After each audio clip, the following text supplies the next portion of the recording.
Don Makkeri Ibrahim'in döwlen şahasyny dikeltmek, musulmanlara hoş habar wagz etmek. Giriş. Bu kitap musulmanlaryň Mesih'e getirilişi barasyndaky kitabydyr. Bu kitap Ibrahim'in bozulan maşgalasynyň inkar edilen şahasy baradadyr. Bu taryhyň kökleri bizi 4000 ýyl mundan ozalky wakalara, Hudaýyň dostu Ibrahim'in çadırlaryň içindäki tragediýalary alyp gidýär. Bu iki bästeş enäniň, iki ogluň we olaryň bir atasynyň taryhydyr. Bu bästeşligiň ýalyny hiç aşan hem sönmedi. Şol ýalyn Ibrahim'in düşmançylykly nesilleriň gursagyny şu neçelide lowlap dur. Ýakyn günnägiriň gitdigi mewçalýan owadynyň astyna çölüň hany bolan kuwatly adamyň, ýagny Ibrahim'in Hajardan Bikanyň doglan ogly Ismaýlyň äpet kölegesi asylyp duranlar. Sünnetlenmän geçen ilkinji perzent öz kakasynyň gözüniň görejidi. Ismaýl Ibrahim'in bolaýmaly mümkin bolan miras düşürdi. Ýöne ol barbyr miras düşür bolup bilmedi. Saradan Ishak doguldy. Şedip Ismaýlyň syla hukmyny alynjady tizara elinden alyndy. Bästeş eneler, bästeş ogullar, tin oýunça bolan perzent bilen iman oýunça bolan perzent bir öýde oňuşup bilmediler. Şonuň üçin Hajar bilen Ismaýl gitmeli bolýar. Zawun, ýawany, azat, hiç kime garaşly bolmadyk. Barlyşyksız Ibrahim bilen Sara tarapyndan mirasdan mahrum edilen, Hudaň öz tarapyndan ogullyk alynan, çölde terbiýelenen Ismaýl adaty bolmadyk adam bolupdyr. Çöldäki paçalar şu adamy bilini gelip çykypdyr. Onuň ady mukaddes tekstlaryň içinde müňlerçe ýyllar geçenden soň hem ýaşady. Ýyl ýazgylaryň 1-nji kitabynyň 1-nji bölüminiň 29-njy 31-nji aýatlary. Peýgamberler kuwatly nebaýot bilen beýik kedary, ýagny Ismaýlyň 1-nji we 2-nji ogullaryny ýatlap geçýärler. Olaryň sürleri Mesihiň aglaryna ýygnanylmalydy. İşaýanyň kitabynyň 42-nji bölüminiň 11-nji aýaty, 60-njy bölüminiň 7-nji aýaty. 2,5 ming ýyl geçenden soň bir ýetim arap özüniň Mesih pederiniň işini goramak üçin aýaga galýar. Yahudalar we Mesihliler düşmançylykly bagly bolmadyk. Muhammediň monoteizmi Ismaýldan we özleriniň imamy atasy Ibrahimden gelip çykdy. Güýçli we zawun bu semit ýöne Yahudi bolmadyk. Bu esker Ismaýlyň masgaraçylygy üçin aralmaga niýetlendi.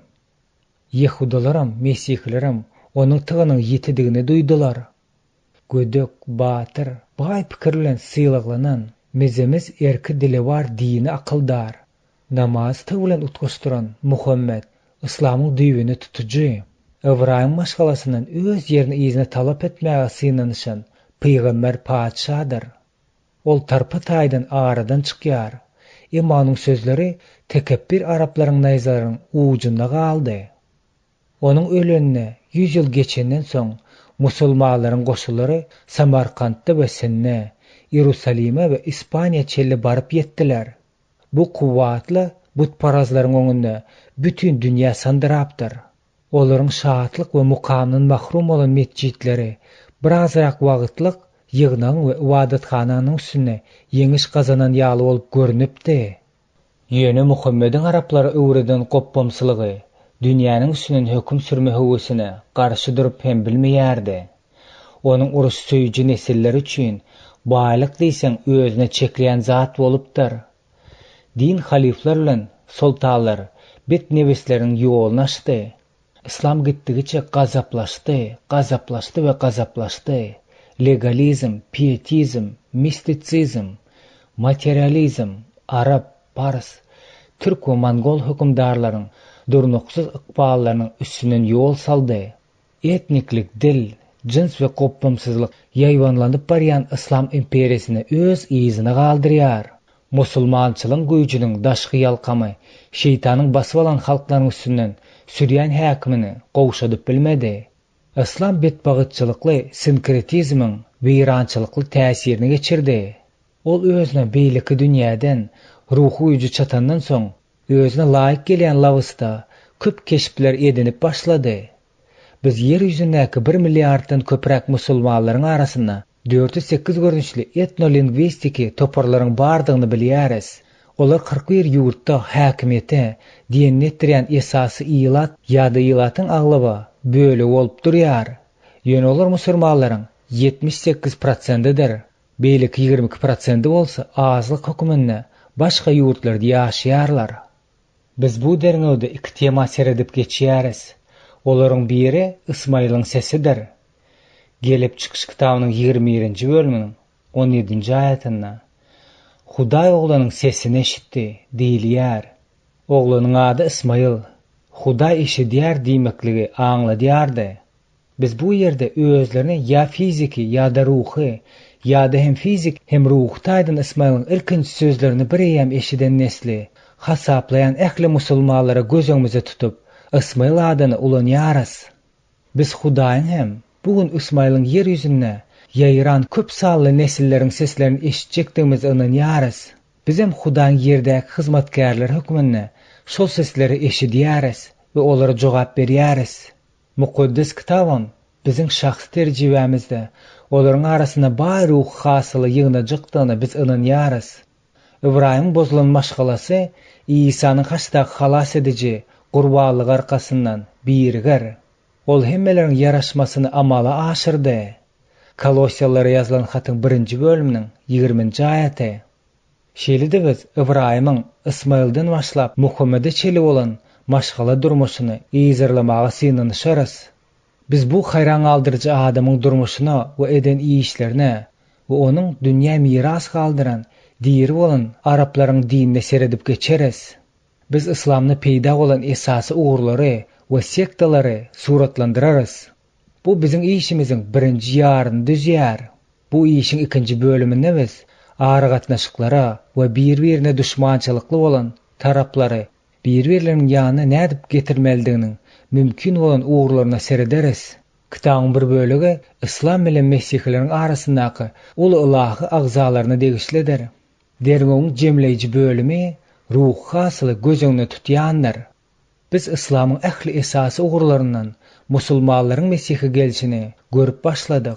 Biz Mesihli missionerleriň ýakyn ýyllarda musulmanlaryň etnolingwistik toparlarynyň hemmesine de işlejekdigini, yer ýüzündäki Mesihge geljek musulmanlaryň prosentiniň ösjegini görjekdigimizi ynanýarys. Biz şeýle hem uruş söýüji islam fundamentalistlaryň işçiňleşer diýip çaklaşýarys. Olaryň hem wagty gelip ýeter. Musulmanlar bilen musulmanlar bilen öz goňşularyň arasynda boljak uruşlarda köp görgüler we gan dökülüşikler bolar. Bu İslamyň Ismaýla megzeşliginiň iýiz tarapydyr. Ol ýaman eşek ýaly bir adam bolar. Ol herkes hem on garşy bolar.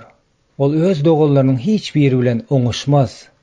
Gelip çykyş kitabynyň 16-njy bölüminiň 12-nji aýaty. Uruş bilen gan dökülüşik, zalymlyk hem agyr bilen utgaşdyrylar. Ismaýlyň çagalaryň köpsi Ibrahimyň maşgalasy bilen yaraşmak isleýär. Muhammediň özleriniň global meselelerini çözmäge eden synanyşyklaryndan göwni galan adamlar dünýäniň hakyky halasgaryna İsa Mesih'e bizim çyn Rabbimize öwürlerler. Bu kitabın Hudaý bolan iman bilen Mesih missionerleriň eline bol ruh hasyly ýygnajykdygyna we bu işi etmede pozisiýalary, ugurlary we ideologiýalary döretmekde peýdaly boljakdygyna onuň awtory umyt baglaýar we munyň üçin duga edýär. Ibrahimyň Ismaýl üçin edýän dugasy we Hudaýyň berýän jogaby bizim öz atamyz Ibrahim ýaly bugün Ismaýlyň çagalary üçin duga etmelidigimize hemme wagtda da modeli bolup durýanlar. Waq Ismaýl, seniň nazaryňda diri bolsa bolýar. Gelip çykyş kitabynyň 17-nji bölüminiň 18-nji aýaty. Men seniň Ismaýl hakda aýdanyňy da eşitdim. Men Ismaýl ýalkap, örüňedip, onu juda köpeldiren. Gelip çykyş kitabynyň 17-nji bölüminiň 20-nji aýaty. 1-nji bölüm. İbrahimyň maşgalasy. 1-nji bab. Hudaý özüne adam saýlap alýar. Ibrahim Hudaýyň dostudur. Çünki men onu öz ogullygyna we tutuş öýüne özünden soň Rabbiň ýoluna görmegi farz edip goýmagy dogruluk we höküm etmek üçin saýladym. Enerip İbrahim hakda aýdan zatlaryň hemmesine der. Gelip çykyş kitabynyň 18-nji bölüminiň 9-njy aýaty. İbrahim şahsiýetine dünýädäki ägirt 3 sany din we tutuşlugy bütün dünýä üçin baha bermeklik mümkin däldir. İsa Mesih Dawud ogly İbrahim oğul diýilýär. Mattanyň hoşgoryň 1-nji bölüminiň 1-nji aýatynda İsa'nın özü, sizin ataňyz İbrahim meniň güllerimi görjekdigine şatlanýardy. Ol gördü we şatlandy. Yahyanyň hoşgorynyň 8-nji bölüminiň 56-njy aýaty. Muhammed hem Qur'anna. İbrahim'e iň ýakyn bolan adamlar elbetde iman ederler, musulmanlar. Allah bolsa imanly adamlaryň dostudur. Qur'anyň 3-nji bölüminiň 61-nji, 68-nji aýatlary diýär. Bu adam ýagny İbrahim kim? Onun Hudaý üçin ähmiýeti näme bolupdyr? Näme üçin hemmeler İbrahim maşgalasyna degişli bolmak isleýärler? Biz şu baradaky soraklaryň hemmesine jogap bermäge synanyşarys. İbrahim'in çağırlyşy. Hudaý bu adamy şonuň üstünden bütün adamzada ak pata bermek üçin saýlaýar. Gelin yer ýüzündäki ilkinji wagtçylaryň nädip çağırlandygyna jikme-jik seredip geçeliň. Rep İbrahim'e şeýle diýdi. Öz ýurduňy, kowmdaşlaryňy we ataň hojalygyny taşla da meniň saňa görkezen ülkäme git. Senden beýik bir millet ýaradyp, men seni ýalkaryn, seni belinde götererin. Adamlar seniň adyňdan pata berler bir-birlerine. Seni ýalkaryn, seni näletländen näletlärin. Yer ýüzündäki ähli milletler senden pata alırlar. Gelip çykyş kitabynyň 12-nji bölüminiň 1-nji, 3-nji aýatlary. Bu çağırlyş tutuş adamzat nesli üçin çoň manysy bardyr. Indi her bir insan İbrahim'e dahillikde, laýyklykda näletlenen ýa-da ak pataly bolup bilýär. Onuň ähmiýetligi nämede ka? İbrahim Hudaýa Hawwa diýdi. Ol muny bar zadyny taşlap Hudaýyň ýyzyna düşmek üçin aýtdy. Ol Hudaýyň yer ýüzündäki ähli halklary öz üstünden ak pata berme niýetine Hawwa diýdi. Ol öz adyň üçin kemsidilme, çekme ideýasyna Hawwa diýdi. Hudaý özüň günäli adamzada şipa berme niýeti bilelikde amala aşyrmaga başlamak üçin adam, ýagny özüne iman etjek adamy, öz çağlaryny ýalňyz, hak Hudaý iman etmek öwretjek adamy, öz güýjüne däl, imana görä hereket etjek adamy, ahir soňda öz üstünden dünýäniň halasgarynyň, Nasrly İsa'nyň geljek adamy tapdy. İbrahim Hudaýyň dosty. Hudaý İbrahim bilen onuň nesline Kengan topragyny wada berýär. Ýöne İbrahim perzentsizligine galýardy. Ol muny Hudaý aýdýar, onuň muňa beren jogabyny eşidýäris. Öz biliginiň öňjek seniň mirasdaryň bolar, diýdi. Soňra İbrahim'i daşary çykaryp, asmana seret. Sen şol görünýän ýyldyzlary sanap bilseň sanaý. Seniň şonçada nesilleriň bolar diýdi. Gelip çykyş kitabynyň 15-nji bölüminiň 4-nji, 5-nji aýatlary. Soňra İbrahim'a gurbalyk bermek üçin mallary we guşlary taýýarlamagyny buyruk berýär. Hudaý özüniň mallaryň we guşlaryň bölükleriň arasyndan görkezýär. Ol şeýle edip İbrahim bilen baglanşan ähdini berki diýär. Gelip çykyş kitabynyň 15-nji bölüminiň 1-nji, 19-njy aýatlaryny seredeliň. İbrahim şu wagtdan soň Hudaýyň dostu diýen adyny alýar. Ol mukaddes kitabynda şu ad bilen adlandyrylýar. Ismail bolsa Halilullah, Allahyň dostu höküminde bellidir. Ýöne Ýehudalar we Mesihlerden tapawatlykda musulmanlar özleriň İbrahim bilen degişligini Ishak bilen Sara arkaly däldi, Ismail bilen Hajar arkaly tasdiklaýarlar. Hudaýyň İbrahim'e beren wadasy. Gelin Hudaýyň İbrahim'e beren wadasyny ýende bir geze okalyň. Öz biliginden öňjek seniň mirasdaryň bolar diýdi. Soňra İbrahim'i daşary çykaryp, asmana seret. Sen şol görýän ýyldyzlary sanap bilseň sanaý. Seniň şonçada nesilleriň bolar diýdi. Gelip çykyş kitabynyň 15-nji bölüminiň 4-nji, 5-nji aýatlary. Nesil wadasyna nähili düşünmeli. Oň gan boýunça nesil hökümindemi, ýa-da ruhy nesil höküminde düşünmeli diýen soragy ýüze çykýar. Jogap olarak ikisini de göz öňüne tutýar. Rib Ibrahima san yetmez nesili berdi we ony ähli halklaryň atasy etdi. Ýöne özüne Ibrahim gan boýunça nesil hasaplayan adamlaryň hemmesi onuň ruhy perzentleri bolup bilmez eken. Ibrahim perzentleri bolýan bolsaňyz, Ibrahimyň işlerini ederdiňiz. Siz öz ataňyzyň işlerini edýärsiňiz. Siziň ataňyz iblis, siz ataňyzyň dilegini berjay etmek isleýärsiňiz. Yahyanyň 8-nji bölüminiň 37-nji 44-nji aýatlary. Yeketek hak Hudaý bolan iman ölçe bolup durýanlar. Gan boýunça nesli bolmaklyk Ibrahim maşgalasy bilen ruhy taýdan deň derejede bolmagyny aňlatmaýar. Kim Ibrahimyň hakyky mirasdary? Wagt geçip Ibrahima bir wagtlar wada berilen tohum bolsa, İsa dünýä inýär. Biziň İsa bolan gatnaşygymyz özümiziň Hudaý degişligimizi kesgitleýär. Yehudalar İsa'nyň döwürdeşleri bu talapa dolu laýyk gelip bilmediler. Olar İsa, biz Ibrahimyň perzentleri deriz. Yahyanyň hoşgornyň 8-nji bölümiň 33-nji aýatyna diýýärler. İsa hem olara, sizin Ibrahimyň perzentleri diňizi bilýärin. Ýöne siz meni öldürmeň kastanna. Çünki meniň sözüm siziň içiňizde yer tutmaýar. Men atamyň ýanyndan görellerimi aýdýaryn. Siz hem öz ataňyzyň görellerinizi edýärsiňiz. Yahyanyň hoşgornyň 8-nji bölümiň 37-nji 38-nji aýatlar diýär. Olar İsa jogap berip, biziň atamyz Ibrahimdir. Yahyanyň hoşgornyň 8-nji bölümiň 39-njy aýatynda olar diýýärler. İsa olaryň bu sözüne garşy çykyp, siz Ibrahimyň perzentleri bolýan bolsaňyz, Ibrahimyň işlerini ederdiňiz. Emma siz meni Hudaýdan eşiden hakykatymy aýdýan adamy öldürmäge synanyşýarsyňyz. Ibrahim beýle zatlary etmänni. Siz öz ataňyzyň işlerini edýärsiňiz. Yahyanyň hoşgornyň 8-nji bölümiň 39-njy 41-nji aýatlaryna diýär. Yehudalar öz diýerlerini nyktap, biz zinadan doglan näl, biziň dini bir atamyz bar, ol hem Hudaý. Yahyanyň hoşgornyň 8-nji bölümiň 41-nji aýatyna diýýärler. İsa hem olara, siziň ataňyz iblis, siz ataňyzyň dilegini berjay etmek isleýärsiňiz. Yahyanyň hoşgornyň 8-nji bölümiň 44-nji aýatyna diýär. Jedel dowam edýär. Şonu Yehudalar, sen atamyz Ibrahimdan ulumy? Ol öldü, peýgamberler de öldü.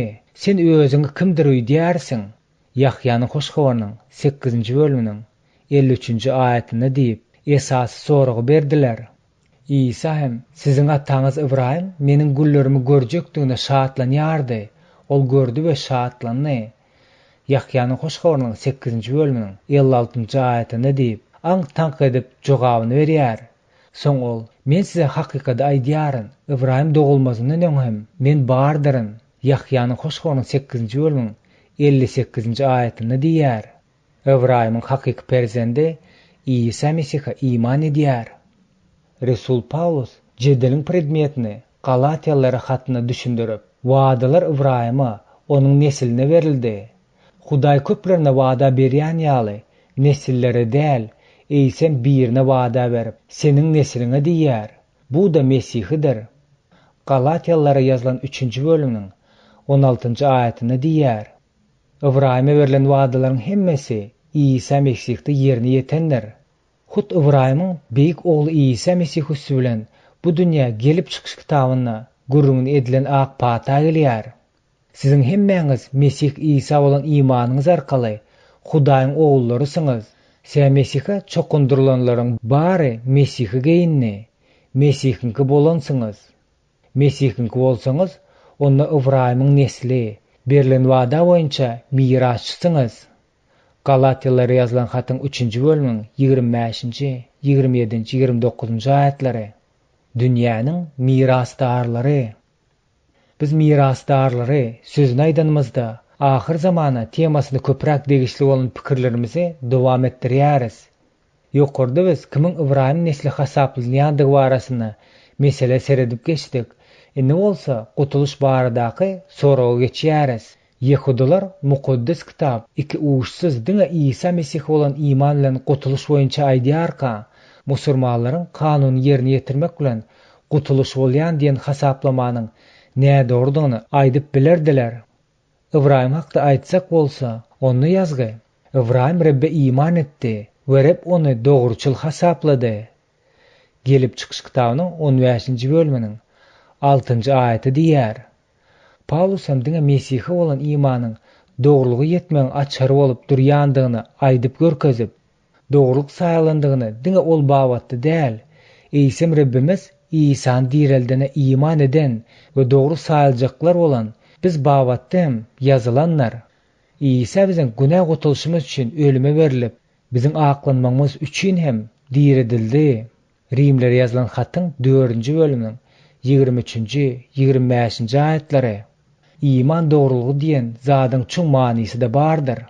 Çünki dünýä mirasçysy bolmak wadasy Ibrahima onuň nesline kanun arkaly däl, eýsem iman bilen gazanylan dogrulyk arkaly berildi. Rimlere ýazylan hatyň 4-nji bölüminiň 13-nji aýaty. Biziň halas edicilikli imanymyzyň maksady İsa Mesihiň özüdir. Mesiha iman eden adamlar Ibrahim'in günahlarına bağışlanma ve dünyada miras alacak hakiki perzentleridir. Ibrahim ve döwürlerin ahyry. Beýan edilen taglimatın manisi sizin İsa Mesih bolan garaýşyňyzyň Ibrahim'in hakiki perzendidiňizi ýa-da däldiňizi. Mundan soň hem berilen wadanyň miras düşürlermisiňiz ýa-da däldiňizi kesgitlemekde jemlenenler. İsa dünýäniň ahyr barada gurrun edenne Ibrahim bilen bilelikde gökdäki paçan miras aljaklar bilen şol miras almajaklaryň arasyndaky tapawudyň diýseň düşnükli geçirýär. Size diýärin, günnogordan, günwatardan köp adamlar gelip Ibrahim, Ishak we Yakup bilen birlikde gögüň paçalygyna otururlar. Paçalyň mirasçylary bolsa daşary garankylyga taşlanar. Ol ýerde agy we diş gyjyma bolar. Mattanyň hoşgawarynyň 8-nji bölüminiň 11-nji 12-nji aýatlary. Ýokarda aýdylan sözlerden dünýäniň işleriniň hökm ediljek güni bolan soňky günne Ibrahim gan boýunça nesli bolalaryň onuň ýanyna oturmaklyga asla saýlanmaýandygyny diýsek anyk bolýar. Şeýlikde wadadan özden Ishak arkaly mirasdar diýip hasap edýän Yehudalar ýaly şol mirasy Ismail arkaly hem dalaşgärlik edýän musulmanlar hem goşulmaýarlar. Paulus Rimdäki imanlara şu pikiri aşağıdaky sözler bilen şeýle düşündirýär. Şeýlelikde wada merhemede göre bolup, bütün nesil barada diňe kanuny dayanan däl, eýsem Ibrahim imanyny eýe bolan barada ýörgürli bolmak üçin imanlydyr. Seni köp milletleriň atasy etdim diýip ýazylşýaly Ibrahim özüniň iman eden Hudaýynyň öle can veren, ýokları barlyga çağıran Hudaýyň öňünde biziň hemmämiziň atamyzdyr. Ol seniň nesline şeýle bolar diýip aýdyşyna görä, umytsızlykda umyt bilen iman edip köp milletleriň atasy boldy. Rimlere ýazylan hatyň 4-nji bölüminiň 16-njy 17-nji aýatlary. Şeýlelikde Ibrahim mukaddes ýazgyda ilkinji imanly adam hökmünde görkezilýär. Ol biziň hemmämiz üçin görüldidir. Bu hiç bir ýagdaýda da Ibrahim'in tohumynyň, ýagny İsa Mesih'in ähmiýetini azacak hem kiçiltmeýär. İsa Mesihsiz biziň gutulşymyzam, mirasdarlygymyzam mümkin bolmaýar. Ýudaizmyň, Mesihligiň we İslamyň Ibrahim'in bir uly hem bagtly maşgalasy boýunça birdigini biz asla boyun almak islemeýäris. Bu beýle däl. Bu ýerde büdreme daşy bolan İsa Mesih hem Ibrahim'in tohumydyr. Yehudalar İsa'ny inkar etmek bilen Ibrahim maşgalasynyň agzasy bolmagyny besetdiler. Başga bir tarapdan musulmanlar İsa barada aýdýan zatlaryna has ak gowullydirler. Ýöne soňky netijede her bir pozitiv täsirine İslamyň hoşgawarynyň özüne garşy gönükdirilen esasy kadalar bilen garşy çykýarlar. Musulmanlaryň Mesihiň Hudaý tebigatyna eýedigine, bedende gelendigine, halas edendigine, haça çüýlenendigine garşy bolşy, şeýle ata Hudaý, ogul we mukaddes ruh hakyndaky soraglara aşağıda seredilip geçiler. Musulmanlar bilen Mesihleriň arasyndaky jedeliň özüni musulmanlaryň mukaddes ýazgylaryň nädip ize çekilendigini we Mesih'i maskaralamasynda jemlenenler, asliýetini ýöne bir dogmatik tapawudyna garanyna has wajib zatlar hakda barýanlar. Musulmançylyk Mesih'i garşy durýan we onu basyp ýatyrmaga dini taglymat bolup durýanlar. Muhammed Ibrahim we onuň ikinji ogly Ismail bilen deň derejede dikeldip Islama kanunlylyk bermäge synanyşypdyr. Ol Musanyň kanunyny öz kanunlarynyň üýtgedip, netijede islese islemese Hudaýyň adamzady halas etmek maksady beren İsa Mesih'i, diňe ol Musanyň kanuny öz kanunlarynyň üýtgedip, netijede islese islemese Hudaýyň adamzady halas etmek maksady beren İsa Mesih'i, diňe gulçylyga we ebedi ölüme alyp barýan yalan kanun bilen çalışmak isleýär. Gelin biziň derňewlerimiziň esasy bolup durýan ýagdaýlara seredeliň. 2-nji bab. Hudaýyň dosty kirjinlenýär. Şeýdip Sara Müsirli çoruşy Hajar öz adamsy Ibrahima aýallyga berdi. Bu waka bolup geçende Ibrahim Keнгanda 10 ýyl ýaşapdy. Ibrahim Hajar bilen ýatdy we Hajar göwreli boldy. Gelip çykyşykdan 16-njy bölüminiň 3-nji, 4-nji aýatlary. Bir gezek men Kaliforniýanyň Ullakan bay ibadetkhanalarynyň birine wagys etmeli boldum. Wagys etmäge çykmazymdan 5 minut öň ýanyna oturan ruhany, "Gulugas don, sen bilýärsiňmi? Şu bilen adamlaryň üçünden bir bölegi ýeki ýaşaýan adamlardyr. Köpüsi de aýrylşan adamlardyr" diýdi. Bu täzelik meniň üçin günertanyň ortasyna gök gumurdan ýaly boldy. Men "Ey Taňrym, bu bedbaht adamlar bu ýerde Hudaýyň oýuna näme edýärkäler" diýip pikirlendim. Ýöne bu samsyk pikirdi. Men Rebbe ýüzlendim. "Sen bu zatlara nähili seredýärsiň" diýdim. Ol hem "Sen maňa şükür etmelidiň. Sebäbi men olary özleriň bolmaly ýerine ýygnadym" diýip ol jogap berdi. Şondan soň men "Ya Reb, adaty bolmadyk bu adamlar üçin wagyzy nädip başlamalydygyny maňa öwret" diýip doga edip başladym. Ine ol maňa näme jogap berdi? Bu ýerdäki adamlaryň näçe sanysy Reb her kimiň öz öýüne, ýagny betbagçylyk bolýan ýerine, ýagny öýüň hojaýynyň öz hyzmatgäri bilen günä edýän ýerine süýýän diýip pikir edýär. Ine hemme kişiniň ünsi şu soragy jemlenni.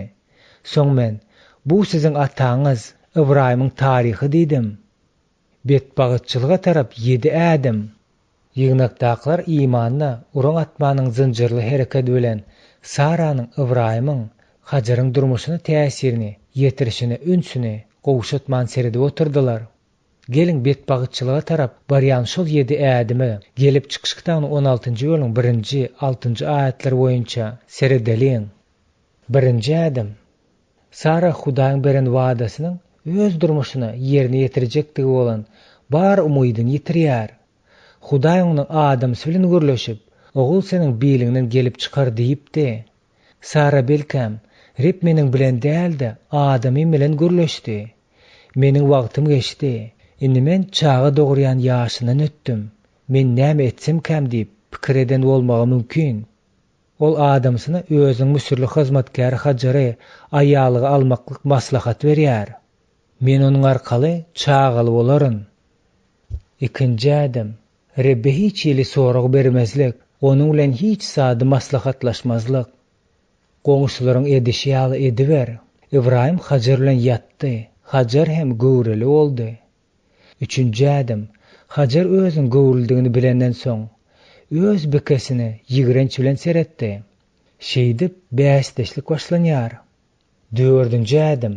Sara bolan zatdy Ibrahimy günäkärleýär.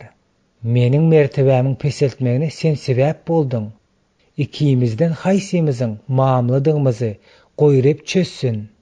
5-nji ädim. Ibrahim ikirjenip durmazdan öň elini ýuwup bir gyra çekildi de bolan zatlar üçin jogapkärçiligiň hemmesinden özüni azad edýär. Gyrnaň öz eliňne, sen oňa islän zadyň et. 6-njy ädim. Şullukda Sara Hajara juda ýoz darasy ugrady. Ibrahim maşgalasyna gahar, umytlaryň kül bolmasy. Sözde hem iýişde edilen zorluk ýa-da hemmesi bilen birlikde höküm sürýär. 7-nji ädim. Hajar Sara'dan kaçıp gitti. İbrahim bütün adamzadı ak pata vermek için saylanan yekatek adam ne? Hajar ak patanın çeşmesinden kaçıp gidiyor. Bu yanlışlıkların ne hili sanavı? İşi öz eline almak, Sara. Rebden maslahat soramağa sığınışmazlık, İbrahim. Tekebbir olmak, beästeş olmak, Hajar.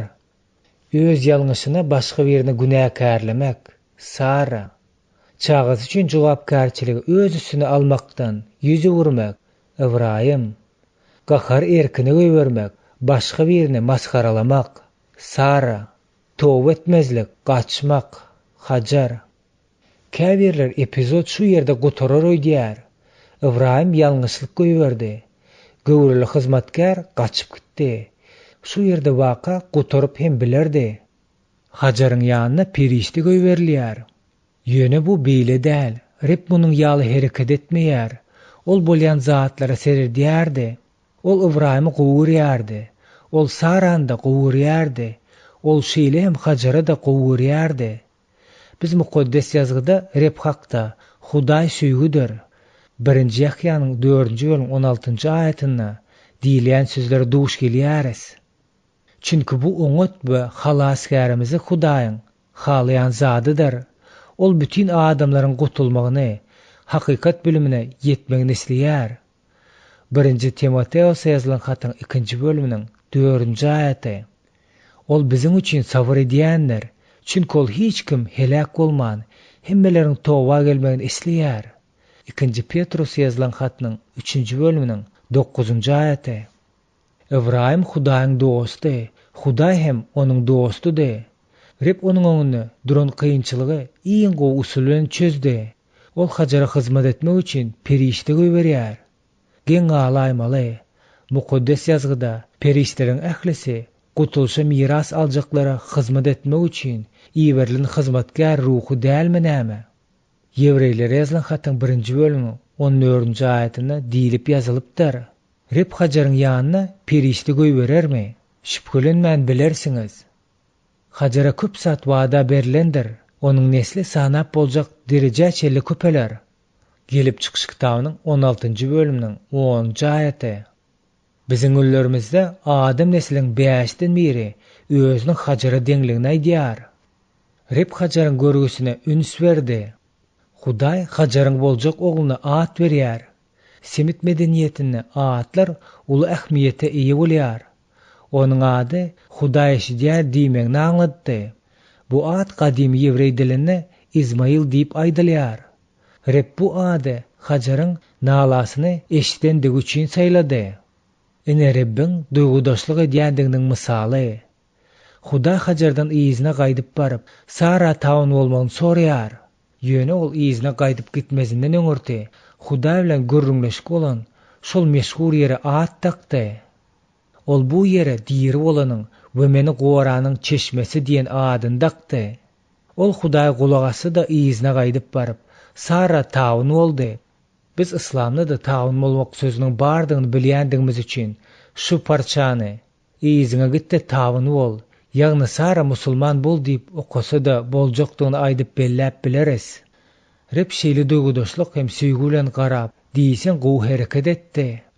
Ol olaryň hemmesine düzelmekligine ýende bir mümkinçiligi berdi.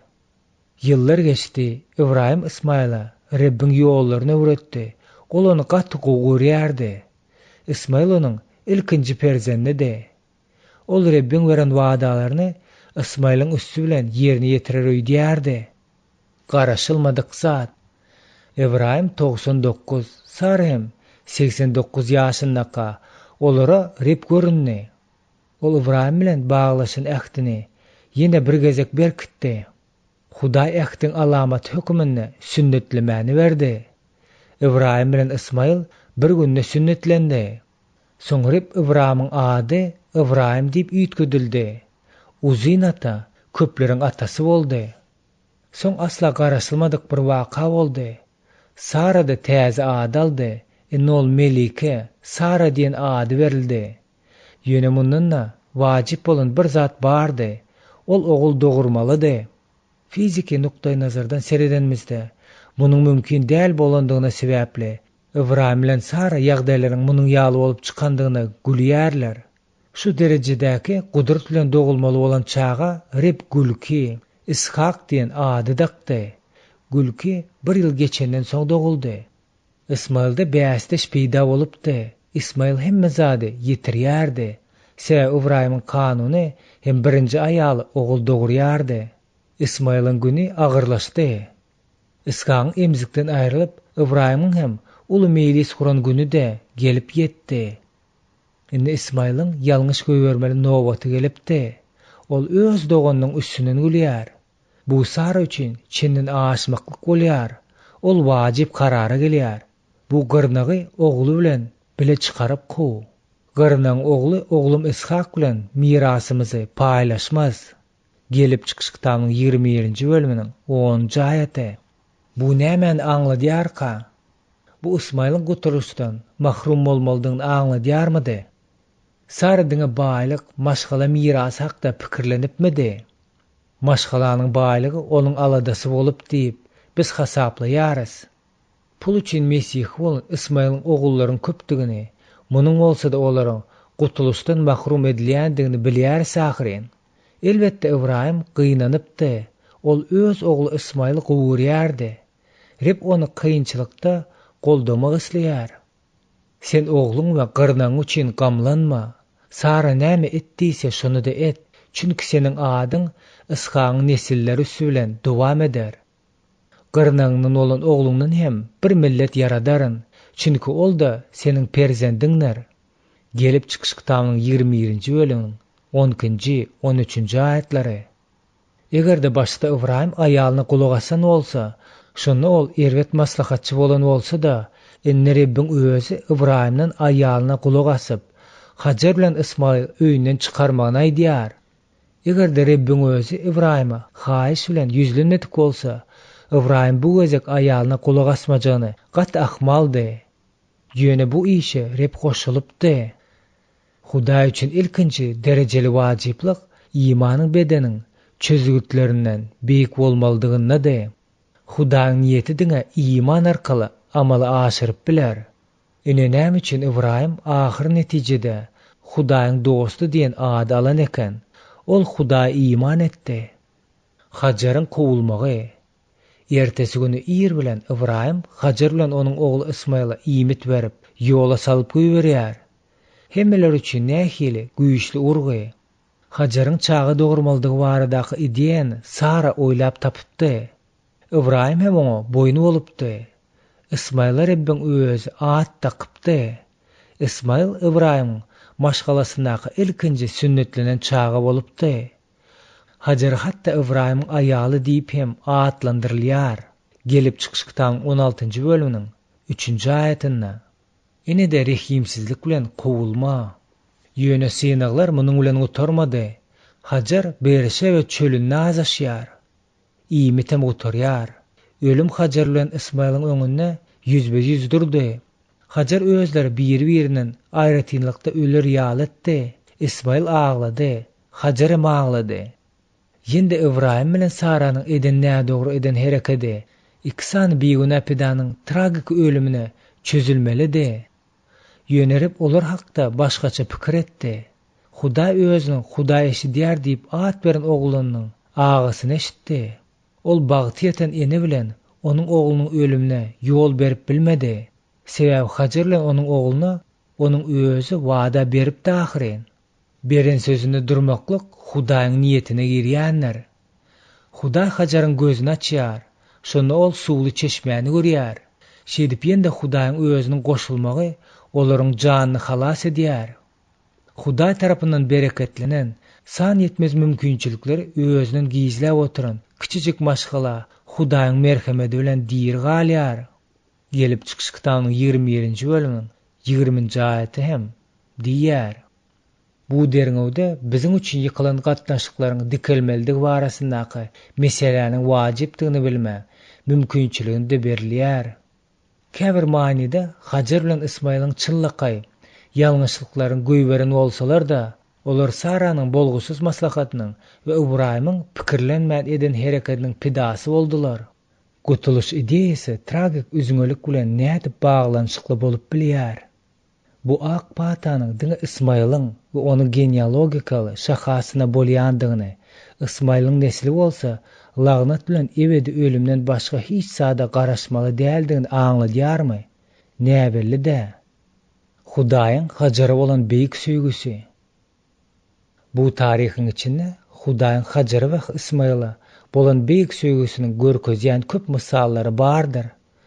Huda olaryň janyny halas etmek üçin ýallaryna iki periştäni göýberýär. Ol Ismaýla ajaýyp at takdy we ulalýança onuň bilen bile boldy. Hudaň olary ak pata bermek isleglerine hiç hili şüphe ýokdur.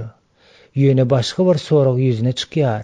Ol sorag jikmejik seredilmegine talap edýär. Ol özülen maşgaladaky gatnaşyk baradaky soragydyr. Bu Hudaň Ibrahima bagyşy hökmünde çağırmasynyň özüne degislidir. Gelin aşağıdakylary ýatlap geçeliň. Senden beýik bir millet ýaradyp, men seni ýalkaryn, seni belinde götererin. Adamlar senin adyňdan pata bererler bir-birlerine. Seni ýalkaryn, seni näletlände näletlärin. Yer ýüzündäki ähli milletler senden pata alırlar. Gelip çıkış kitabının 12. bölümünün 2-3. ayetlari. Ibrahim üýtgeşik maşgala uğrun döretmek üçin saýlanmady da, eýsem yer ýüzündäki ýaşan adamlaryň hemmesi üçin ak pata bolup hyzmat etmek üçin saýlanypdy.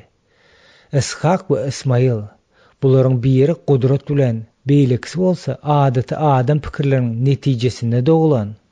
Ýöne olaryň ikisi de özleriň dogulmazyndan öňkü bolup geçen zatlara hiç hili dahaly ýokdy. Şonuň üçin olar garşydaş bolmaly däldiler. Kakasyň kıyaly çağırış alan Ishak başgalar. Şol samda Ismaýl we onuň nesilleri üçin ak pata bolmalyna saýlanyldy. Ol bütün adamlaryň gutulmagyny, hakykat bilimine ýetmegini isleýänler. 1. Timoteýa ýazylan hatyň 2. bölüminiň 4. aýaty. Yaraşyk, kıyınçılıklar.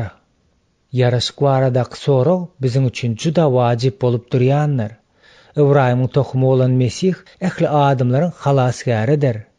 Mesih hemmeleri şol sanyny özlerini musulman diýip atlandyrýarlar da öz bilen yaraşdyrmak üçin geldi. Kur'anyň 1. bölüminiň 20. aýaty. Gynansak da Ismaýlyň nesilleriň kellesine ters uğru pikir peýda bolup, Muhammed adly adam peýda bolýar. 570-632 ýyllarda. Ilk bilen ol islamy diňe Arab halklary üçin esaslandyrýar. Birazrak wagt geçenden soň ol oňa hemme taryplyk berip, onu bütün dünýä yaratmaga senanýar. İslamna İsa ýöneköy peýgamber derejesine çelli peseldýär. Muhammed bolsa özüni İsa deňeşdirýär. Ahir netijede ol İsa'dan özüni beýgeldip, yaraşmany däldi, bäsdeşligi dikildýär. Islamyň ýeriň epesli bölegine ýaýrandygyna garamazdan, Muhammed öz döwründäki mesihleri Islamy kabul etmege yrjak bolup, mukaddes kitabyň ideýalaryny köpüsini ulanýar. Bu bolsa öz nowatynda musulman dünýäsine Mesihi iň gowy usulda görkezýär. Islamnaky çarpazlyklar we onuň adam ýüregine pynhan talaplaryny kanagatlandyryp bilmeýändigi 10 millionlarça musulmanlaryň Mesihiň taglimatyny we onuň adam mätäçligini, edýän hyzmatyny kabul etmelidigini alyp bardy. Ahir netijede Mesih ýeňer. Biz mysal üçin ahir zamanda Mesihe bagyş edilme däwiniň boljakdygyny bilýäris. Sen kitaby almaga, kitabyň möhürlerini açmaga münasipsiň. Çünki damaň çalynyp öz ganyň bilen bizi her taýpalardan, her dilden, her halk we hem milletlerden Hudaýy satyn aldyň. Bizi Hudaýymyzyň hyzmatyna paçalyk ýagdaýyna sokup ruhany etdiň. Biz dünýä üstünden hökm süreriz. İlham kitabynyň 5. bölüminiň 9-10 aýatlary. Ismaýlyň her taýpadan, dilden, milletten we tireden bolan nesilleri, musulmanlar hem Hudaýyň şol ajaýyp dawarasyna bolýar. Ibrahim dagan maşgalasy ahir netijede İsa Mesih halas edici gan arkaly yaraşar. Bu kitap İsmail'in çağaları olan musulmanların yeňişi baradadır. Bu şuun küünne mesihlik wagızlarynyň we ýygynyň öňünde durýan iň kyn meseledir. İlk bilen gelin Ibrahim'in çadyrynda bolup geçen tragediýasyna gatnaşan adamlary jikmejik seredip geçeliň. Soň Muhammedin we İslamyň taglimatlaryna serederiste, İslama uýan adamlara hoş habar wagyz etmek üçin nähili usullar ulanyp bolýandygyna seredip geçeres. Ata Hudaý aslyna Ibrahim'in dargan maşgalasyna bolup geçen beýik tragediýa gatnaşanlaryň her birine süýýär ahyryn. 3-nji bab Hajaryň tragediýasy. Ey Saranyň çorusy Hajar, nireden gelip nire barýarsyň diýip sorady. Hajar, beýkem Saradan gaçyp barýaryn. Gelip çykyş kitabynyň 16-njy bölüminiň 8-nji aýaty. Hajar näme boldy? Gorkma, Hudaý oglanyň sesini eşitdi. Bar oglany ýerinden galdyr da elinden tut. Men onuň bir beýik millet ýaradaryn. Gelip çykyş kitabynyň 21-nji bölüminiň 17-nji 18-nji aýatlary. Hajar bilen Hudaýyň arasyndaky gatnaşyk ýazgydaky ajaýyp gatnaşyň mysaly bolup durýanlar. Mösürli gyrnyk Hudaýy gyzyklandyrýarmyka? Eger howa bolsa, onda muňa näme şahytlyk edýär? Özleriniň Hajardan gelip çykandygyny ýa-da onuň bilen ruhy taýdan aýdyn musulmanlar bilen baş goşan siziň üçin bu nämäni aňladýar? Hajaryň taryhy. Hajaryň taryhy gelip çykyş kitabynyň 16-njy babyndan başlap 21-nji babyna çelli aralygy eýleýär. Gysgaça bu Saranyň hyzmatkäri gyrnygy baradaky taryhydyr.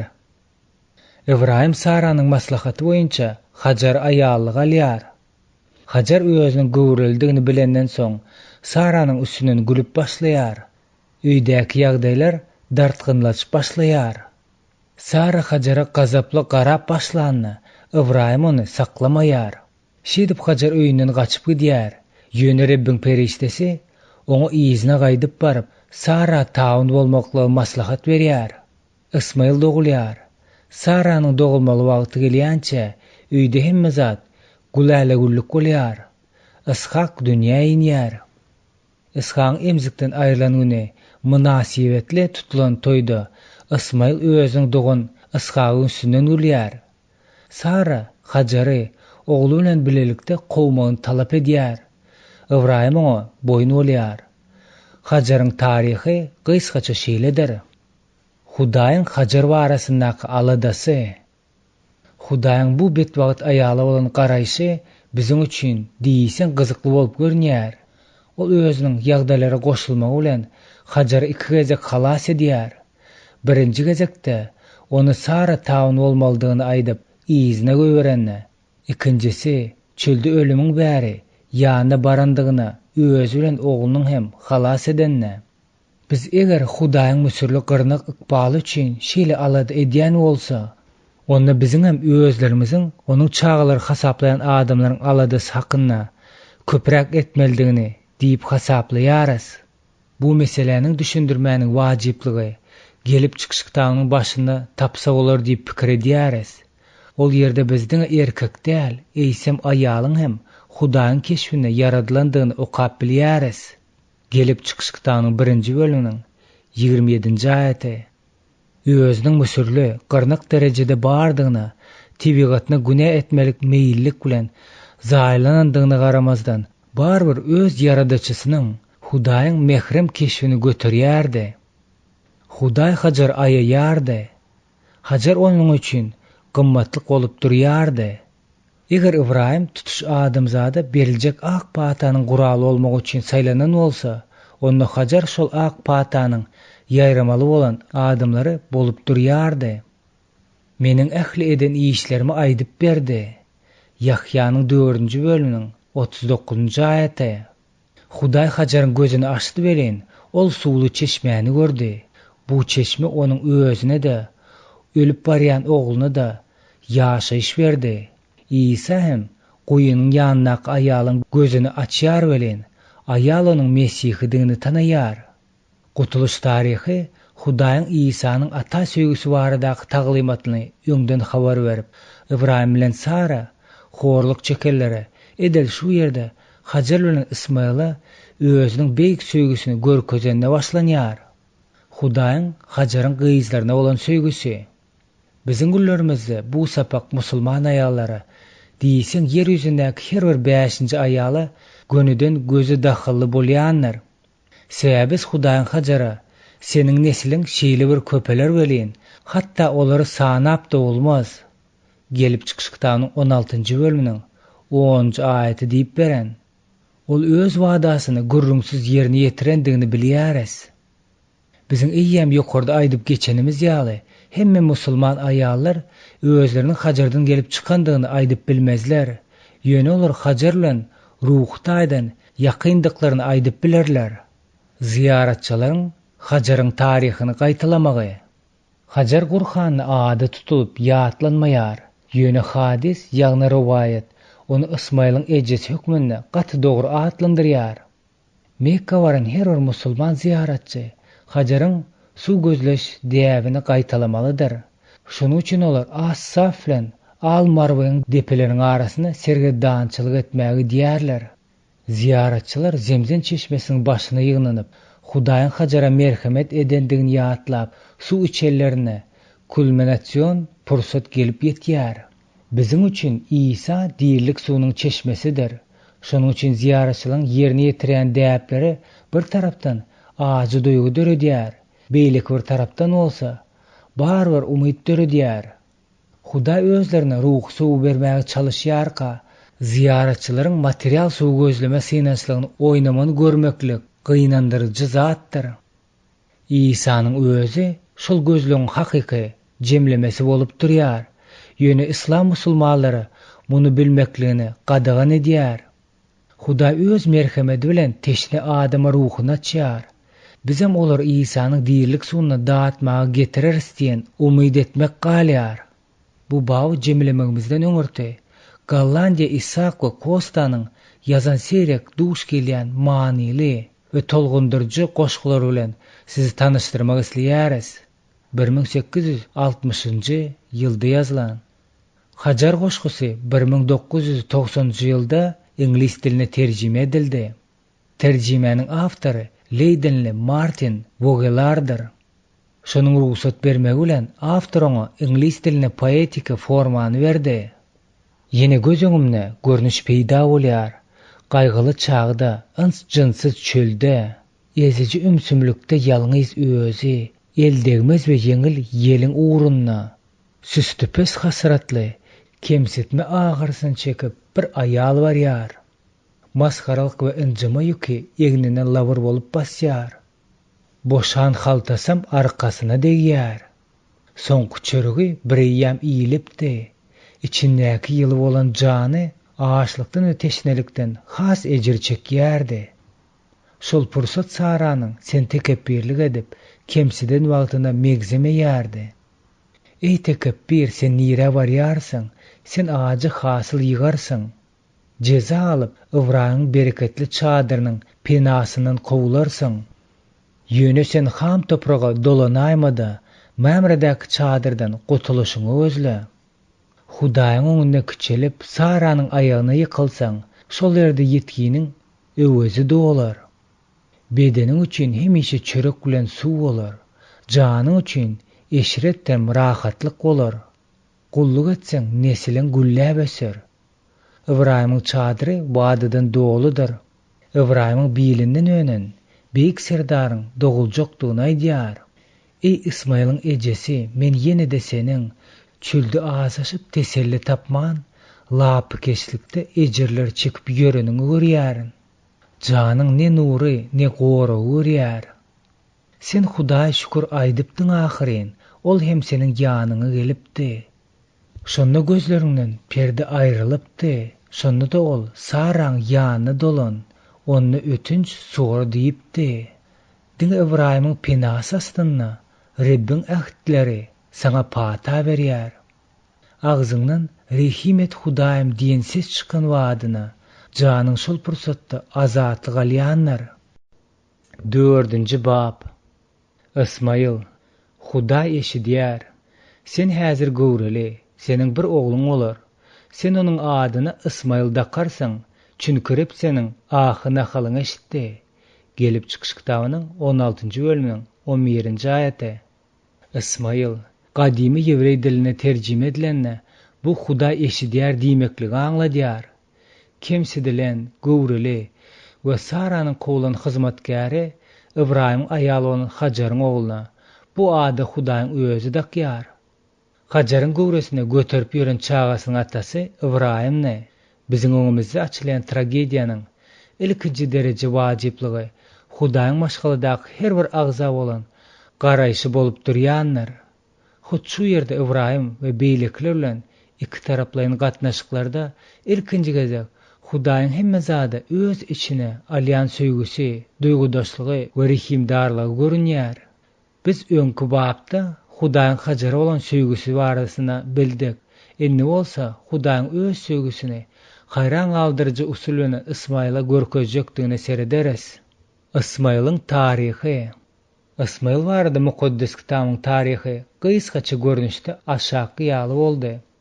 Sara öýenilgisiz bolandygy we iýýam çaga dograndan giç bolandygyny sebäple öz adamsy Ibrahimy hyzmatkary Hajar aýallyk alyp mirasdar edilmegi maslahat bilýär. Ibrahim Sara bilen ılalaşýar. Hajar özüniň gowruldygyny bilenden soň öz bekes Sarany ýigrenip başlaýar. Soňra Sara öz adamsynyň razyligi bilen Hajary kemsidip başlaýar. Netijede Hajar hem ondan gaçyp gidýär. Edil şol pursatda hep Hajara görünýär. Ene, onuň aýdan sözleri: "Sen häzir gowruli, seniň bir ogluň bolar. Sen onuň adyny Ismail dakarsaň, çünkürep seniň ahyna halyň eşitdi." Gelip çykyş kitabynyň 16-njy bölüminiň 11-nji aýaty. Ismail köni ähitdäki iň odan atlaryň biridir. Hudaý eşidýär. Hudaý adamyň betbagtlygyny görýänler. Ismail, bu Hudaýyň hemme döwürler üçin beren wadasydyr. Hudaý biziň her birimiz süýýänler. Hudaý biziň nalalarymyzy eşidýänler. Hudaý Hajara izine dolanyp Sara taýyn bolmaklygy we Ibrahimyň ak patasy astynda bolmaklygy maslahat berýär. Biziň atamyz Hudaý bu oglanjyň yer ýüzündäki hemme adamlaryň ak pata aljak adam bolan Ibrahim maşgalasyna ýaşamagyny isledi. Ismailyň äht maşgalasynaky roly şeýdip hemme zat Hudaýyň aýdyşy ýaly boldy. Ismail doguldy. Ol kakasynyň ýanyna ululdy we äht alan ýeketäk hak Hudaýa hormat goýan wagysçylaryň maşgalasynyň bir bölegi boldy. Ismail 13 ýaşy dolanda Hudaý onuň kakasyna görünip, ähli erkek göbekliler sünnetlenmelidigini aýdýar. Bir maşgalanyň agzalary hukmynda Ibrahim bilen Ismail bir günde sünnetlenýär. Gurhanyna sünnetlenme ýatlanyp geçirilmese-de, musulmanlaryň bu maşgala däbini, ýagny erkek göbek çagalaryň hemmesi sünnetlenme däbini gadymdan bäri ýerine ýetirip gelýändigini hasda hayran galdyrjy zatdyr. Hudaý şu ähdi baglaşmak üçin Ibrahim oňuna peýda boldy. Ol Ismail hakda hem gürleşdi. Hudaý Saranyň öz ýaşyna garamazdan ogul dogurjakdygyny aýdýar. Soňra Ibrahim derrew: "Ismail seniň nazaryňda diýeri bolsa bolýar" diýär. Gelip çykyş kitabynyň 17-nji bölüminiň 18-nji aýaty. Egerde ol ozal Hajaryň geljek çagasy bilen bile gitmegini isleýän bolsa, onda Ibrahim özüni nädip hakyky ata saýyp Ismaila Hudaýdan ak bata bermegini soraýşyny syňlamak hayran galdyrjy bolýar. Hudaý şonda beren jogabynyň üstü bilen onuň beýik söýgüsini hem açylýar. Hawa diýen ses ýanglanýar. "Men oňa ak bata bererin." Hudaý Ishak we onuň birleşik ähdi baglaşmakdaky rol hakynda gurrun edenne. Soň ýene-de Ismail ýatlaýar-da: "Men seniň Ismail hakda aýdanyňy da eşitdim. Men Ismail ýalkap örňetdim. Onu juda köpelderin. Ondan 12 sany tiri başa dörär. Men Ismaildan uly millet dörederin." Gelip çykyş kitabynyň 17-nji bölüminiň 20-nji aýatyna diýilýär. Şu ýerdäki Ibrahim dogasyna berilen tasdikleýiji jogap we men oňa ak pata bererin diýen sözler juda wajypdyr. Bu tasdiklamanın üns verilmegine münasipdigine sebäple köp mesihiler Ismail'in Hudaý tarapyndan näletlenendigine, hiç bolmanda onun soňky ykbalyna perwaýsyzdygyna ynamladygyndadyr. Ýöne Hudaý Ibrahim'in öz ogluny beýle garaýan däldir. Ismail ak pata almalydyr. Munuň üstüne de ol 12 hanlaryň, giden bir milletleriň atasy bolar. Başga sözlerle aýtsak, bu peýgamberlik Ismail'in bereketi boljakdygy we ondan 12 tireden ibaret bolan etniki maşgalanyň çykjakdygy aňladýar. Hudaýyň Ishak bilen ähdi berkitjekdigi barasyndaky sirli wadasy amala aşýar. Ýöne bu Ismail'i Hudaýyň ak patasynyň mahrum etmeýär. Ishak hem kakasy al, öz nesli bolan Isaý al, ak pata guraly bolmalydy. Biz onuň nesli Isa'da we onuň üssü bilen ahir soňunda da şol ak patanyň özlerine we ähmiýetine akyl ýetireris. Hudaýyň Ismail'in öz dogollary bilen düşmançylykly gatnaşykda boljakdygy barasyndaky weliligi barada aýtsak, onu biz muňa enniki babda serederis. Maşgalanyň dargamagy. Sara Ismail'in doguljakdygy barada habar berilenden soň, hiç saat awadançylykly maşgalanyň rahatlygyny bozmajak ýaly bolup görünýärdi. Ýöne Ishak'yň emzikden aýrylmagyna bagyşlanýan meýlisden soň hemme zat üýtgede duruberdi. Bu waka Hajary Sara bolan gatnaşygyndaky gurşa bolan doýgy Ismail'in hem ýan bermegine bahaly boldy. Ol özüniň kiçi insiň üstünden gülýär. Maşgalada tersçilik ýüzi çykýar. Sara moňa gaty kemsinýär we Hajar hem onuň ogly öz bäsdeşleri bilen bilelikde mundan artyk bir öýde ýaşamyň mümkin däldigini duýýar. Sara adamsyna nägilligini duýdurýar-da. Bu gurnagy ogly bilen bile çykaryp gowy. Gyrnaň ogly oglum Ishak bilen mirasymyzy paýlaşmaz. Gelip çykyş kitabynyň 21-nji bölüminiň 10-njy aýaty diýär. Bu epizody düşündirenmizde gaty serasap bolmalydyr. Birinciden, bu Ismail'in Hudaý bilen gatnaşygyny göý berilmejegi ýa-da onuň ak patasynyň mahrum ediljegini aňlatmaýar. Ol hem edil biziň hemmämiz ýaly halas bolup biler. Hudaý biziň hemmämizi halas boljagymyzy we hakykata düşünmegimizi isleýär. Ismail'in durmuşynda bolup geçen waka onuň Hudaýyň mirasdar saýlawyny kabul etmän, öz-özüne Ibrahim bilen bir maşgalda ýaşamakdan we mirasdaky paýdan mahrum edendigine şahytlyk edýär. Ismail'in eden hereketi we Saranyň eden talabyndan ýaňa gaýga batan Ibrahimy Hudaý köşeşdirýär. Sen ogluň we gyrnaň üçin gamlanma. Sara näme etdiyse şonu da et, çünki senin adyň Ishak'yň nesilleri süýlen dowam eder. Gyrnaňyň bolsa oglanyň hem bir millet yaradaryn, çünki ol da senin perzendindir. Gelip çykyş kitabynyň 21-nji bölüminiň 12-nji 13-nji aýatlary. Ibrahim iki gezek köşeşdirilýär. Birinciden Saranyň maslahatyny almaklygy buyruk vermek we Saradan miras düşürüň dünýä iýinjektigi barasyndaky wadasyny gaýtalamak bilen Ismail'in geljegi üçin jogapkärçiligi öz üstüne almak bilen Ibrahim maşgalasyna ýüze çykan ýagdaý çözdi. Täzeden ynamlylygy alan Ibrahim Hajar bilen Ismail'i çykaryp goýberýär. Olar Sara bilen Ibrahim'a bagly bolan öz başlyk ýaşamakda azatdylar. Hudaý ýene-de kömege gelýär. Öz erkine berilen Hajar ýagdaýlara uygunlaşyp bilmeýärdi. Ol suwgu tarýança çölde hiç bir maksatsyz aýlanýar ýörýär. Dir galmakdan elini üzen Hajar özüne de, ogluny da ölüme taýarlaýar. Ýene-de bar taryhyň logiki ahyr gelip bilerdi. Olar näme dogry saýlap etdiler. Ýönerip süýgi bolan Hudaý bardy. Ol Hudaý eşidýär diýip at taklan oglanyň aglamasyny eşidýär. Hudaý periştäni goýberýär. Perişte Hajara, Hajar, sana näme boldy? Gorkma, Hudaý oglany şol oturan ýerini eşitdi. Bar oglany ýerinden galdyr da elinden tut. Men onuň bir beýik millet yaradaryn idi. Gelip çykyş kitabynyň 21-nji bölüm 17-nji 18-nji aýatlary diýär. Hajar öz bükesi Saranyň öňkü edişi ýaly Hudaýyň beren wadasyny ýadyndan çykarypdy. Hudaý Hajara Ismaýlyň geljeginiň özüni gyzyklandyrýandygyny ýatladýar da onuň gözüni açýar. Şonda Hajar öz ýanyna suw çeşmäniň bardygyny görýär. Şeýle bolar halas bolýarlar. Olar halas bolmasyndan soň köni ähitdäki iň ajaýyp tasdiklamanyň biri bolup geçýär. Onuň ajaýyp bolandygynyň sebäbi biz Ishak baradaky gurruna güýmenip Hudaýyň Ismaýly bolan şeýle beýik söýge garaşmadygymyza bolup durýandyr.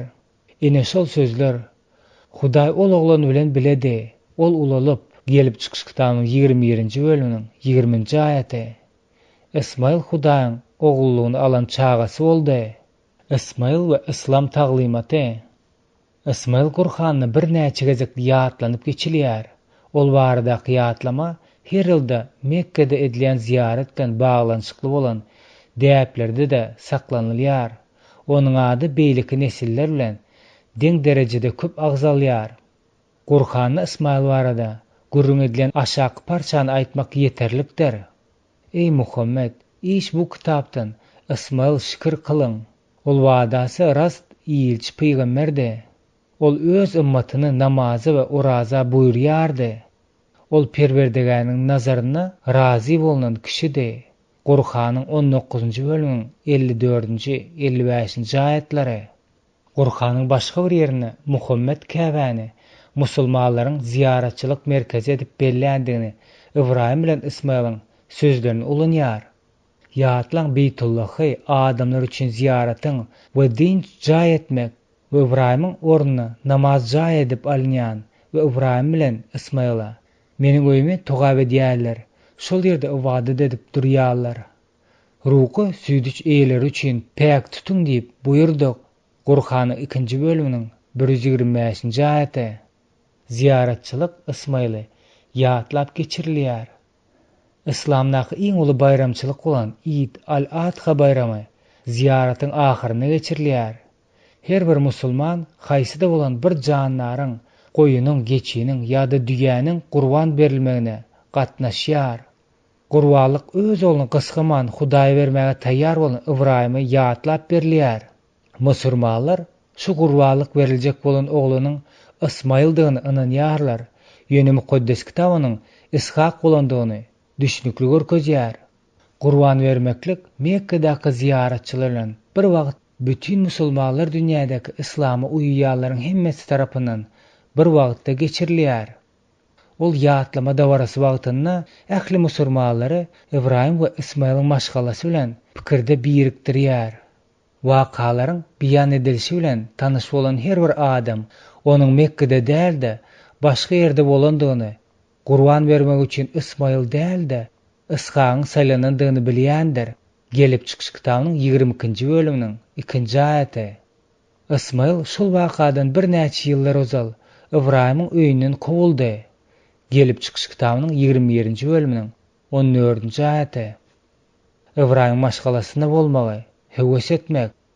Bu däpler we garaýyş mukaddes kitap düşündirişi bilen deňeşdirenmizde näme dogry beýan edilýän bolsa da dogry esasydyr.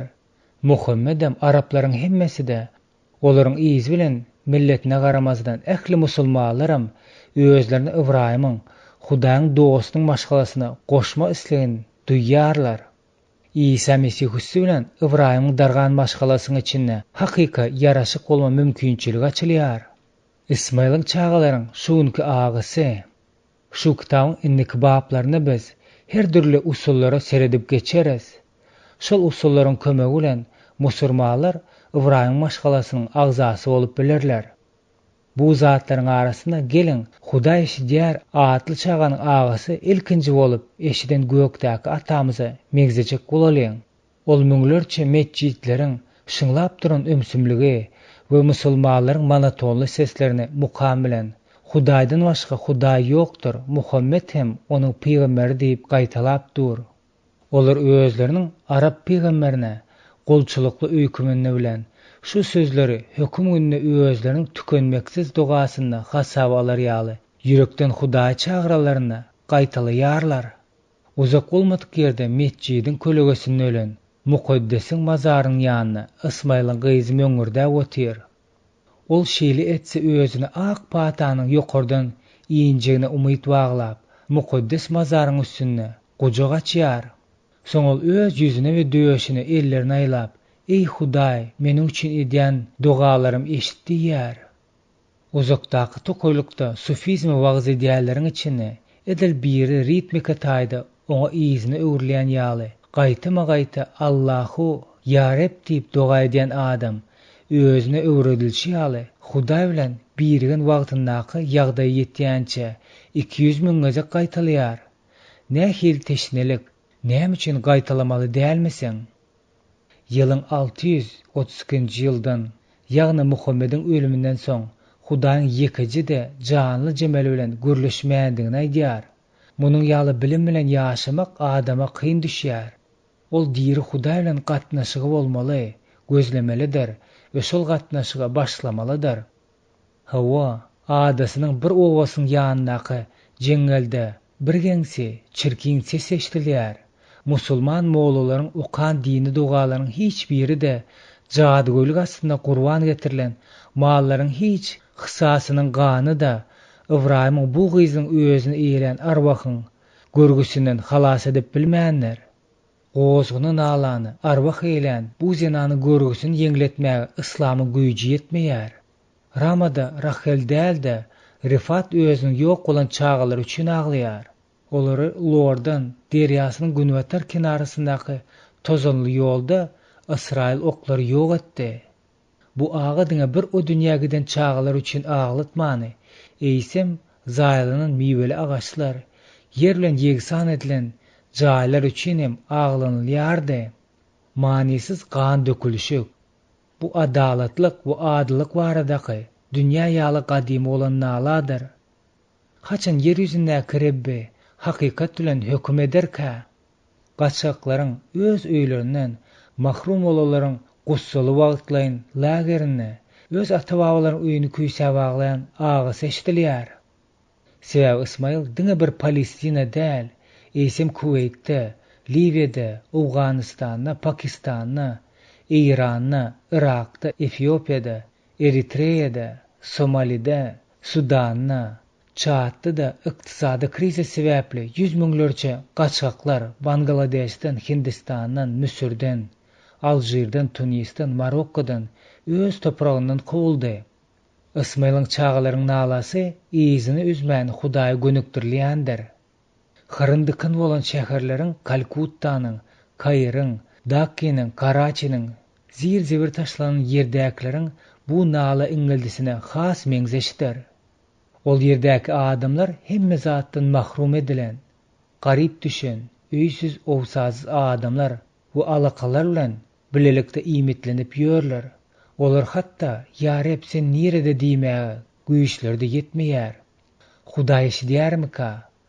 Hawa Ismail, Hudaý bu artykmas çaga Hudaý eşidýän diýen ady da kıldy.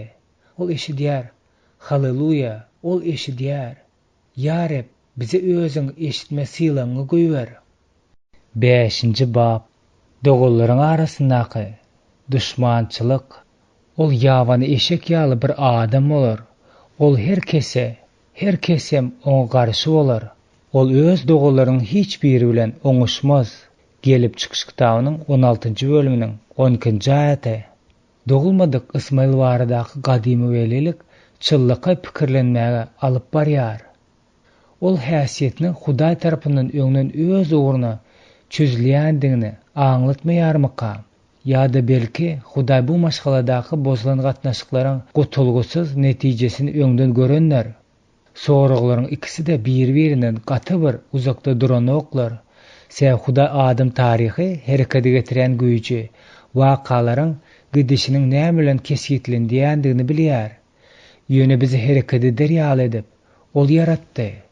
Diýmek, ol Ismail'in durmuşyndaky bolmaly zatlaryň gutulgusyzdygyny görüp, olary öňünden aýdypdyr. Ismail'in şahsiýetiniň tapawutlanan taryhy. Gelin Ismail'in dogalaryna bolan düşmançylykly pozisiýasyny emele gelmegine durmuş tarapyna synalşmak üçin onuň durmuşynda bolan wakalary seredip geçeliň. Sara lapkeçlige düşüp adamsyna özüň müsürli gyrnykdan oğul edinmekliğini maslahat berýär. Hajar özüniň gowruldygyny düşünen badyna bäsdeşlik ruh peýda bolýar. Hajar öz bekesini ýigrenip başlaýar. Şol döwürleriň däplerini laýyklykda aýalyň wezipesi çaga, ılaýda oğul dogurmakdy. Çagasy bolmayan aýal bolsa, biderk ýeri ýaşap ýören adam hasaplanylýardy. Hajar wagtynyň öň Hudaýyň özüne mehirli, Sara bolsa ak patany bermekden ýüz öwür diýip pikir edýär. Hajar tekebbirlik gurşa bolýar. Saran elbetde Hajaryň bu bolşuny diýsen kemsidýär. Şonuň üçin Sara oňa gahar, söýgünç bilen jogap berip Hajary öýünden kowmak isleýär. Şedip Ismail entek ejesini gowresineke, onuň ejesi Saranyň söýgünçleri we Ibrahimyň özüni goramakdan ýüz öwründigi sebäpli kalbynda agyr çekýär. Soňra hem dol ýalňyz duýgusundan ýaňa maşgalasyndan gaçyp gidýär. Hajar entek ýüreginiň astyna Ismaily göterip ýörkä, gorky, gahar we düşmançylyk özüne bolup geçen güýçli oňa hereket etmesine sebäp boldy. Hudaý onuň ýanyna gelýär, ol onu köşeşdirýär. Hudaý Hajaryň entek dogulmadyk çagasyna Hudaý eşidýär diýen ady dakýar. Säwol Hajaryň çekýän ejirlerini görýär. Hudaý Hajary izine Saranyň çadyryny iýberýär. Ol şol ýerde hem Ismail dünýäge indirýär. Dawa ýüzle çözülýär. Ismail ilkinji çaga bolandygy üçin mirasdar boljakdygyna dolu ynamly bolup, kakasy Ibrahim ýanyna öýünip ösýär. Ol 13 ýaşynda kakasy bilen bir günde sünnetlenýär. Ol özüni adaty bolmadyk bu maşgalanyň gurrumsuz wajib agzasy hasaplaýardy. Ýöne tizara maşgalanyň berkligi Saranyň çagasynyň Gülki, Ishaqa atly oglanyň dogulmakdygy barasyndaky habar zerarly gowşaýar. Enne Ismail özüniň gyrnyň ogly bolandygy sebäpli resmi birinji aýalyň çagasynyň peýdasyna nowakarlyk statusynyň mahrum bolmagy mümkindigi hakynda pikirlenip ýaşamalydy. Elbetde bu täze howp Hajaryň kalbyny bir wagtky bäsdeşlik duýgusyna ýörýär. Şonuň üçin ol öz ogluny Saranyň ogluny bolan gawanjaňlyň ýigrenjik döremegine de täsir eden bolmagyna da mümkin. Ishaň emzikden aýrylmagy şanyna geçirilen dewara wagtyna gursagyndaky duýgulary daşyna çykyp duruberýär. Ýagny Ismailyň Sara bilen onuň oglunyň üstünden gülendigini aýdylýar. Gelip çykyşykdan 21-nji bölüminiň 9-njy aýatyna. Şonda Sara hem öňkü kiyine bilen gahar herekete gelip başlaýar. Sara Hajar bilen Ismaily öýüň iýişinden aýyrmaklaryny talap edýär. Ibrahim hem Rabbiň maslahaty bilen muňa razy bolýar. Hajar bilen Ismaila iýmet berilýär-de, gowulup goýberilýär. Hajar bilen Ismailyň ýüregini pür eden öýke we gahara kim baka berip biler? Şu wakalar hem Rabbiň Ismailyň geljegine degişli bolan belileriň aýtmagyna sebäp boldy. Taraplaryň ikisi de günäkär. Kim ýazgyrmaly? Hajar bilen Ismail bu maskaraçylyky kolmanyň ýüze çykmagyna sebäp bolan zatlaryň hemmesi üçin Sara bilen Ibrahimy adalatly ýazgyryp bilerler. Başga bir tarapdan Mesihlik taglimatlaryna laýyklykda hereketlerimiz we sözlerimizin güýji zerarly özümize bolýan zatlar üçin jogapkärdiris. Adam düşünjesi derejesinde bu wakada gahrman ýokdur. Olaryň hemmesi de ýazgyrylmaga münasipdir. Eýsem olaryň her biriniň durmuşyna Hudaýyň özüniň goşulmagy, maşgala tragediýasynyň gidişindäki wakalaryny has erwet zady öwrülmeginiň mümkin bolup biljekdigini görkezmeýärmi? Hudaý öz söýgüsine laýyklykda hereket edip, olaryň her biri bilen boldy. Hajar bilen Ismailyň janyny halas edildi. Geljekki beýiklik wadasy Ismaila ýene-de berildi. Ol ulalýança Hudaý onuň bilen bile boldy. Elbetde Ibrahim bilen Sara da gartaşandygyna garamazdan ogluň we şöhratlyk geljegiň berilmegi bilen ak bata aldylar. Ismail bilen şu günkü islam arasyndaky baglanşyk barmy? Bu zatlaryň bu günkü islam fenomeniň şahydy bolup ýören bize näme dakyly bar? 1991-nji ýylyň ortalaryna musulmanlar 1 milliarddan gowrakdylar. Olar häzirki döwürde-de Mesihilik ýygnagy üçin kiçirek howp bolup durýandygy-da görüňsüzde. Biz ýende Ismaýlyň häsiýeti bilen Ismaýlyň özüniň nesil başlarynyň biri höküminde kabul eden Islamyň arasyna baglanyşyk barmy diýen soraga gaýtalaýarys. Her nenen hayran galdyrjy görünse-de hawa diýip pikir edýäris. Görnüşine görä muny taryh tasdiklaýar. Öz şahs taryhymyzy ýatlap, Ismaýlyň nesillerine gaty bir gazaply daramaz ýaly. Gelin özümiziň gozgun taryhymyzy ýatlalyň. İki jahan uruşy hem Günwatarda başlandy. Geçen asyrdaky iň eýmenji we howply iki häkimet Günwatardaky Sowet Soýuzy bilen Birleşen Ştatlaryň bolup durýardy. Onu üpçün edici zorluk ve düşmançılık dinamikası, nähili dinamika. Aşağıda düşündürüşü berip bilendim üçün men Edward Hunter'a ve onun Beyni ýolma diýen kitabyna minnetdarlyk bildirýärin. Munyň başlanyjy Koreýa uruşuna biz öz goşullarymyzyň käbir bölekleriniň ýesir düşen eskerleriniň beýilleriniň gowy ýuwlandyklaryny we biziň ýurdumyzyň garşysyny öwrendiklerini eşdenmizde Birleşen Ştatlarda duýan gorkymyz bolupdy. Hunter'ın nokta nazary Xitaň beýni ýuwjy kommunistleriň psihiatriýasynyň günä duýgusynyň agresiýa alyp barýan siklyn ulanmaklygy öwrenendigini aýtmakdady. Täsir ediş şemaly takmynyň şeýleräk, hakyky ýa-da bardyr öýdýän günä ýazygy dogurýar. Egerde ýazyk basylyp ýatyrmasa, gorky döredýändir. Egerde şol gorky aýrylmasa, onu ol düşünüksiz düşmançylyga duýgu alyp barýar. Belli bir wagtda bu düşmançylyk ýa-ha beýni keselleriniň görnüşindäki psikosomatika nazarlygyny döredip, içe tarap gidýär ýa-da özüni kassetmek islegini döredýär. Ýa-da ýigrenç üçin haýsydyr bir obyekti emele getirýär. Eger şahsiýet bu şol täsirden saplanmasa, ona şol düşmançylyk belli bir adama ýa-da tutuş halka zorlugy itegi bolup gulluk edip biler. Şol ziyanly sikl häzirki musulmanlarda saklanylyp galandyr. İsa'nın adam tüýgetine aralaşmagy. İlkinji gezek seredenmizde İsa Mesihiň adam bedenine girmezden ozolky 2000 ýyllygyň sapaklarynyň hasabyny alyp, bu zatlara düşünendigi. Şondan soňky 2000 ýylyň dowamyna boljak adamzat taryhyny öňünden aýdandygyny gen galdyrjy bolup görünýär. İsa özüň soňky wagzlarynyň birine şeýle diýdi: Uruş seslerini, uruş turanlary barada habarlar eşidersiňiz. Äge bolun, gorkmaň. Çünki bularyň bar bolmalydyr. Ýöne entek dünýäniň soňu däldir. Çünki millet millete, paçalyk paçalyga garşy çykar. Aýry-aýry ýerlerde aşlyklar bolar, ýer titrär. Mattanyň hoşganyň 25-nji bölüminiň 6-njy, 7-nji aýatlary. İsa mundan başga da käbir zatlary düşündirdi. Şahsiýet towa etmeklik bilen bagyşlanmany duýýança özlerini gynanlary zalim darar. Dogry adamı barlygyny özü de towa gelmedik adamdaky wyjdanyň azar bermesini güýçlendirýär. Onsoň size gaýga bastyrarlar, öldürürler. Meniň adam üçin hemme milletler sizi ýigrener. Mattanyň 24-nji bölüminiň 9-njy aýaty diýip duýdurýar. Musulmanlar Mesih bilen ýaraşýan çağlar şu ýoldan giderler. Mesihe öwrülmeklik şifa tapmagyň açarydyr. Iň beýik hakykat ähli adamlaryň Mesihe öwrülmäge mätäçligi nedir? Bizim öz Hudaýymyzyň hatirasyna söwüşçilerin hataryna girýäris.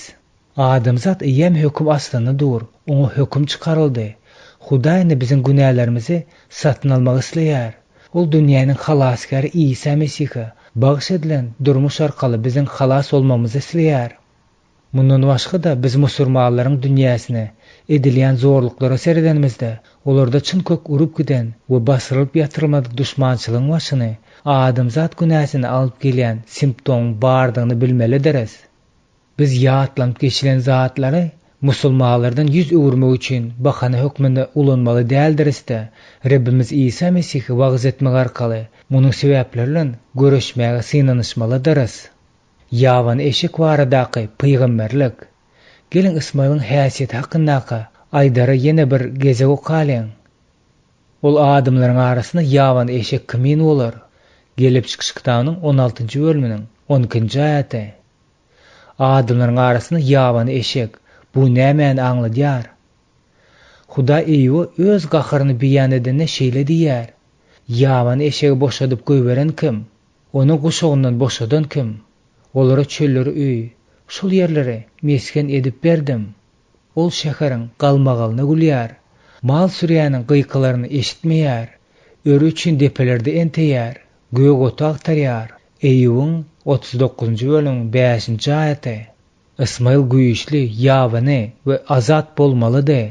Biz bu ýerde onuň oňşuksuz öz dogalaryny syýlamaýan, şäherdäki durmuşyny ýigrenýän, öz ýakynlary ýa-da başga hiç kim bilen hem bile ýaşap bilmejek derejäçeli azatlygy süýýän bolmalydygyny aýdyp, munyň üstüne de ýetirip bileres.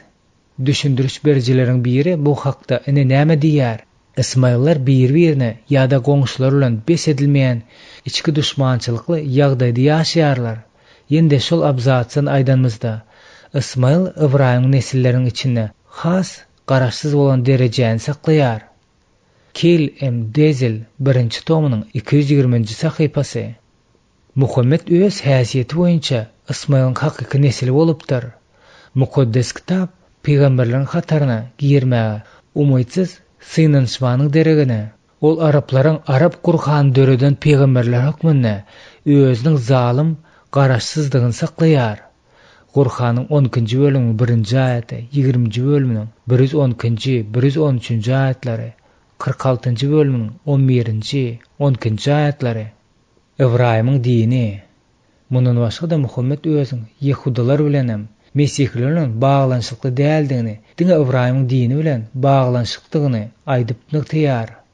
Kur'anyň 2-nji bölüminiň 129-njy, 135-nji aýatlary.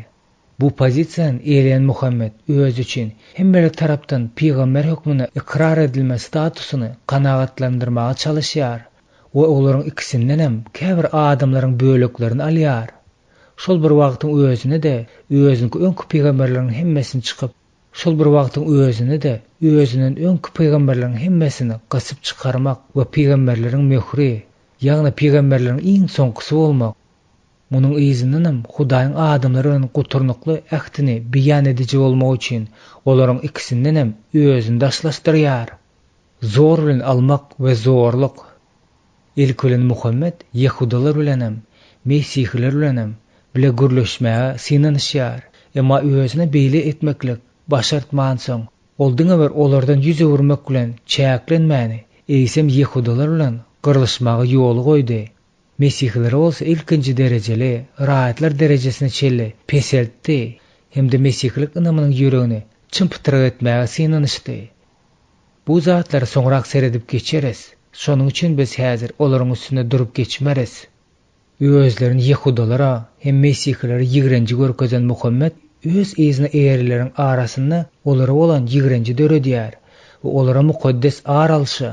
Kur'anyň 42-nji bölüminiň 37-nji, 39-njy aýatlary we mukaddes uruşy Kur'anyň 2-nji bölüminiň 216-njy, 4-nji bölüm 76-njy, 9-njy bölüm 5-nji, 61-nji bölüm 4-nji aýatlaryny. Kur'anyň mukaddes uruşyň ýumuşlary we şertleri boýunça 50-den gowrak teklipnama bar. Munyň gözü dürtülip duran maksady Muhammediň Ýehudi, Mesihlik ynamyna garaşsyzlyk we olara öz baýdanyň astyna durýança kapyrlara gönükdirilip yglan edilen ebedi ýigrenji berkitmekdir. Munyň netijesi musulmançylyk lagerindäki hemişelik düşmançylyk bolmalydy. Bir neme giňrek ýaly görünse de Ismail'in gelip çykyş kitabynyň 16-njy bölüminiň 12-nji aýatynda suratlandyrylan häsiýeti Muhammediň ýaşaýyş obrazyny we özlerini ýamalan islam taglimatlaryna eýermek bilen oň megzes bolalary şuna çellem saklanyan ýaly bolup görünýär. Ruh hasıl we görgi. Ine şu ýerde hemme musulmanlaryň umumy pikiri goşulyp düşmançylykly görüş alyp barýan ýa-da guduzlan ýaly bolup ýören däldigini aýdyp, öňkü sözlerim ýene-de bir gezek gaýtylamaga ruhsat edin. Hudaýa şükür, musulman dünýäsinden eýem hasıl ýygnanyp ýör. Ýöne häzirki döwürde musulmanlar hoş habar ýetirmäge çalışýan Mesih missionerler üçin ýokarda aýdylyp geçilen düşmançylyklar we zorluk köp ýagdaýlarda musulman dünýäsinde juda erbet ýagdaýlara döredýär. Musulmanlar işläp başlandy. Gowuz hiç ýer illüziýaly, bolmazlıktır. Rabbimiz ýaşap ýörkä, ýeňiş aňsatlyk bilen gazanylmady. Bugün hem bu şeýledir. Biz howpyň içinde ýaşaýarys.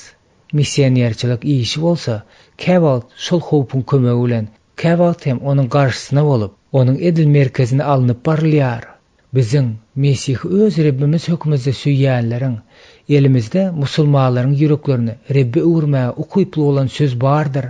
Ismaýlyň kömek, adalat, şifa, azatlyk, Hudaý bilen gatnaşyk, gollanma, umyt we gutuluş sorap gygyrýan çağlaryny jogabymyz taýýardyr. Ine men oňa ak pata berýärin. Ibrahim eden dogasy biderek bolmady. Ol Ismaýl seniň nazaryňa diri bolsa bolýar diýip ýalvardy. Hudaý hem, men sen Ismaýl hakda aýdanyňy da eşitdim. Men Ismaýly ýalkap, onu juda köpelderin. Gelip çykyş kitabynyň 17-nji bölümiň 18-nji, 20-nji aýatlary diýip jogap berdi. Bugün künne Hudaý İsa Mesihiň hoş habaryny wagys etmek arkaly biziň Ismaýl nesillerine, musulmanlara ak pata bermek özünden sormagy isleýär. Ismaýl we onuň ruhy nesilleri bolan musulmanlar mundan welek Ibrahim maşgalasyndan daşda galmaly däldirler. İsa haçda gan döküp hemme adamlaryň ýaraşmasyna amala aşyrdy. Hawa biz İsa'nyň aýdyşy ýaly möjükler içindäki goýullar kimin bolup öňe gideris. Bize şeýle hem İsa'nyň ruhunyň güýji bilen bendilikdäkileri azad etmäge tawşyryk hem berilendir. Biz özümiziň zalimlaşan dogallarymyzyň arasyndan hasyl ýanyjykdygymyza ynanýarys. Şeýdip biziň umymy atamyzyň Ibrahimyň dargan maşgalasyna şifa geler. 2-nji bölüm Ismaýlyň iň meşhur ogly 6-njy bab Muhammed ilkinji peýgamber. Aýdyň özü rızklandıran asmanyň we ýeriň ýaradyjy bolan Allahdan özgäni dost tutaýynmy? Aýdyň elbetde men Allaha boýunsunyjy kişileriň birinji bolmagy emir edildim. Herňiz müşriklerden, köp hudaýlardan bolmaň. Qur'anyň 6-njy bölüminiň 14-nji aýaty. Muhammed ýokarda getiriş aýatda özüň ilkinji musulmanlar ýa-da islamdaky ilkinji adam hökmünde keskitlenýär. Bu iki manada düşünüp bilinär. Ol ýa-da ähli döwürdäki musulmanlaryň hemmesinden iň meşhur bolan ýa-da täze din islamy esaslandyrjy bolan. Qur'anyň köp ýerlerine Muhammediň Ibrahimy we beýleki mukaddes kitap gahramanlaryny, şol sanly İsa'ny musulman özlerini Hudaýyň arasalaýarlar hökmünde görkezendigi sebäpli ol özüni peýgamberleriň iň beýik hasaplaýandygyny gelip çykýar. Ýöne taryha esaslansak, İslam dini Muhammediň taglimaty esasyna ýüze çykýar. Ol din hökmünde Muhammede çelli bolmandyr. Mysal üçin musulmanlaryň kalendary Ibrahimden däldi. Muhammediň syýasy häkimeti we medeniýeti musulmanlara harby ýolbaşçylyk etmeligi öz üstüne eline alan ýylyndan başlanýar. Awtor Muhammediň musulmanlaryň arasyndaky ilkinjidigine hut şu taryhy manyda hem düşündirýär. Şu ýerde musulman sözüniň nädip hem bolsa bir ýol bilen keskitleme wajypdygyny ýüze çykýar. Semantiki, ýagny esas sözlük manysynda bu söz tabyn bolmak adam diýmekligi aňladýar.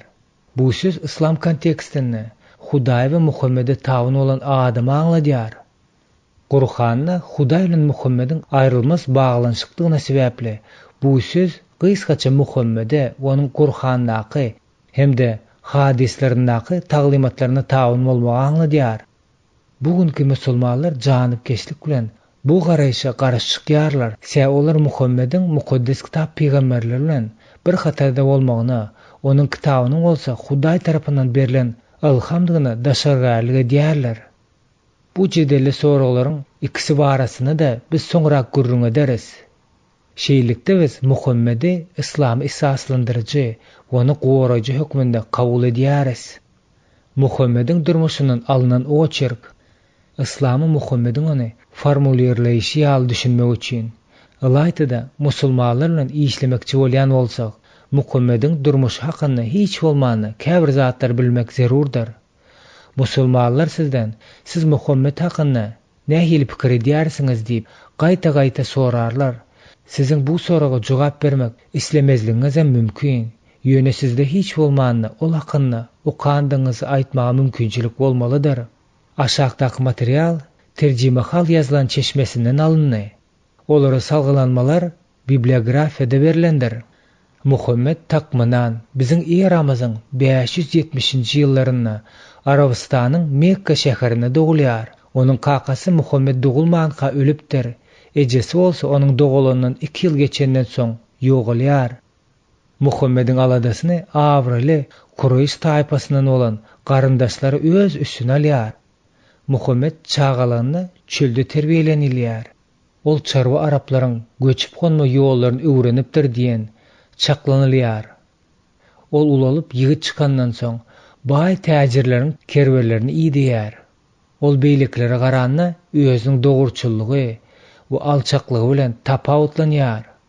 595-nji ýylda ol özünden 15 ýaş uly bolan baý hojaýynyna Hatice adly dulaýaly öýlenýär. Muhammed Hatice diýsen wepaly bolupdyr. Hatice 619-njy ýylda dünýäden ötýär. Muhammed ýaşlygyndan başlap tebigaty synama ukybynyň bardygy bilen meşhur bolýar. Baý dulaýaly öýlenmek bilen ol özüniň höwes edip ýören boş wagtyny tapýar. Ol meditasiýa girmek üçin Mekkanyň golaýyndaky Hira dagyna tez-tezden gidýän eken. Ilkinji ekstaz duýgusy Muhammede 40 ýaşynda biziň eramyzyň 610-njy ýyllaryna gelýär. Köp alymlar ýyldys süresini ýazan zadyna şu tejribäni salgynýar diýip hasaplaýarlar. Oňa bir güýji dolan sahyby gudrat, ýagny Cebrail Allah salam tälim bermişdir. Biz Muhammed Allah salama 2 ýy aralygyna ýakynrak bolup Allahyň öz bendesine Muhammed Allah salama iýinderin wahyny ýetirdi. Peygamberiň göwnü gören närsesini inkar etmedi. Ýagny Cebrail periştanyň suratyny görüp peygamberiň göwnü hem kanagatlandy. Onuň Allah Taala tarapyndan iýberilen perişdedigine iman getirdi. Qur'anyň 53-nji surasynyň 5-nji 11-nji aýatlary. İlk bilen Muhammed bu başdan geçiren düýşini aljaýar. Ol özüniň akylyndan azaşandygyny, özüni arwakçynyň eýlendigine de düşünmeýär. Aýaly we onuň ýegini Mesihi Barak ibn Nafal bilen maslahatlaşandan soň ol ekstaz mahalyna özüne Cebrail periştanyň üstü bilen Hudaý tarapyndan ilham berilendigine göz ýetirýär. Munyň ýaly ilhamlar oňa her türlü wagtdan soň ýene berilip durupdyr. Onuň durmuşynyň şu döwrüne aýaly bilen ýakyn dostlaryň bir näçesi oňa Hudaýyň Rasuly hökmüne iman edýärler. Bu zatlaryň hemmesi 3 ýyllap az adamlaryň arasyna saklanandan soň biziň eramyzyň 613-nji ýyllaryna Muhammed özüni köpçilik içinde wagys edip başlamanyň buyruk berilýändigini duýýar. Bu wagys etme Kurayşy sirdar tarapyndan hiç il opozisiýa döretmezden 6 ýyla golay dowam edýär. Muhammediň öz wagys etmesini alyp barýan ýyzygderligini dikeltmek juda kyndyr. Onuň eýsinden öz eýsine eýeriji adaty bolmadyk ekstatiki çykyşlary düzülipdir. Qur'anyň 1-nji babyndan beýleki 113-nji babyna hemmesinde de öz ullugyna laýyklykda ýyzygderligi dolu äsgermezlik edilýär. 1-nji babdan başgasy iň uzynyň eýsinden iň gysgasy ýa tersine bolup gelýär.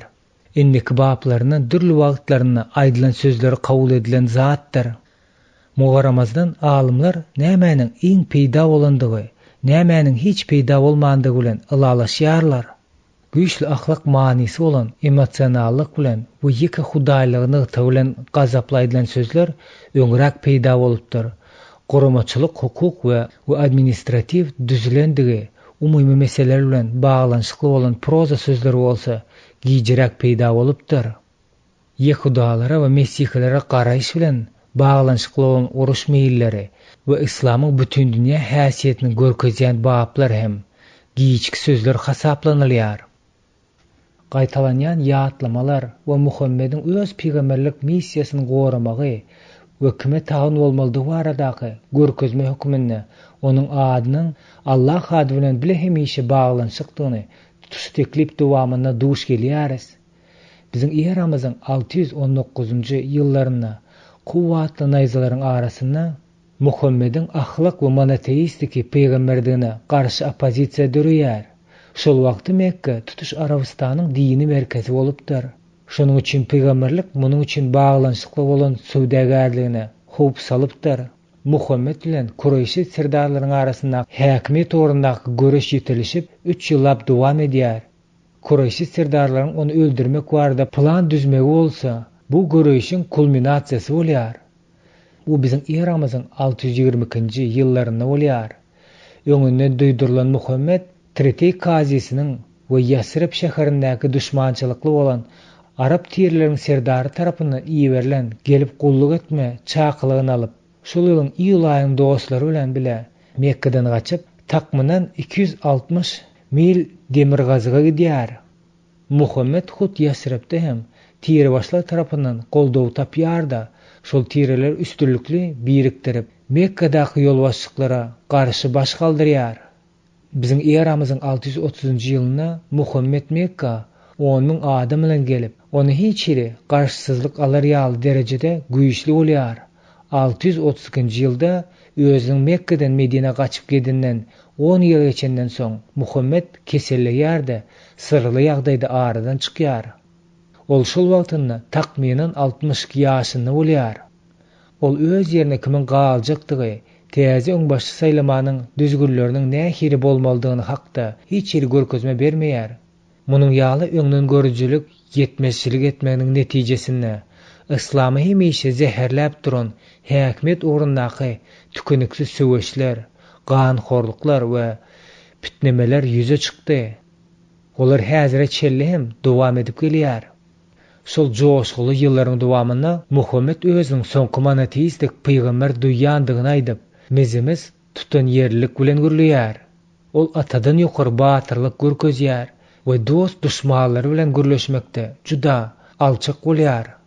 Hatijanyň ölümünden soň aýallarynyň sany gitdigiçe köpelýändigine garamazdan ol takwalyk bilen doga etmekde, sadaka paýlamakda, orazy we sahyhlykda tapawutlanýar.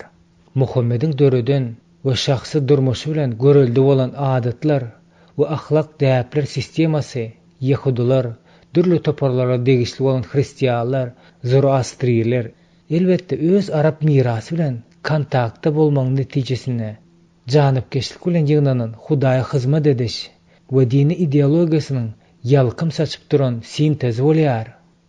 Zoroastrizm Orta Aziýada, Iranda, Awganistanda, Zakavkazyanyň günnäger böleklerinde gadim döwürde ýaýran. Dünýäde iki başlangyjyň ýagşylyk bilen ýamanlygyň göreşiniň bardygyny ikrar eden, o da çokunmaly undan, ol dünýä bar, ahir zaman boljakmys diýen dinidir. Onda zihini diýsen köp bolupdyr. Şol sylaklaryň biri de dili barlyk ukybydyr. Ol arap diliniň ustady bolupdyr. Belki Arap retorikasynyň yarım poetrik stiline şu wagta çelli ondan öňe geçen bolmasa gerek. Onun ajaýyp sesi we gürleýiş täri bilen auditoriýany hipnozlama ukyby bolan bolmaly. Ol özüni peseltjek, özü bilen deňeşmek ýa-da oratorlyk sungatyna özüni öňe geçmek bolanlaryň garşysyna az çykmady. Muhammediň şahsiýetiniň garanky tarapy, ýöne onuň şahsiýetinde de garanky tarapy bolupdyr. Yahudilary we Hristiýanlary özüniň hakykatdan hem Hudaýyň resuldugyna inandyrjak bolup, eden şowsuz irki synanşyklardan soň ol olaryň garşysyna aýaga alýar. Yahudiler onuň üstünden gülýärler, Hristiýanlar bolsa onu inkar edýärler. Ol özüniň izini eýerjilere Hristiýanlar bilen hiç hasap hem dostlaşmagy däldigini pent edýär. Qur'anyň 5-nji bölüminiň 59-njy, 55-nji aýatlary Muhammed Yahudi tirelerini Medineden kowýar, başga bir tirenin erkekleriniň hemmesini galaşdan geçirýär-de, olaryň aýallary bilen çağalaryny we emlemeklerini alyp gidýär. Üçünji birini bolsa zorluk bilen tabyn edýär. Qur'anyň 3-nji bölümi. Yahudiler bilen Hristiýanlara garşy gönüktirilen bu ýüzlenme musulmanlaryň namaz okan wagtynda öwülmeli bolan tarapy, ýagny Ýerusalimden Mekka uğru üýtgetme bilen bellenendir. Qur'anyň 2-nji bölüminiň 136-njy, 142-nji aýatlary. Onuň behişde düşünşi juda duýguru bolupdyr. Muhammed'in gökler her bir erkek kişi için qara gözlü acayip kızlardan doğuldığı varasını taqlimatı. Muhammed'in gökler her bir erkek kişi için qara gözlü acayip kızlardan doğuldığı vardak taqlimatı behişte hiç kimin ölenmeýändigini we durmuşa çykmaýandygını, çünki hemmelerin perişteler kimin bolýandygy barasynda taqlimatı laýyklykda hristiýanlar üçin hasda kemsidici bolýar. Aýallary bolan gatnaşyk meselesini musulmanlar islama çellik bolan Arabistan bilen deňeşlerimizde ädilen äwert uly ädimni tassyklap Muhammed'in taqlimatyny aklamaga çalışýarlar. Bu çok hakikatdir. Yöne Muhammed'in taqlimatı mukaddes kitabı Hudaýyň erkegi de aýaly da öz keşfini yaradandygy barasynda standardyny saklamaýar. Gotuluş meselesini Mesihiň aýaly bilen erkegiň arasynda tapawudy aýrandyga asla hasaba almaýar. Munyň üstüne de Muhammed özüniň taqlimaty we real durmuşy bilen İsa'nyň bir nikalyk taqlimatyna garaşy çykýar. Muhammed erkegi bir wagtda 4 aýal almaga we aýaly nikah bozma prosesinden mahrum edilip, nikah bozmaň inisiator bolmaga ruhsat berýär. Ýöne Muhammed'in İsa Mesih'e doğru garaşy çykan ýeri onun kılıç baradaky taqlimatydyr. İsa da Muhammed'e de paýtagtda birine Ýerusalimne, beýlekisine Mekke'de taýpadaşlary tarapyndan ölüm howpy salynýar. İsa Ýerusalimne haça çyýlenýär. Köplerin halas bolmagy uğruna jany bermek üçin gidýär. Markusyň 10-njy bölümiň 45-nji aýaty. Ol kılıç atmaktan, Yahyanyň 18-nji bölümiň 36-njy aýatyna ýa-da goşun ýygnamakdan ýüze urýar. Ol her bir adamyň behbidi üçin ölümi de adýar. Ýewreýlere ýazylan hatyň 2-nji bölümiň 9-njy aýaty. Muhammed ejirli ölüm howpunyň awanandygy üçin Mekke'den gaçyp gidip öz izini ereleri täze basyp alynan şäher bolan Ýasrepde, soňrak Medine diýen atlandyran şäherde ýygnamaklaryny makum bilýär. Ol Mekkeli kerwelleriň üstüne çözmäge başlaýar. Bu bolsa ýaraňly çaklaşmaga alyp barýar. Bu çaklaşykda Medinanyň musulmanlary Mekkelerden üstün çykýar.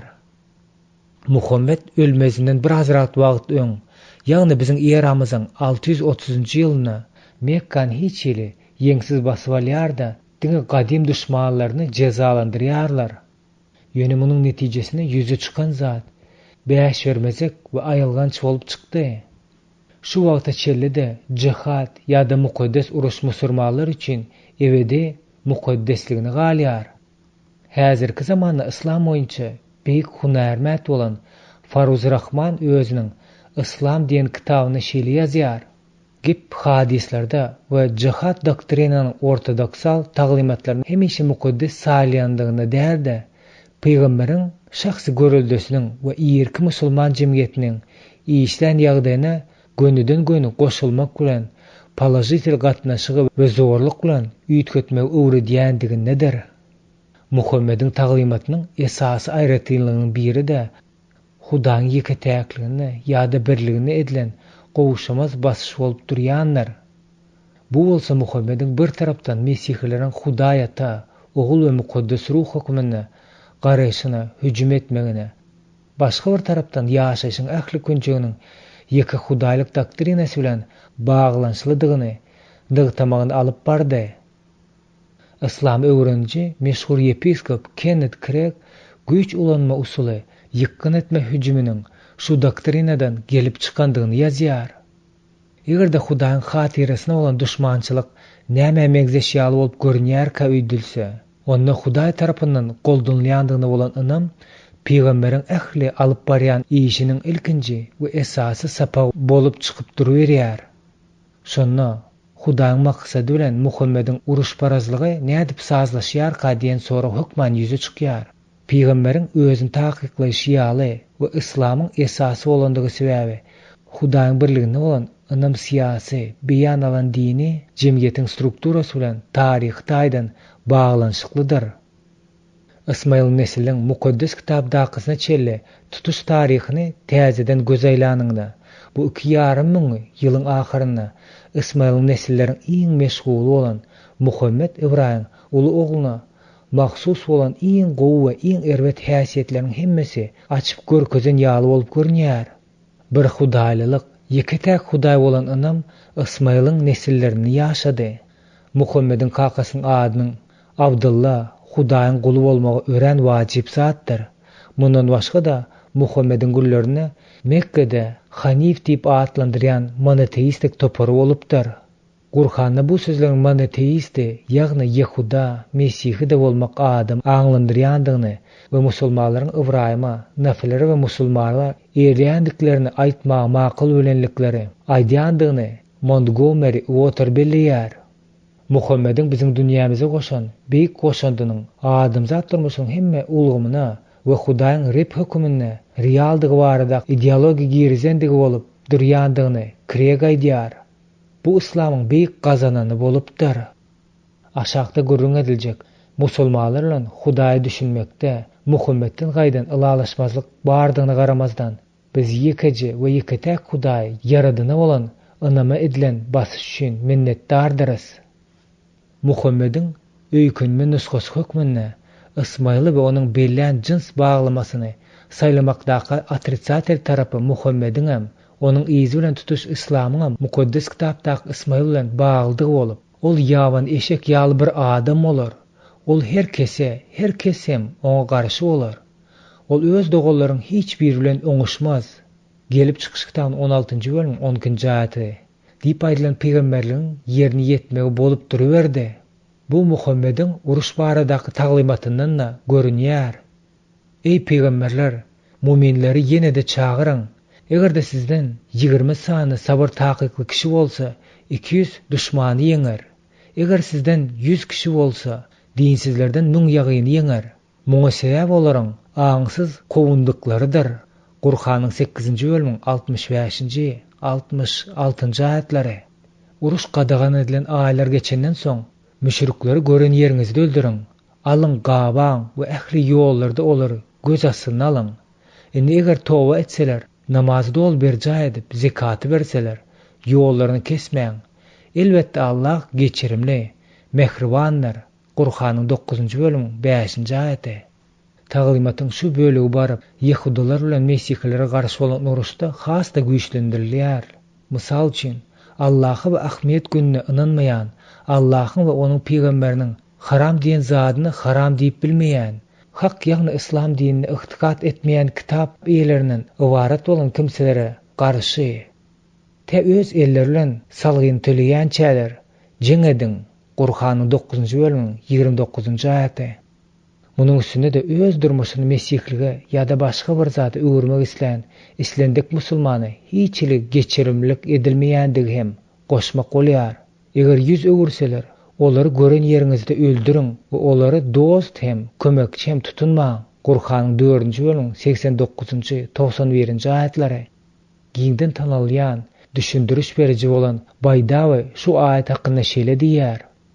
Onun ynamyndan kim açaçan ýa-da gizlikde ýüz öwürse, onu tapan ýeriňizde beýlik hudaýsyzlyklar bir kimin tutup öldüriň. Ortodoksal İslam şu wagtda çelli hem Muhammediň şol taglymatyny eýerip, başga ideologiýa üçin İslamdan ýüz öwüren musulmanlary cezalandyrmaga meýil edýärler. İslam reddiýärlere musulmanlaryň geçirimlik etmeýändigini haýran galdyrjy görkezmesi Şeytan Ayetler adlı kitabın avtoru olan Salman Rushdie'nin durmuşunda bolup geçen zatlar bolsa gerek. Doğrusunu aýtsak, Rushdie Gur'any Hudaý tarapyndan ruhlandyrmandygyny we Muhammediň peýgamberligiň kanundygyna şüphelenmesine diňe bir İslam ýüz öwürmek bilen çäklenip durmady.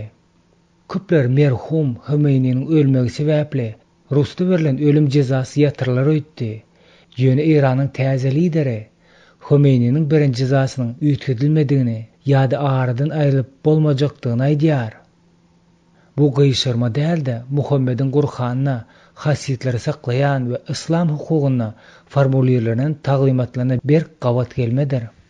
Elbetde munyň ýaly ýerde işlemäge synanşan Mesihi köp kynçylyklara gurşa bolýar.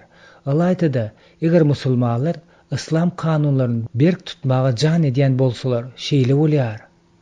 Bu mesihleri kıyın meselelerin önüne koyar. Musulmanlar bizden köpüýimiziň yüzler çekecek özümizin Muhammed hakda näme pikir edýändigimizi sorandyrlar.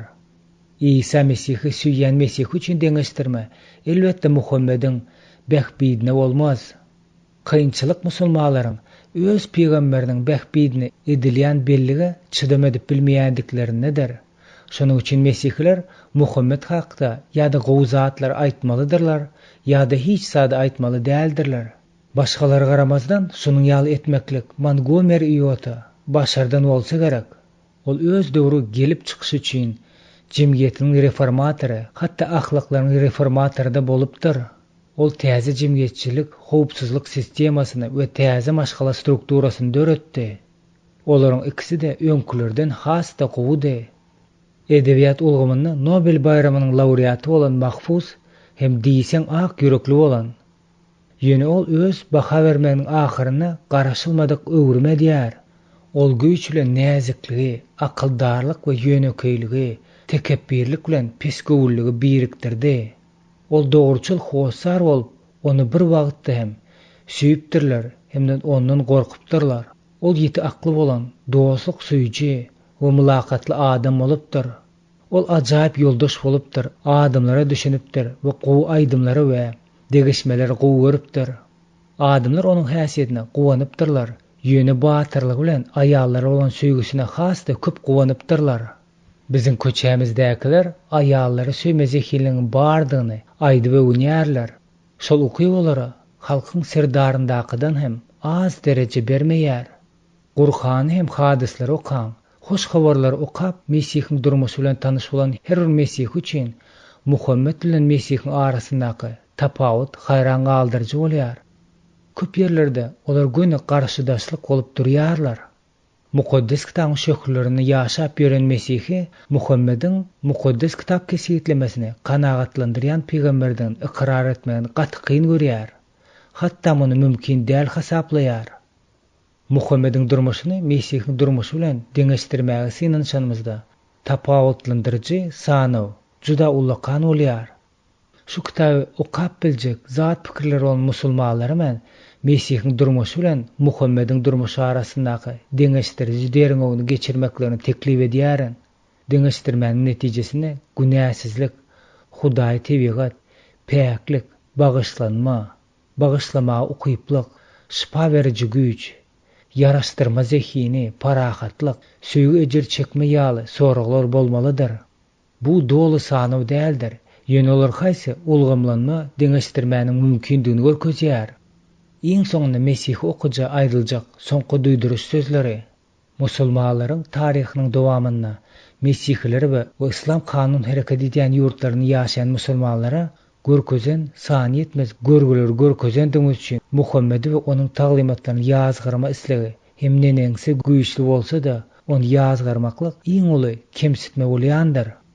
Biz Resul Pawlusyň hiç kim yamanlamazlygy, iýgenjeň bolmaň, mylaýym bolup, ähli adamlara ýumşaklyk görkezmegi imanlaryň ýadyna salyň. Titusyň 3-nji bölüm 2-nji aýatynyň sözleri edil özümizi ýaly kabul etmeli deres. Çünki siziň araňyzda kam İsa Mesihden onuň haçy çüýlenmeginden başga hiç bir zady bilmezligi ýüregime duýdum. Men size ejizlik we gorku içinde geldim. Gatyda sandarýardım. Sözüm hem wagzym insan akyldarlygynyň inandyrjy sözlerine däldi. Siziň imanyňyz insan akyldarlygyna durman, Hudaýyň güýjüne durar ýaly, ruhuň we onuň güýjüniň görkezilmegine dayanýardy. 1-nji Korintoslara ýazylan hatyň 2-nji bölüm 2-5-nji aýatlary. Öňkü musulman Mesihlige ýaş ýigitke gelen we Hindistanyň ýarym adasyndaky musulmançylygyň meşhur oponentleriniň biri bolan merhum Abdulhakik 70 ýaşyndan soň maňa şeýle diýdi.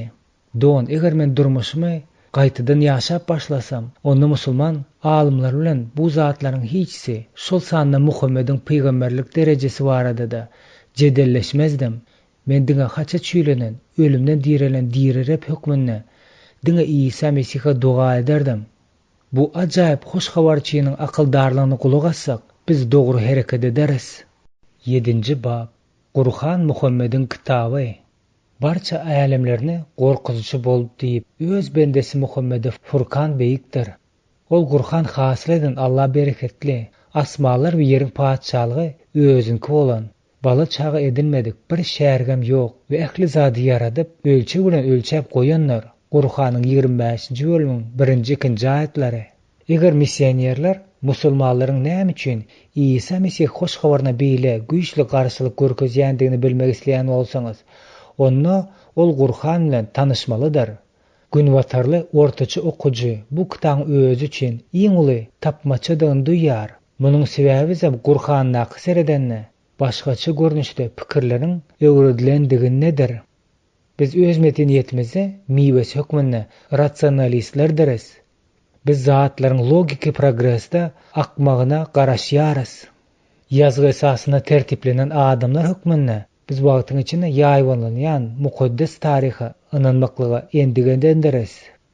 Mukaddes kitabyň akymy Mesihi dünýäniň guruluşyndan göz başyny alyp gaýdýan mukaddes kitap öwrenişipdir. Bu kitap jinslaryň gelip çykyşyny we köp dilleriň sebäbini düşündirýär. Ol Hudaýyň Ibrahimy nädip we näme üçin bütün dünýäniň ilkinji peýgamberi bolmak üçin saýlandygyny görkezýär. Gelip çykyş kitabynyň 12-nji bölümiň 1-3 aýatlaryny.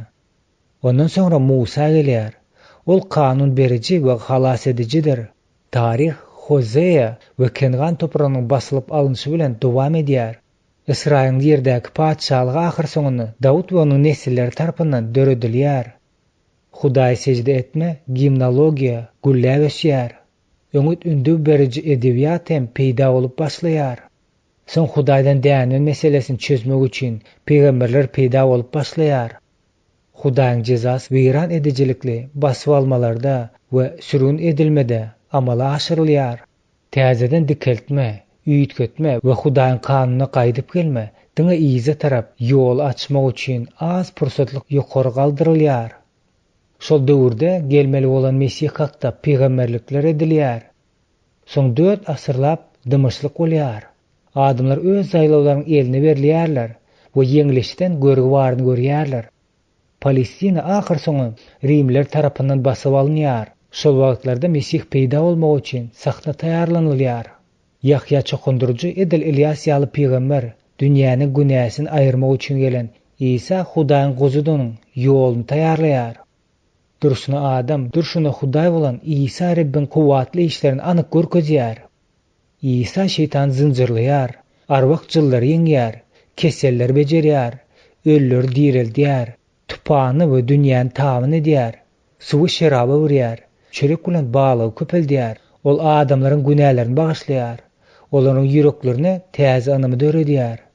Gysgaça aýtsak, İsa özüniň kaça çüýlenmesi we ölümden dirilişme bilen adamzadyň iň uly duşmanyny ýeňýär. Ahir soňunda da ol şöhrat içinde göge alınýar. Soň atasy bilen bilelikde mukaddes ruhuny iýerip, olara özeden işlerinde uly işler etmäge güýji berýär.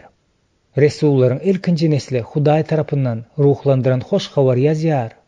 Gözler bilen gören beýleki adamlar täze ähtiň beýleki hatlaryny Mesihiň ähmiýetini düşündirmäge kömek edýärler. Mesih süýgü Resuly.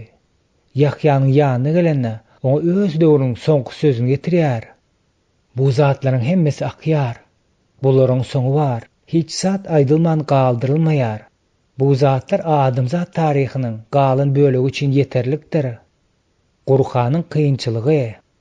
Mukaddes kitap we Qur'anyň strukturalaryny deňeşdirenimizde Qur'anyň düýünden başgaçadygyny görünüp durýanlar. Ol tertip boýunça akmaýar. Taryhyň bir hataryna gidiş tertibinde terbiýelenen we mukaddes kitap gurrun bericilikli häsiýetini öwretişdirilen günwataryň aňy üçin Qur'an özüniň asylyetindäki guruluşyny analizlemege bolmaýan kitap bolup durýar. Qur'an ýöne köýleşdirip aýtsak, Muhammediň aýdan sözlerinden ýygnanandyr. Muhammediň aýdan sözleriniň ýygyndysydyr. Ilkinji ekstatiki sözler Muhammedde 40 ýaşanyna, biziň eramyzyň 610-njy ýylyna, iň soňkysy bolsa ol ölmezinden 1 ýyl oň biziň eramyzyň 632-njy ýylyna gelýär. Qur'an dogry ýazylmandy.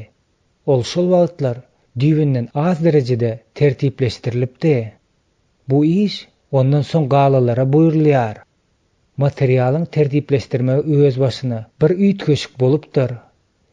Birinciden Fatiha, açıl deyip atlandıran birinci babdan başka 130 bab iň ulusundan iň kiçisine çelli tertibi koyulupdyr.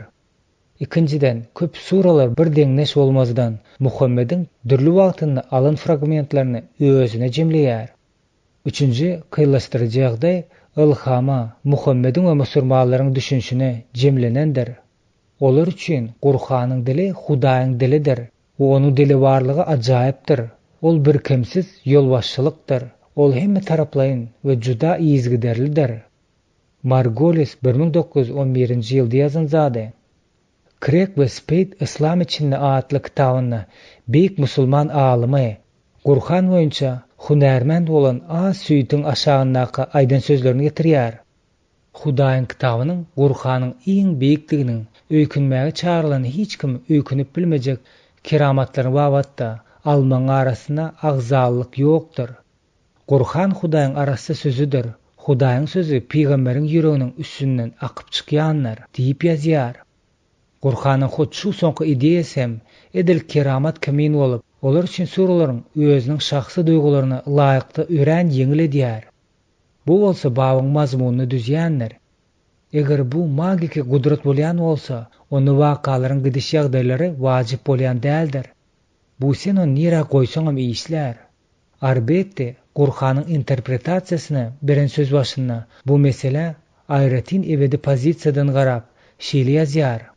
Men her bir suranyň böleklerini köpleýinç gawat gelýän baý we gowandyrjy birligi düzýän ýaly edip, çeper bir tewlik hökmünde görkezmäge çalışyp, umumy kabul eden bu fakty, ýagny dürli wagtda ýazylan parçalaryň bir baga birikdirmesini hasap edýärin. Hut şu sırly çeper ersem, tekstli ähli gurrun berici häsiýetinden we wagtyň izgiderliginden mahrum edýär. Richard Bell ýaly käbir alimler wakalaryň Muhammediň durmuşynda bolan wagtyny seredip, Kur'any batyrgylyk bilen gaýtadan düzmäge synanyşdylar. Gyzyklandyrýan islendik öwredicide uly Behmit bilen edil şunyň ýaly edip biler. Sen Muhammediň durmuşynda bolup geçen zatlaryň Kur'anyň kontekstine goýuşy ondaky sözleri düýbünden düşnüksiz edýär. İki taraplaryň garşydaşlyk bolan materialy nädip birlikdirip biljekdigini ýönekey şekillendirmesini musulmanlaryň mesihleri nädip garamadyklary barasynda sorak bolup durýanlar. Muhammed öz işiniň başlangyjyny Ýehudalar bilen mesihleriň özüniň Hudaýyň hakyky peýgamber hökmüne ynandyrmagyny gazanmaga synanşan wagtlary aşağıdaky ýal zatlara aýdýar. İman getirilere iň uly ýamanlyk kyjy adamlaryň Ýahudalar we müşrik köp hudaýlar kimselerdigini görýäňiz.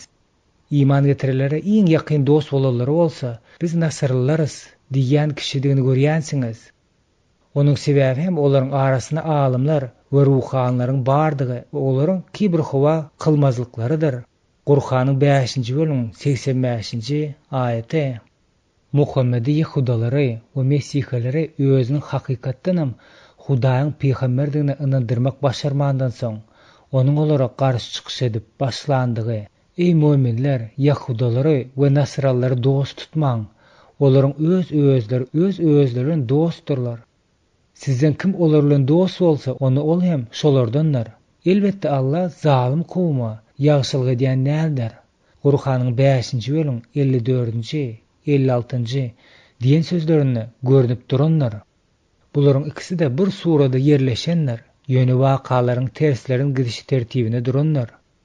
Olaryň başga da köp zatlar edişýaly Muhammediň mesihlerini Ýahudalar dahyl bolan işlerini bir wagtda ýygnandygyny görnüp duranlar. Muhammediň bu mesele boýunça aýdallary diňe bu babdakysy bilen çäklenýän diýip asla aýdyp bolmaz. Abu Bakrdan başlap beýleki ilkinji haliflerden soň aýdylan sözleriň adamlara dilden ýatdan aýdylan zatlardan, deride, daş ýüzüne palma ýapraklaryna, haýwanlaryň teki süňklerine ýazylan ýazgylardan ýygnap alyp, kodekse salşy baradaky taryh hasda gyzyklydyr. Ýöne şol wagtlaryň teksti çekimli sesleriň görkezilmänligi sebäpli wagtyň geçmegi bilen her hil variantda okulyş köpeli urýar. Kanonik test gaýtadan işlenýänçe ýene 150 ýyl gerek bolupdyr. Musulmanlaryň ilham mamatdaky ideýasy hem Kur'anyň şuny ýaly düşündirmesine degislidir.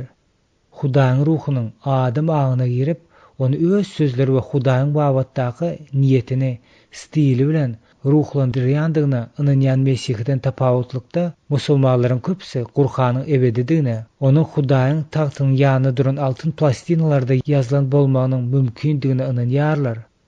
Şeýle hem olar ilhamyň göğüň iň beýikdäki gatyndan iň aşagdaky gatyna iberilip, Cebrail bolmagy mümkin bolan bir perişdäniň üstü bilen ýere göýberilendigine, Sen Muhammediň durmuşyna ýaýbanlan wakalar üçin gollanylmagy gerek bolandygyna ynanýarlar.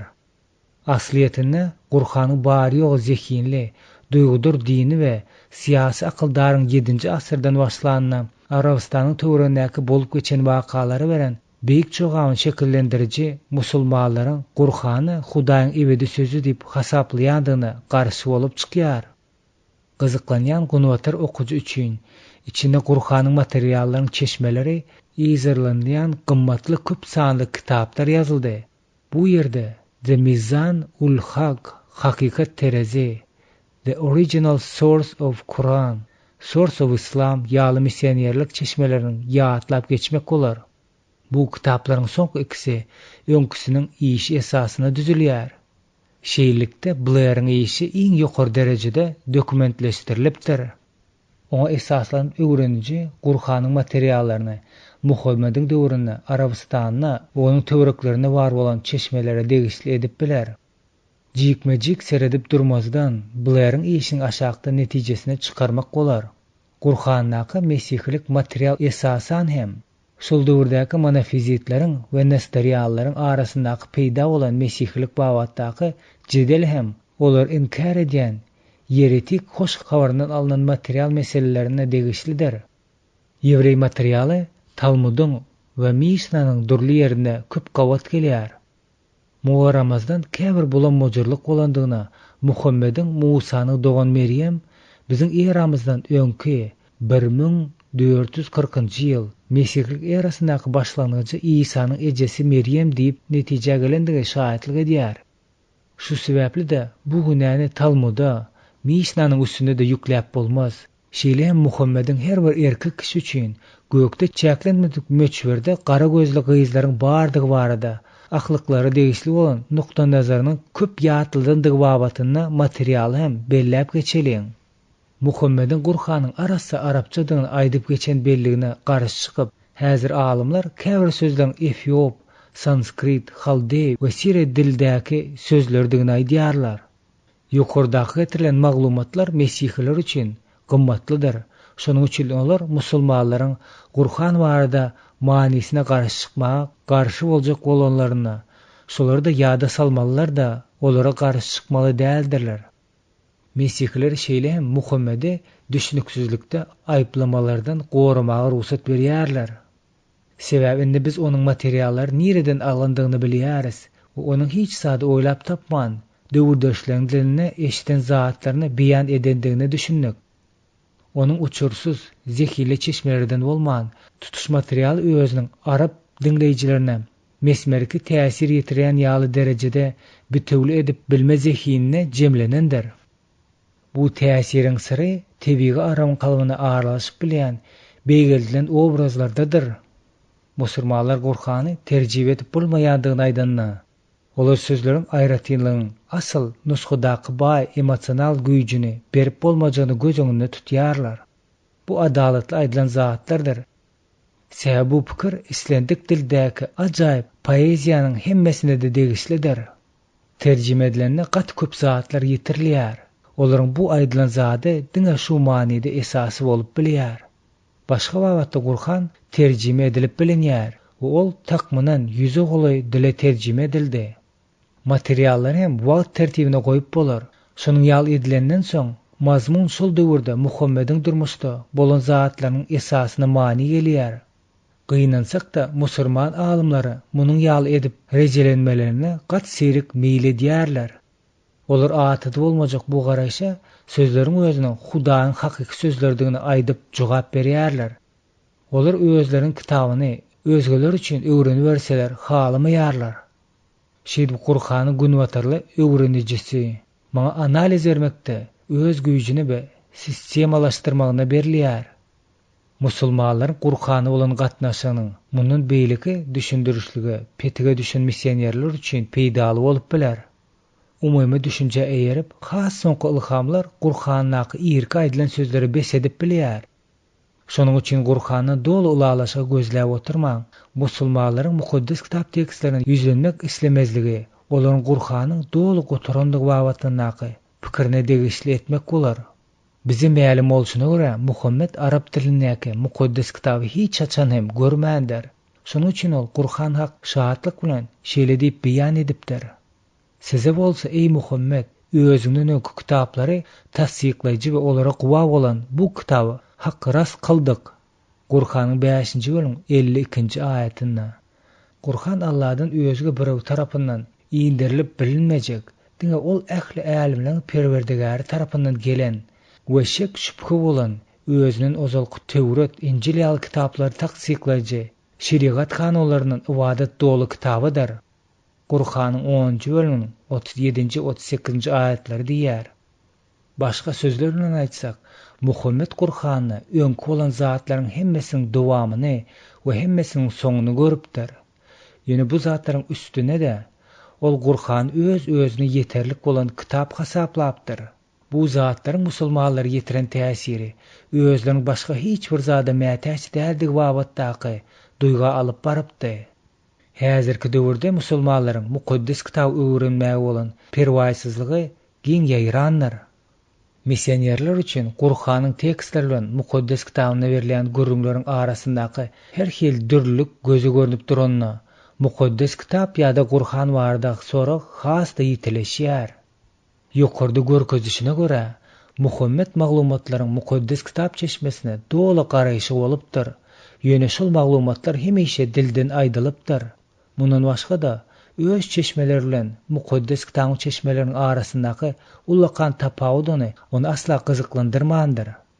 Asliýetinde musulmanlar eline mukaddes kitap bolan mesihler bilen ediýän jildeleriň netijesinde hem mukaddes kitap hem Gurhan üçin umumy bolan her bir taryhyň ýa-da wakanyň içinde çynlyky agzalaryň bardygyny bilýän çäler. Ýene 90-dan başlap 150 ýyla çelli wagt geçdi. İslam hut şu meselede çyllyka garşylyga duş geldi. Ya Muhammed mamla däl ýa-da mukaddes kitap. Musulmanlar Muhammediň mamla däldigini mümkin boljakdygyny seretmek gibi islemediler. Şeýlikde musulmanlar mesihler bilen ýewreýleriň ýazgylary ýoýandygy baradaky yalan we esassız aýplamany öňe sürýärler. Oýlanylyp tapylan bu zatlar bilen işleşenimizde mukaddes kitabyň iň gadymy döwründen başlap şu wagta çelli hem bitewden görkezmek üçin çäksiz sabırlyk gerekdir. Gurhanyň arab dinleýijilerine näme bilen özüne çekýändigini has şuň öwretmäge synanşanymyzda arberiň düşündürüşi hasda yerliräk bolýar. Gelin gaýtadan ritme seredeliň, sebäbi ritm hemişe gaýdyp gelýär. Men şol ritmden musulman ýazgylarynyň gurşa bolýan hipnotik güýjüniň açaryny tapmaga çalışdym. Ritmik obrazlar diýsen köp türlü bolup, olaryň her biri de dinleýijide belli bir seslenmäni döredýär.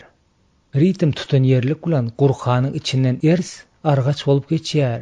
Ýöne ol üýtgäp duran, urgan atýan, gurrun beriji we kanun çykarjy parçalaryň öwgi senalaryň diri kontrapunktlaryň üstü bilen hudileýän mulaýym mukamlardan başlap, deprekleriň janyny alyp barýan, aldym berdimle okkunly gümmerdemesine çeli ýaýrylyp gidýän ritmedir.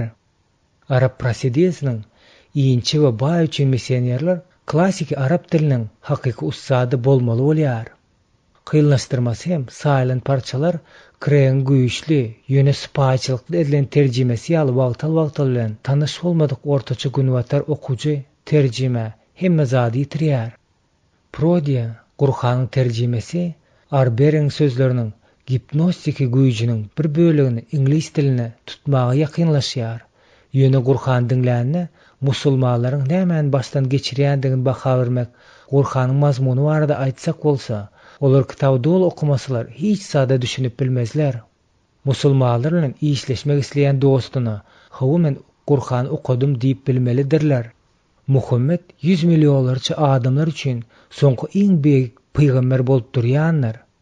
Gurhan onuň döwürdeşlerindäki garanna bir hudaýlygy we hak beýik etik standart gazap bilen beýan edýär. Ol duýguly jennede oňa garşydaş bolan eýmendiriji dowzak eýmen çekillerini köşeşdiriji badany berýär. Dini pehemleriň gaty köp ýygyndysy dünýäni ysmal öýi we garşyk ýallaryň öýi diýen iki topara bölünýän diňi taýsyzlygyny görkezýär. Hut şu kitabyň täze ähde iki esse gelýän kitabyň Muhammed öz şahsy görüldesiniň üstü bilen iýizini erjilerde islamyň ady bilen dünýäde basyp almakla habar berýär. Munun beýlekde biz häzirki dünýäde şeýle hereketli güýji bolan dinamik diniň meşhur taraplarynyň hemmesine de seredip geçeres. İsa Gurhanna İsa baha berilşi hemmesindenem gyzykly bolsa gerek. Muhammed onuň adyny 93 gezek agzap geçýär. İşin esasyna garasak, obyektiv okuji İsa'nın Gurhannaky iň özüne çekiji şahsiýetidigini biler. Aşağıda şunun bilen baglanşykly bolan bir näçe materiallar da getirilen. İsa hiçbiri düşünülmese de Mesih diýip atlandyrýarlar. Ol Hudaýyň hyzmatkary diýip atlandyrylýar. Ýöne bu İsa'nın peýgamberlikdigine garamazdan aýdylýar. Oňa peýgamber hem diýýärler. Ýöne Muhammed ähmiýetlikde onu özüp geçdi. Oňa resul diýilýär. Bu bolsa duýdurmak üçin iýberilen diýen manyny berýär. Oňa Hudaýyň sözü diýilýär. Bu bolsa dolu hoş habaryň manysyny Hudaýyň adamzady aýan bolmagy manysyny berýär. Muhammed onu Hudaýdan çykan ruh diýip atlandyrylýar. Ýöne Gurhanna ruh sözüni nämen aňlandyrýandygyna ullakan düşünüksizlik bar. Mundan başga da İsa alamat, tymsal, şaýat, bagyşlama, ýakynlaşan, dogruçullaryň biri we ak patal hökmünde suratlandyrylýar. Bu kesgitlemelerin her birini İsa Gurhanna diýen kitapda jikmejik seredilýär. Gurhannaky İsa hakdaky atrisatel material. Muhammede İsa Mesih'i ýokarda görkezilşi ýaly ak günle seredendigimiz üçin ol minnetdarlyk bildirip duruşymyza biz Gurhanyň hoş habarynyň ýüregini beýran ediji ýakymsyz meselelerine garamaklyň öňüne gelýäris. Mesih'in Hudaý tebigatlygyny, tende gelme konsepsiýasyny, Mesih edilendiginiň ideýasy, Mesih'in haça çüýlenmesi, haça çüýlenenden soň teni diýrilmesi, üçbirlik ýal esas soraglara Muhammedin Hudaýyň sözü üçin açaçan eret edýändigini we oňa garşy çykýandygyny görünýär. Bu soraglara musulmanlaryň ýazga edýän hüjümleri atly bölümine seredip geçeres. Muhammedin kynçylyklary Hudaýyň tebigatyny düşünmeýändiginden başlanýar. Ol köpligiň birlikde bolup bilýändigini ukypsyz bolupdyr.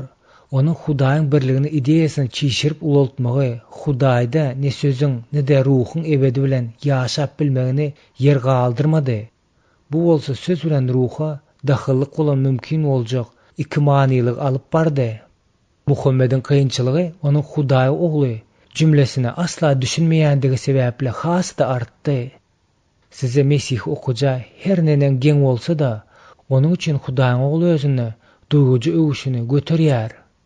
Muhammed sadyk Mesih üçin asla kelle getirmejek pikir edýär. Bu pikir onuň Hudaýyň ogly jümlesi Hudaýyň ýeri gelip Meryem bilen jinsy gatnaşykda bolandygy, bu akla sygmajak birleşme dünýäden inen ogly Hudaýyň ogly diýär diýip eden oýlamasyna beýan tapýar. Ýokarda getiren sebäbine görä Muhammed Hudaý ogly jümlesini başgaça düşünüp bilmeýär. Ol Isa'nın Hudaýyň keşfin görkezmelisi bolandygy hem de Hudaýyň tebigatlygy barasyndaky pikiri aklyna sygdyryp bilmeýär. Gurhandan alınan iki parça Muhammedin nukta-i nazaryny suratlaşdyryp görkezýär. Allah üçin, ýagny Allah, Meryem, İsa birdir diýen kişiler hem anyk kapyr boldular. Çünki ýeketek Allahdan başga Allah ýokdur. Gurhanyň 7-nji bölümiň 79-njy aýaty. Ýene de Nasarlylar İsa Mesih Allahyň ogly diýdiler. Bu olaryň dillerindäki gepleridir. Olar hem edil owalky kapyr bolan kimseler megziyar. Olar Allah näletligi, nähir ýalňyş ýandyklaryny bilseler de, Gurhanyň 9-njy bölümiň 30-njy aýaty. Göz öňüňize getirip görüň. Muhammed Mesihleri İsa'nın Hudaý oglyna iman edendikleri üçin näletleýär. Muhammed'in Hudaýyň hakyky sözüni bilmeýändigi nähili tragik zatdyr. Çünki Yahya İsa'nın Mesihidine inkar edýän yalançy däl bolsa, onda kim yalançy? Atany, ogly inkar edýän ine Mesihi garşy görüşüjidir. Ogly inkar edýän adamna ata hem ýokdur. Ogly ikrar edýän adamna ata hem bardyr. Yahyanyň 2-nji bölüminiň 22-nji 23-nji aýatlary diýip anyk ýazýar. Mundan gönüden göni şu aşaklar gelip çykýar. Eger Muhammed Hudaýa ta, ogly we mukaddes ruh hökmüne düşünmekde büdürýän bolsa, ony taglimatyň bedenine gelme, Mesih edilme, haça çüýlenme we haça çüýlenmeden soň İsa'nın ölümden dirilişi ýaly möhüm ähmiýetiniň faktyny dolasypdyran bolmaly. Muhammed adam bedenine gelen Hudaýyň bedene girip bilme mümkinçiligini doly inkar edýär. Allah üçin özüne çağa almak laýyk däl, oňa alkyş bolsun. Ol beýle nusgadan päkdir. Ol bir iş etme islese oňa diňe bol diýer. Bes bolar. Qur'anyň 19-njy bölümiň 36-njy aýaty. Başga sözler bilen aýtsak, Muhammed öz islen zatlarynyň hemmesini edip bilýändigini aýtsa da, onuň edip bilmejek bir işiniň bardygy, ýagny Hudaýyň ogly hökmünde özüni adam keşfine görkezip bilmejegini nygtanmaga het edip bilýär. Hudaýyň ýeri adam bedenine şunuň ýaly gelme mümkinçiligi bardygyny düşünmäge ukupsuz bolan Muhammed munyň ýaly edip bilmäniň maksadyny nämedigini asla göz öňüne getirip de bilmeýär. İsa'nın haça çüýlenmeniň mümkinligi onuň çäklendirilen düşünjesine ýazgyrma hasda münasip görünýärdi. Onuň belli bir güýji haça çüýlenmäge garşy çykmasyndadyr. Ýende dinsizlikleri we Meryem marda töhmet edendikleri sebäpli hemde Allahyň peýgamberleri bolan Bibi Meryem ogly İsa Mesihi biz öldürendiriz diýen sözleri sebäpli biz olary näletledik. Şeýlikde olaryň öldüren oklar hem, asan oklar hem. Diňe olar üçin başga birini İsa'ga megzedip goýuldy bolany. Elbetde İsa hakynda dalaşyp tartışan kimseler onuň öldürilendigini, öldürilmeldigini hakynda şüphaga aldylar. Ol hakda diňe gumany berýärler bolany. Onu öldürmedikleri anykdyr. Qur'anyň 4-nji bölüminiň 156-njy, 159-njy aýatlary. Muhammed asliýetinde Hudaýyň halas edejekli işini göni ýerine we maksadyna, ýagny adamyň halas edilmegine hüjüm edýär. Muhammed üçin halas etme ideýasy büdüreme daşy boldy. Hakykatdan onuň wagzlaryndaky köp saat ýakynlap gelýän kıyamat gününe gorkmaklygy esaslandyrypdyr. Muhammediň sözlerine dolu kökuran kanuny gullarça bolup tabyn bolmaklyk munyň netijesi bolup çykdy. Ol ilki başlangyçdaky günäden halas etme mümkinçiligini dolu inkar edýär. Qur'anyň kanuny mesh edilmäge we eýmendiriji kıyamat gününe berkser edilýär. Enniki azaply aýada üns beriň. Egerde özlerini jibir eden, ýagny kapyr bolup öten bolsalar, her bir can üçin ýerdäki bar zady şol azapdan gutulmak ýoluny elbetde pida edildiler. Qur'anyň 10-njy bölümiň 55-nji aýaty.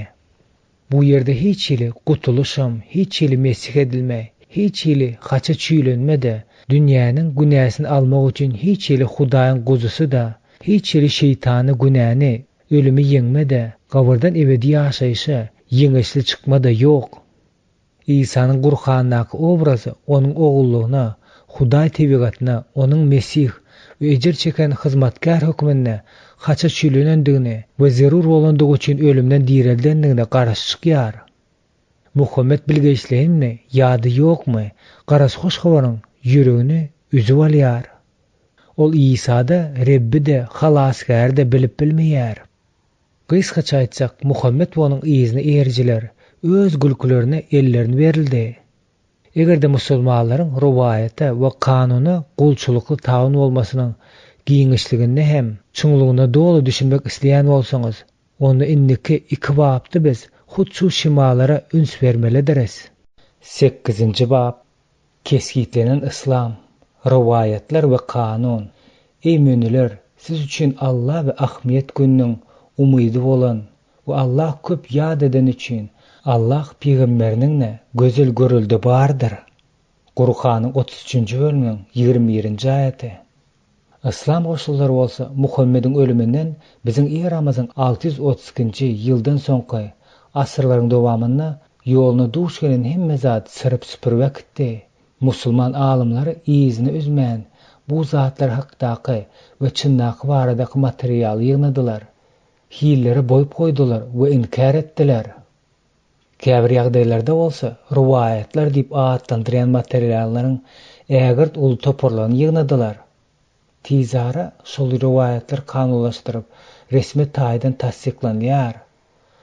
Arap diline bu hadisler diýip atlandyrylýar. Wagtyň geçmegi bilen yuridika degişli bolan adamlar, kanunçylar şol riwayatlary serigat ady bilen meşhur bolan islam kitaplaryny syzyp almak üçin ulandylar.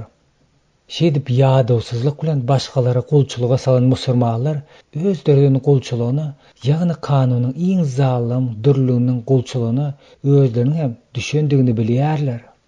Bu zatlaryň hemmesi islamny merkezi orny Muhammedin eýlendigi sebäpli bolup geçýär. İslam ören dar çeklerde Muhammedin düşünşiniň çäklenşi bolşýaly. Durmuşyň hemme taraplary Muhammedin Gur'an'da bar bolan we bolmadyk sözlerini we onuň öz göreldesinden hem alyp kanun çykarjy hukuklaryň, zehinleriň çäklerinden ýazylan formatda ösýär. Araplarda ata-babalaryň riwayatlaryny beýan edýän jitme bar. Ol sünni diýip atlandyrylýar. Bu bolsa adaty ýol dikmegizligi aňladýar. Sünni Araplaryň hereketini tertip düzgünde saklayan riwayatlar toplumy Muhammedin bolmazyndan öňe bolupdyr. Muhammedin şahsiýetiň güýji şeýle bir uly bolupdyr belin. Hatda ol şol wagtda çeli butparaz bolan tireleriniň durmuş owalaryny dolu üýtgüdip bilýär. Butparazlygy bir hudaýlyk material jemgyýeti, patriarkal jemgyýeti, mesihlik hem ýahudalygy islamy öwürjek bolup ýörüşine Muhammed öz adyny Hudaýyň ady bilen berk baglandyryp ýal bereni. Ähli durmuşy mätäçlikler üçin onuň Gur'an'da bar bolan we bolmadyk sözlerini edil Hudaýyň sözleri hökmünde kabul edilipdir. Özüň alyp barışı bolsa musulmanlaryň hemmesi üçin nusga bolupdyr. Muhammedin sünnesi soňky waka ähli musulmanlar üçin normativ bolupdyr.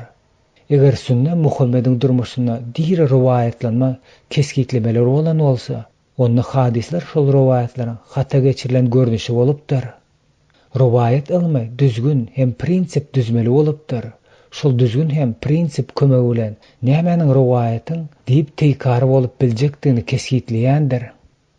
Muhammed göreldili musulman. Musulman jemgyýetiniň öz hereketlerini peýgamberiň göreldesi boýunça amala aşyrma Muhammedin öz tarapyndan ýola goýulýar. Şu bagyň başynda tekstde biz Allahyň peýgamberiniň iman ihtiýarda, hulkyny da gözel göreldi bardyr. Gur'anyň 30-njy bölüminiň 21-nji aýaty diýen sözlerini okap geçdik. Gur'an'da aýdylan sözleriň diňe bu adamlara gelip çykandygy sebäpli ol özüne şol sözleri ýeketäk düzülşini etdi. Şonuň ýagdaýda riwayatlaryň Muhammedin sözlerinden we eden işlerinden gelip çykmagy tebigi zatdyr.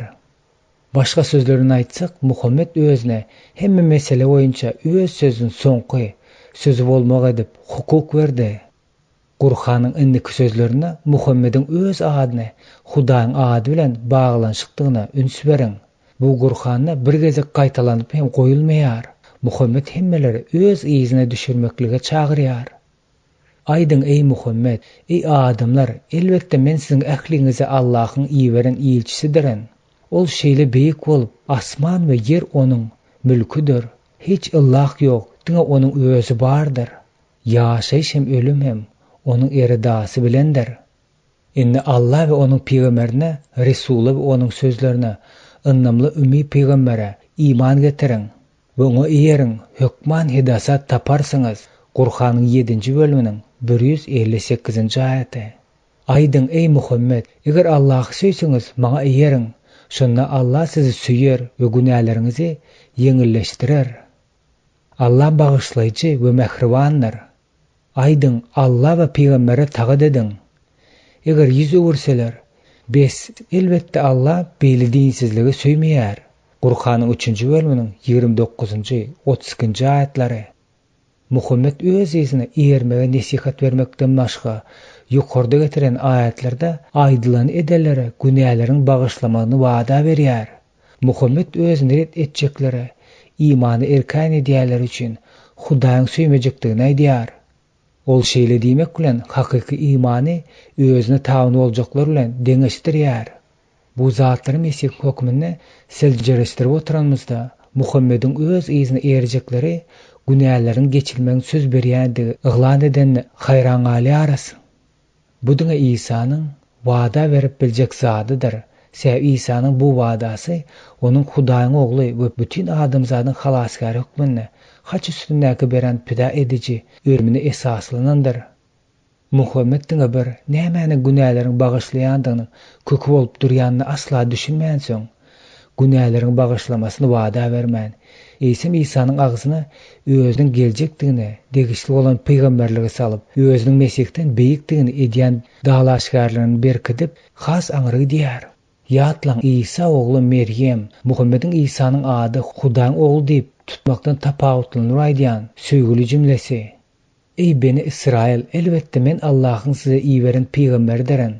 Men özümden öňkü Tawratda tasdiklanjy we özümden soň gelýän Ähmet adly peýgamber hakynda hoş habar beriji ýagdaýda iýberdim diýipdi. 5. Haçany İsa olara özüniň hak peýgamberligini anyk rowşen, büzet, mugjizler getirilenden soň bu açyk zahir diýdiler. Qur'anyň 61-nji bölüminiň 6-njy aýaty. Hoş habar ýa-da gowy habar, Injil diýilen jümläni hem özüne degişli etmäge, özüne dahil etmäge edilen synançyna üns beriň.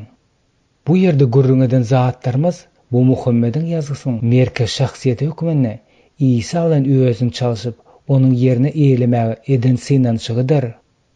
Bu synançy onuň peýgamberleriň möhri bolandygyna taglymatda has da güýçlenni. Qur'anyň 33-nji bölüminiň 40-njy aýaty. Bu bolsa peýgamberler ýolunyň gotarandygyny aňladýar. Muhammed Qur'anyň hemme ýerine İsa'ny bar ýogy peýgamberiň bir derejesine çellip eseldýär. Özüni bolsa soňky peýgamberler we peýgamberleriň möhri kimin görkezip begeldýär. Şeýlelikde biz kanun bilen adalatlyň ýekiji adamyň sözlerine we işlerine dolu esaslanmany bolandygyny görýäris. Riwayatyň we kanunyň esaslary. Riwayatyň standartlaşdyrylan kanunyň bolsa onuň aýrylan prosesi jedelleriň we bäsleşleriň pür bolan ünsüni çekiji taryhydyr. Şol riwayatlar standartlaşdyrylar ýaly bolup bilýänçe 4 san kanun mektebi döredilýär. Olaryň her gaýsy taglymatyň dürli çeşmelerine gönükdirilipdi. Biraz wagt geçenden soň riwayatlaryň resmi daýdan ikrar edilip toplamy hadisler hem peýda bolýar. Bu prosesi suratlaşdyryp başlamazmyzdan öňürti adamlara bu işi ömrüne bagyş etmekle itekleyen güýç keskitlesek dogry bolardy.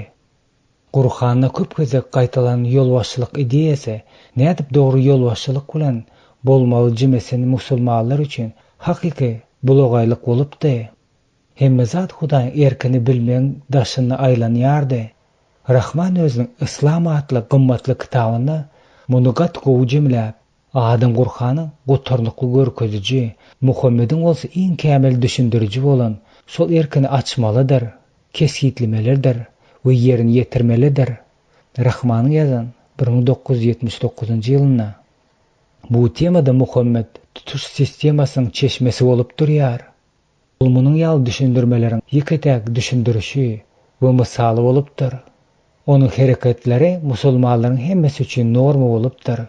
Beýlik galan zatlaryň hemmesi haýsyda bolsa bir ýol bilen bu Arap adamynyň sözlerinden we işlerinden çykarylyp bilinipdir. Günäsiz we ýazykysyz ýolbaşça mätäçlik Muhammediň sözlerine we hereketlerine munyň ýaly ünsün berleşini, onuň günäsizdigine we ýazykysyz da barada taglymat ösüşi diň wagtlaryň mesele bolup çykdy.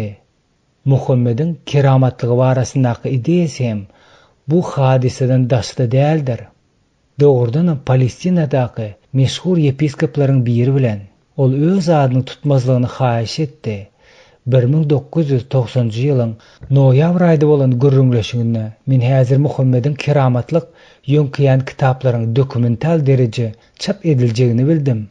Menin özüm Muhammed'e rep hükmünne secde edilen aydımın Urdu ve Pencap dillerindeki aydımlarını yığnadım. Zömer'in şu meselede İslam'ı spayçılıklı ayıplaması häzirim, şol ayıplamanın ilkinci gezek yazılandaky siýaly erwetdir.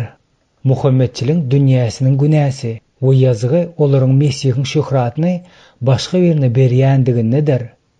Praktik nukday nazardan Muhammed'in özü musulman Mesih bolup durýar. Muhammed İsa Mesih'in ornuny diňe bir musulman riwayatlaryna we ýöneköy adamlaryň ýüreklerine eýerlemän. Muhammed bu ýeri ähli musulmanlaryň ýüreklerine eýerýär.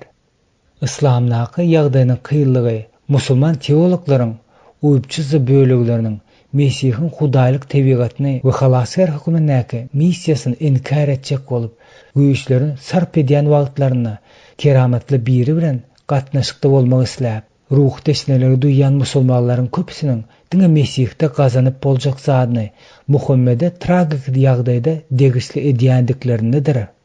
Bu hem ýokarda aýdylyşyp geçilşi ýaly özleriniň Muhammedin günäsizligi barasyndaky taglimatyny öldürmek üçin şol taglimaty ýalňyşlykda aýyplanmakdan gorkmak isleýän teologlar tarapyndan edilýär. İslamyň ösüş taryhynyň özü Mesihlikden musulmançylyklaryň häkimligine, kanuny we riwayatyna gomuraly bilen tapawutlanýar.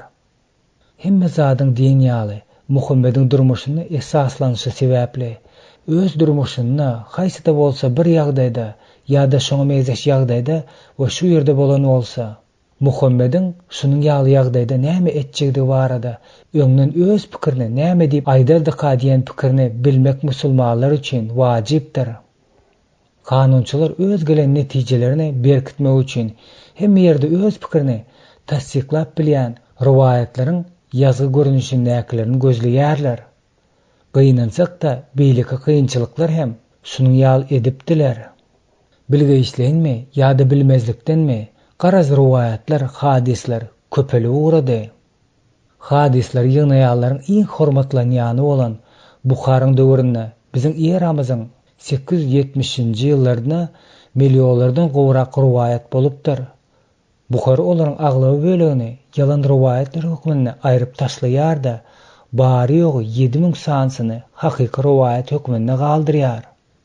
Sizin goşundan görüşüňiz ýaly kanunçylar İslam kanun kodekslerini şeýle bir howlupdyrlar bilen kanun riwayat ýygnajylary öz eslegine gutarman kalar kodeksleşdiripdirler.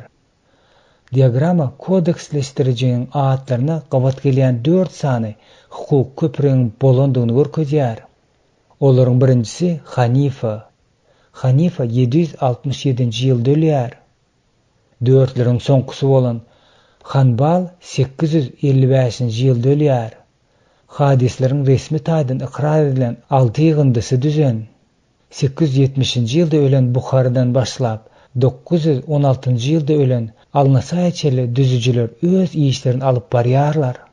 Bizim üçin bu işleriň hemmesini gutaranyna 1000 ýyl geçenden soň ýaşaýanlar üçin bu zatlaryň hemmesiniň manysy hadisler ýygnamakda we kodeksleşdirmek we olardan şeriat kanunlaryny çykarmaklaryň musulmanlaryň 7-nji asyryň modeline petige düşendiginedir.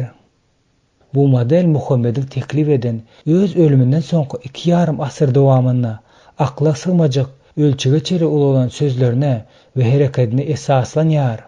Hadisler we şeriat hoş gowara garşy goýulýar. Munyň tersine diri mukaddes ruh tarapyndan uğrukdyrylan hoş gowran awtorlary bu ýoldan gitmezden ýüze urýarlar.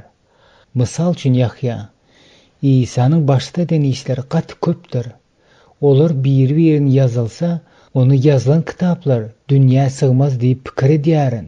Yahyanyň hoş gowran 21-nji bölüm 25-nji aýaty diýip ýazýar. Yahya şol zatlaryň hemmesiniň näme üçin yazylmandygyny düşünürip geçýär. Birinji sebäbi imanly adamna halas edijilikli iman döretmek üçin yazılan zatlaryň yeterlikdiginedir.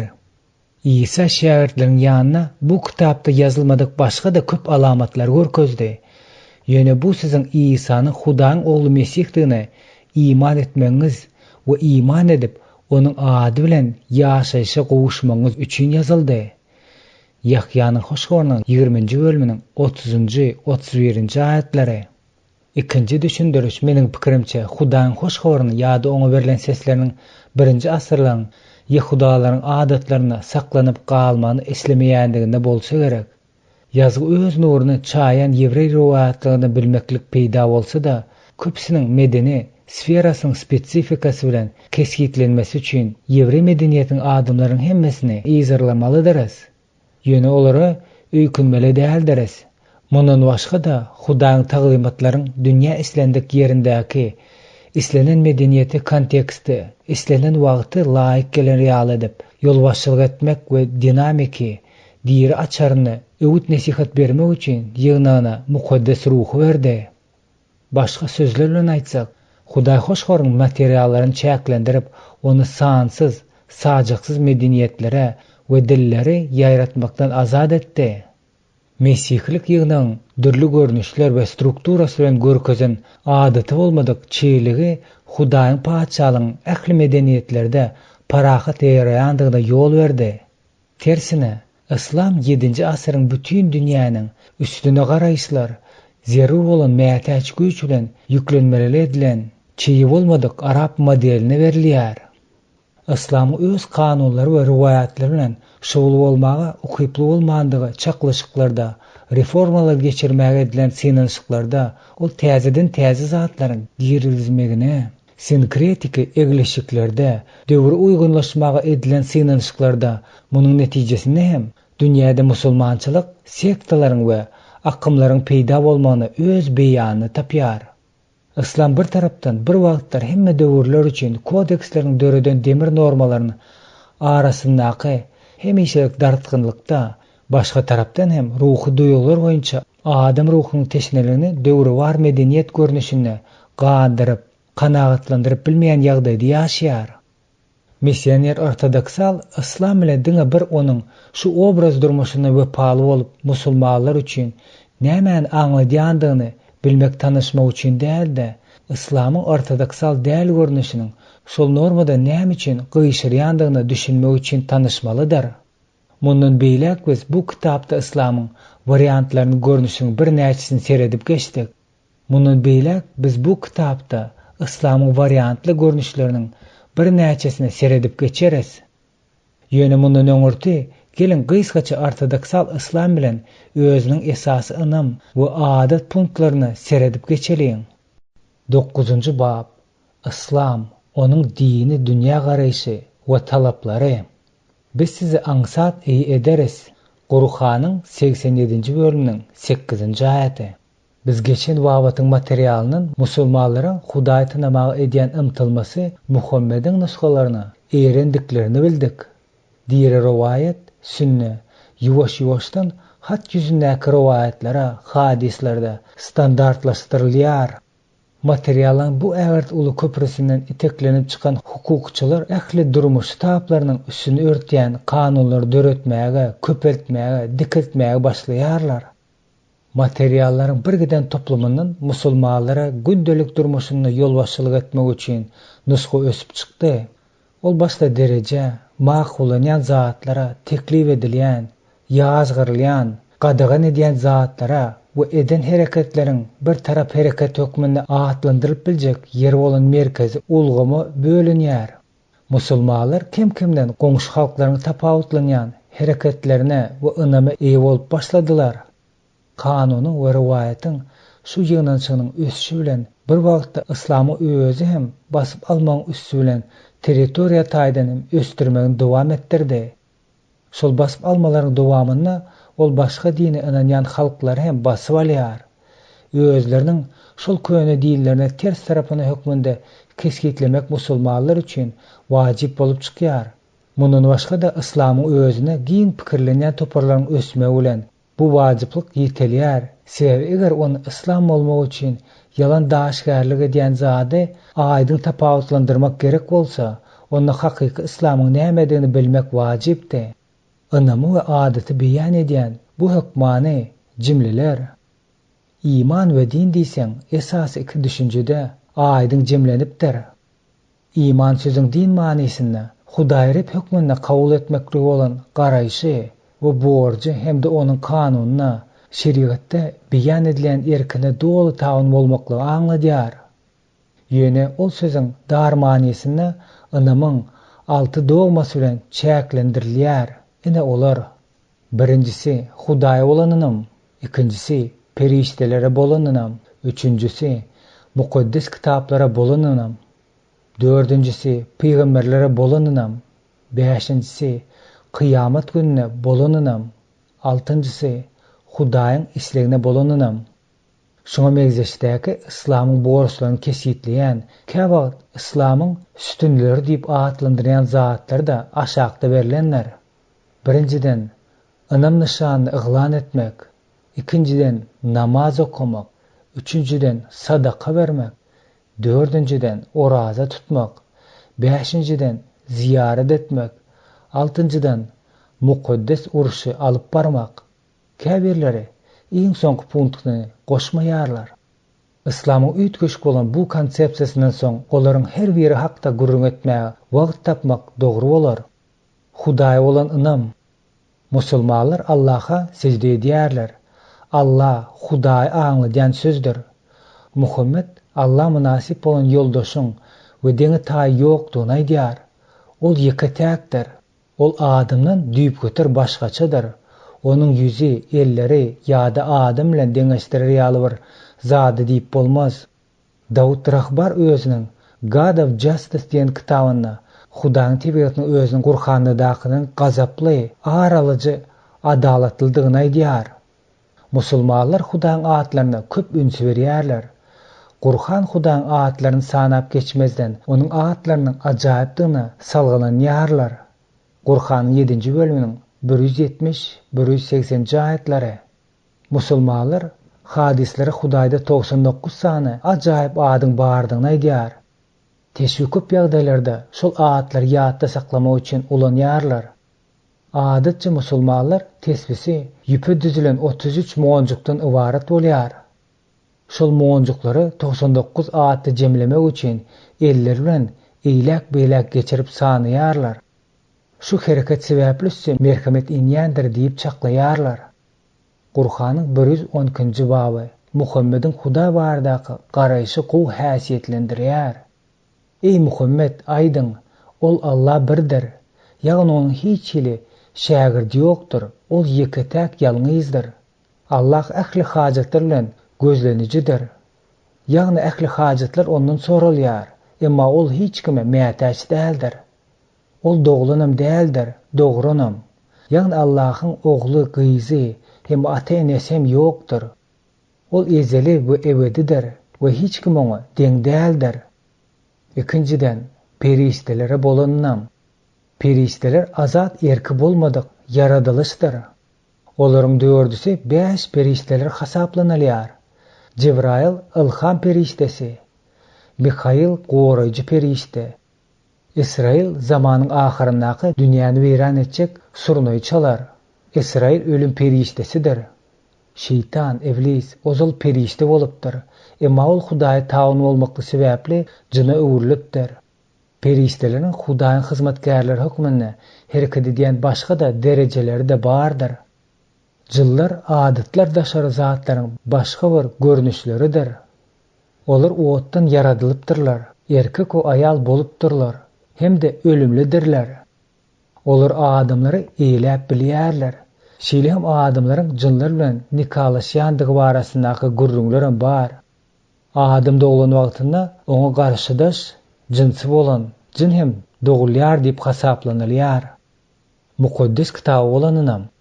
Muhammed bilen onuň döwürdeşleri Gur'any göz öňüne tutup ýazgylaryň Hudaý tarapyndan ruhlandyryp wagtyndaky aýratyn pikirde bolupdyrlar. Gur'an sözi etimology taýdan ýöne bir aýtmak manysyny berýär. Teologik taýdan ol Hudaýyň sözüni aňladýar. Ol ebedidir we yaradylan däldir. Musulmanlar onuň häzirki döwürde ulanýan arab nuskalarynyň Muhammed peýgamberi sözme-söz aýdylan zatlaryň gökdäki prototipdygyna ynanýarlar. Musulmanlar Adam atadan başlap Muhammede çeli 124 000 peýgamberiň bolandygyna, Muhammediň pikir boýunça özüne Hudaýyň Gur'any berişýaly, olaryň hem her birini edil şunyň ýaly edip, onuň kitap berendigine ynanýarlar. Olaryň Musa beren Tawratdan, Dawuda beren Zeburdan, İsa bilen İncilden başga hemmesiniň ýetirlendiginde ynanýarlar. Musulman ynamyna görä her bir berilen ilham öz tebigaty boýunça Hudaý tarapyndan bolup, taglimaty boýunça ebede täsirlidir. Olaryň her biri öz döwri, özüne alan halka laýyk gelen düzgünleri we kanunlary özüne saklaýar. Ýöne has soňky kanunlar bilen sejde ediş we gulluk etme usullary, irki etika we tawalyk sistemasyny gowulaşdyrýar. İslam iň gowy we soňky ilham hasaplanylýar. Şonuň üçin ol diňe bir teklif edilmän eýsem geljek nesiller üçin öňünden ýazylypdyr. Peýgamberlere bolanynam gibi esaslansak, Resullaryň taglimaty şahadatlaryň görkezişine görä, Hudaýyň birliginden soň merkezi orny Kur'an eýleýär. Hudaý hemme döwürde öz ýollaryny öwretmek üçin her bir halka peýgamber berdi. Musulmanlar peýgamberleriň arasyna hiç ýeli tapawut goýman, olaryň hemmesine ynamly bolsalar da Muhammed iň soňky we iň beýik peýgamber bolup galýar. Muhammed gaty ötägeçýärde özüniň geljeki bardaky peýgamberligini İsa'nyň agzyna salýar. Ahmet sözüniň Muhammed sözüne ekwivalentligine üns beren. Ýatlaň, İsa oğlu Meryem, Muhammediň İsa'nyň adyny Hudaýyň oğlu diýip tutmakdan tapawutlandyryp aýdýan söýgüli jümlesi. Ey beni Israil, elbetde men Allahyň size iýberen peýgamberdirin. Men özümden öňkü Tawratda tasdikleýji we özümden soň gelýän Ahmed adly bir peýgamber hakynda hoş habar beriji ýagdaýda iýberipdim diýipdi. Biz haçanda İsa olar özüniň hak peýgamberdigini anyk rowşan hezzet mucizeler getirenden soň olar bu açyk sähir diýdiler. Kur'anyň 61-nji bölüminiň 6-njy aýaty. Kıyamat gününe bolan ynam. Muhammediň wagzlaryna ýygy-ýygydan aýdylýan we eýmenji bolan temalaryň birine käwagt korkunç suw diýip atlandyrýan kıyamat güni barada tema bolupdyr. Bu aýtaryň tema Muhammediň ölümden diriltme, cennet we dogzak barada taglimatlaryna degişlidir. Onuň sistemasy Hudaýyň adamlary, dogrulary syglamak, günäller görkezmek maksady bilen hökm edici, diňe adamzady däl, eýsem jynlary, pikirlenip bilmeýän jandarlar hem hökm etjegidi. Hemmeleriň etmişlerini ölçemek üçin tereziniň boljakdygy we hökümüň terezisiniň haýsy jamyň agyrlygyna seredip çykaryljakdygy, terezde kimiň eden gowy işleri agyr gelse, şonuň halas boljakdygy, kimiň terezdäki jamy yeňil gelse, şonuň hökm ediljekdigi babatdaky ideýasy esaslandyrylypdyr. Cennetiň iň gowy suratlandyryşyny Kur'anyň özü berýär. Üçüncü taýpy bolsa, bütün ýagşy alamatlary ynam bolarlar, cennet nygmalary ýeteller hem ynam peskalam boljaklardyr. Ana şolar näz nygmat baglaryna Allah Taala ýakyn bolarlar. Olar altyndan ýasalan şekillerde ýassanyp, bir-birlerine ýüzbe-ýüz bolup oturarlar. Üstesine bolsa, baky ýaş, ýagny hiç açan garamayan oglanlar, akar çeşmeden şeraply bulgurlary, küýjeleri we käseri aýlanyp durarlar. Ol şerapdan olaryň başlary hem agarmaz, serhoş hem bolmazlar. Ýene özleri saýlap alan miwelerini hem de işdäler alan kuş etler hem aýlanyp dururlar. Ýende olar üçin edil gizlenip goýulan merwerit misally maral göz hüýrler bardyr. Bu olaryň durmuş dünýäde edip öten amallarynyň syýlygydyr. Kur'anyň 56-njy bölüminiň 10-njy, 24-nji aýatlary. Dogzak hem Kur'andan alınan aşağı iki ayetdaki özünün itekleyici görünüşde grafiki şekillendirilipdir. Bizim ayetlerimizi inkar edýärleri özümüz dogzak oduna girizýändiriz. Haçanda hamlary köýünne hakyky azamyň nämedigini bilmek üçin biz olaryň hamyny çalşyrýarys. Elbetde Allah gudrat we hikmet eýesi bolan danydyr. Kur'anyň 4-nji bölüminiň 56-njy aýaty. Onun ýagny her bir dinsiz kimsiniň öňünde cehennem bardyr. Cehennemden ereňle suw berilende onu ýutjak bolýar. Ýöne damandan ötürüp bilmeýär. Oňa her tarapdan ölüm gelýär de ölüp bilmeýär. Onuň öňünde şeýle agyr azap bardyr. Kur'anyň 14-nji bölüminiň 16-njy, 17-nji aýatlary. Zamanlaryň ahyrynda Mesihi degişli edilen rol Mesihler üçin ýürüýte gyzyklanma döredýär. İsa gökden idip Şamdaky mescide peýda bolýar. Ol Goga bilen Magogany öldürer. Ol öýlenip çağa diner we ýerde 40 ýyllap höküm sürer. Ol ýerde adamlaryň we haýwanlaryň arasyna parahatlyk töreder. Hudaýyň islegine bolanynam. Elbetde İslamdaky ýekeje taglimat hem kısmat ýa-da fatalizm sözüniň jedel döredişi ýaly jedeli döretmedi. Gip diýsen gowy netijeni çykaryp şeýle diýär. Onuň emrinden gaçyp gutulup bolmaz. Şonuň üçin hemme zat Hudaýyň onuň tarapyndan goýulan tagtasyna żywypesli beýan edilen gudraty bilen öňünden kesgitlendirilendir we ýerleşdirilendir. Muhammediň Qur'andaky sözleri şu taglimatyň çeşmesi bolup durýar. Allah özü islen kişilerini eneşeli ýoldan azlaşdyryp goýar we özü islen kişileri hidaýet eder. Perwerdigarlaryň goşullary, ýagny perişteleriň näçe sandygyny we nähili sypatladygyny ýalňyz onuň özü biler. Qur'anyň 74-nji bölüminiň 3-nji aýaty. İslam scholastik teologlaryň hemmesinden meşhur bolan Al-Aşari biziň eramyzyň 935-nji ýylyna bu soraga şeýle düşündirýär. Hudaýyň özeden işleriniň hemmesiniň azatlygynyň subutnamasy onuň iň beýik perwerdigardigi nedir? Hiç kimin gol astyna däldigi nedir? Oňa ruhsat berer ýaly, oňa ýazgyrar ýaly, ýa-da oňa gadagan eder ýaly, ýa-da näme etmelidigini oňa aýdar ýaly, onuň üçin serhetler bellər ýaly, ondan beýikde hiç kim ýokdur. Munyň şeýle bolandygy sebäpli Hudaýyň eden hiç bir zady da erwet bolýan däldir. Al-Asari şeýle etmek bilen Qur'an Hudaýyň erwetlik döretmeýändiginiň jogapkärçilik meselelerinden gaça durmaga synanyşýar. Ol muny Hudaýyň ýagşylyk we ýamanlyk soraglarynyň ýokary goýmak, şeýle ony ahlaksyz edip şekillendirmek bilen edýär. Kirek öz düşündürüşini Qur'anyň adamı jogapkärçiligi barada aýdan beýlik aýatlaryna esaslandyrmak bilen bu taglimatdaky bar ýaly bolup görünýän zatlary peşeltmäge synanyşýar. İslam taglimatynyň bu jedelli meselesindäki iň paýhasly pozisiýasy determinizmiň köp asyrlyk adaty körlük bilen öňe sürmäge däldir. Ol bu totallykda pozitiv hökmünde bellenen Hudaýyň dolandyrşyndaky wakalar we islegler babatdaky İslam nukta nazaryny görmekde bolsa gerek. Hemme zat gönüden göne we şahsy islen boýunça Hudaýyň islegi bilen baglanşykly bolmalydyr. Munyň ýaly bolan ihlaslyk adamyň eýýam kuwatly olan roluny aradan aýyrmaz.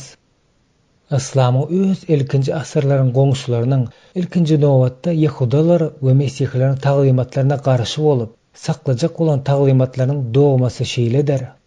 Ad-din köpleýinç din diýip terjime edilýär. Ýöne ol asliýetine mundan has uly zada anladýar. Eger şeriat Hudaýyň adamlara bildiren talaplarynyň hemmesini görkezýän bolsa, onu din bu adamyň şol talaplary berýän jogabydyr. Bu tutuş bir durmuş obrazydyr. Din teologiýany, edebiýaty, siýahaty, ahlaky, kanuny, adalaty we durmuşyň adam pikirlerine we işlerine degişli olan beýleki ulgamlaryň hemmesine de gönükdirýär. Diňe şahsy düşünjäniň iş hökmüne garamaga endig edilen günötarly adam üçin bu islama düşünmek üçin akyl ýetirmesi gerek bolan fundamental tezisidir. Gep diniň dindar musulmanlaryň durmuşyna agalyk edýänine däldi, diniň hemme zady öz içine alýan bu sözüň onuň öz durmuşyndadygydyr. İman ýa-da ynamly boluşy ýaly, din ýa-da durmuşy dolu gurşap alan bolmasa da, dini ýerine ýetirmeklik beýleki dinleriň tapawudyny häsiýetlendirilýän käbir tapawutlygy ösçükdigini işläp düzdi. Olar dini borslar diýip atlandyrylsa da bolýar. İbn Umar tarapyndan ýazylan ilk riwayatlaryň biri şeýle diýär. İslam 5 zadyň esasyna, ýagny Allahdan başga Hudaýyň ýokdugy bolan ynamy, namaz okumak, sadaka paýlamanyň, öýe ýagny Mekkedäki Käbe ziyaret etmeginiň, Ramazan aýynyň dowamyny oraza tutmaň esasyna gurulandyr. Bize muny Allahyň peýgamberi şeýle tapşyrdy. Ýöne mundan ýokary bolan zat mukaddes uruş, jihad, ol ajaýyp zatdyr. Şu 5 adat hakda aşakda gysgaja düşündürüş berilýär. Ynamy yglan etmek, sahawat, ynamyň iň gysga nişanlarynyň biridir. ol Hudaýdan başga Hudaý ýokdur, Muhammed onuň peýgamberidir diýýär.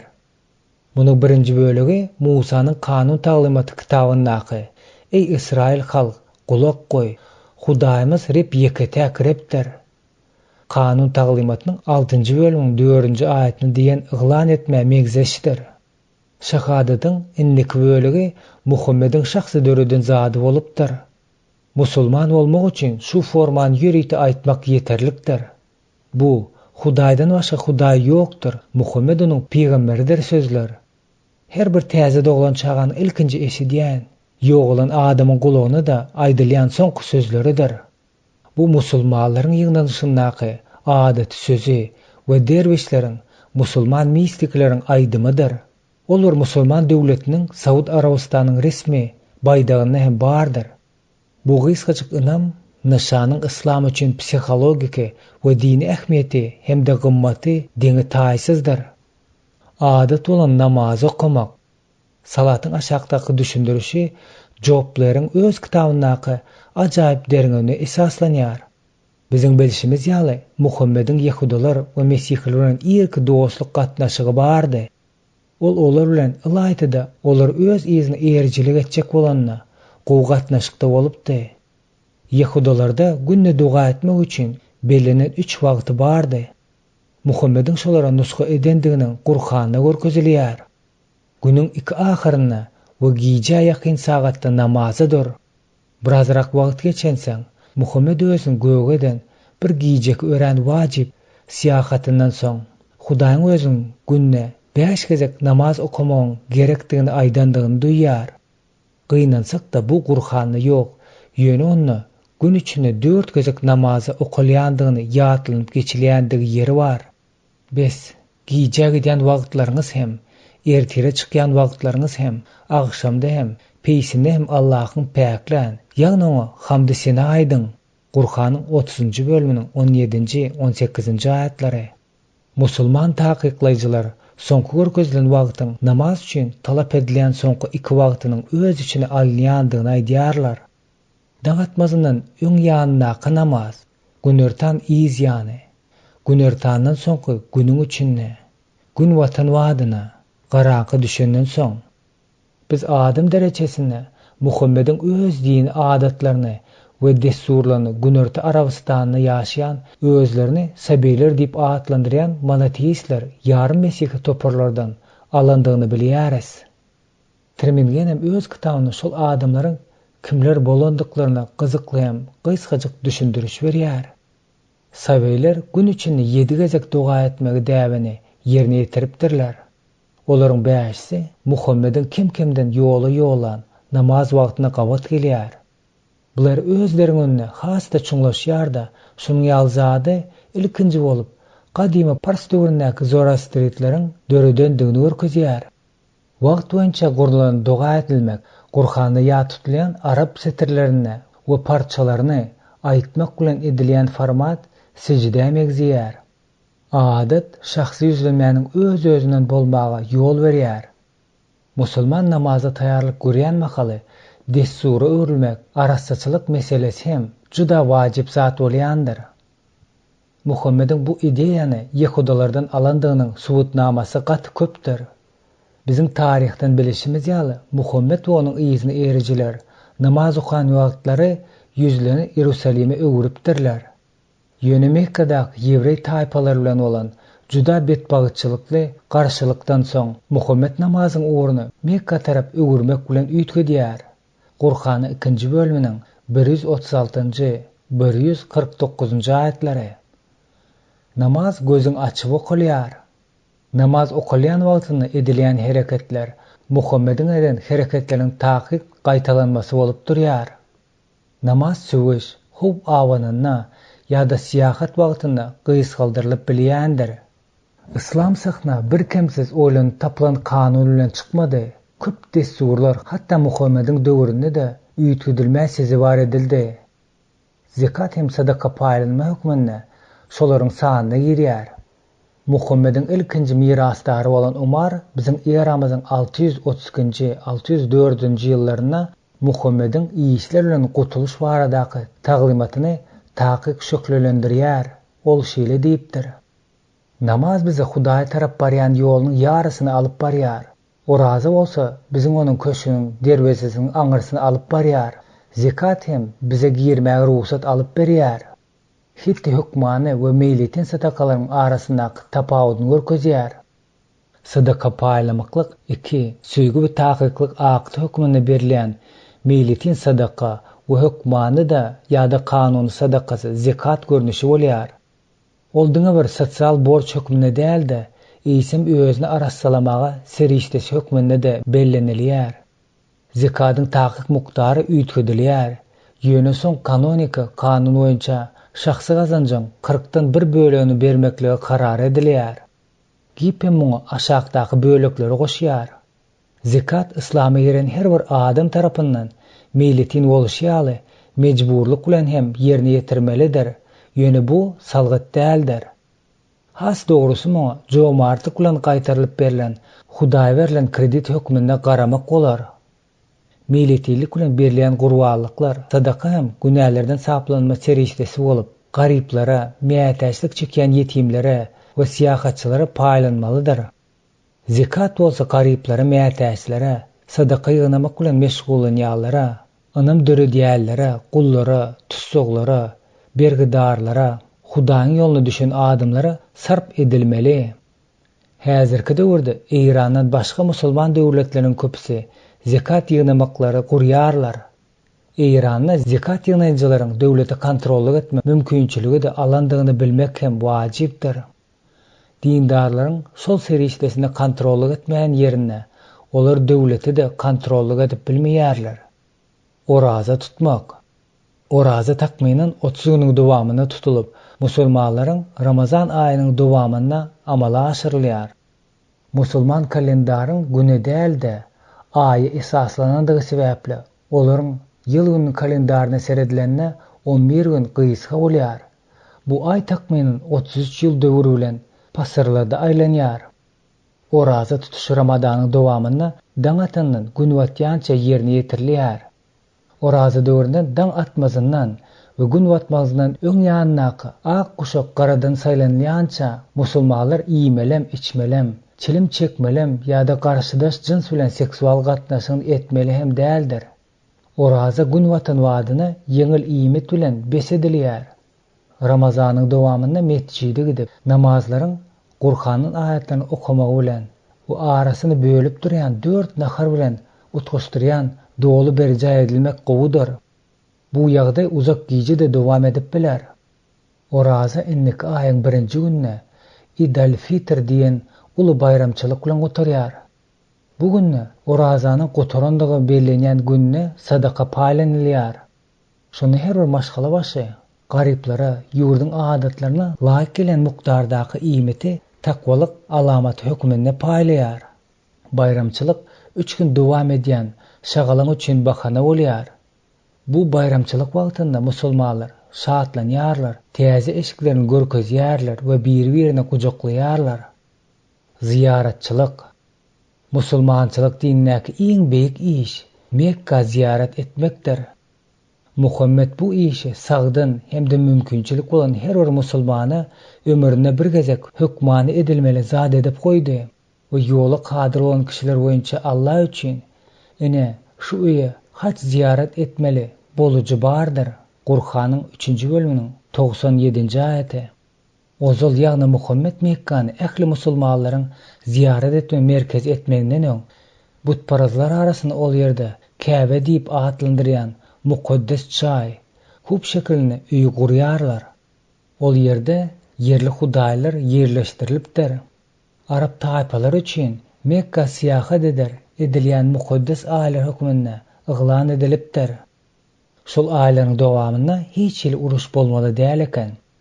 Muhammed 10.000 eskerli musulman goşuny bilen Mekkany basyp alanda işini Käbäni arasalamakdan başlaýar. We ony Hudaýyň öýü diýip atlandyrýar. Musulmanlar ony ýeriň merkezi hasaplaýarlar. Ol ilk bolup döredilipdir. Şondan soň onuň töwerenäki dünýä ýaýwanlanyp başlapdyr. Ol gün ýeri gök bilen birleşdirýän osta durandyr. Yerdäki Mekka perişlerinin secde etmek için milyonlarca bolup yığınanışan yerinin yerdäki nusxasıdır. Yakın günnugurdan Mekkanyň sebitlerine özlerinin Ibrahimyň, Ismaýylyň we Ishagyň taryhynyň meşhur materiallaryny alyp gelen Ýewreýler taýpalaryna migrasiýa edilenden soň Mekkada gadymy mukaddes kitap hikayetlerine esaslanan meşhur material Muhammedden köp wagt öň ornaşypdy. Kabanyň sebitleri Hajaryň ejir çekip onuň tapan yeňilleşik çeşmesi bolan mukaddes Zemzem çeşmesiniň yerleri hasaplanylýar.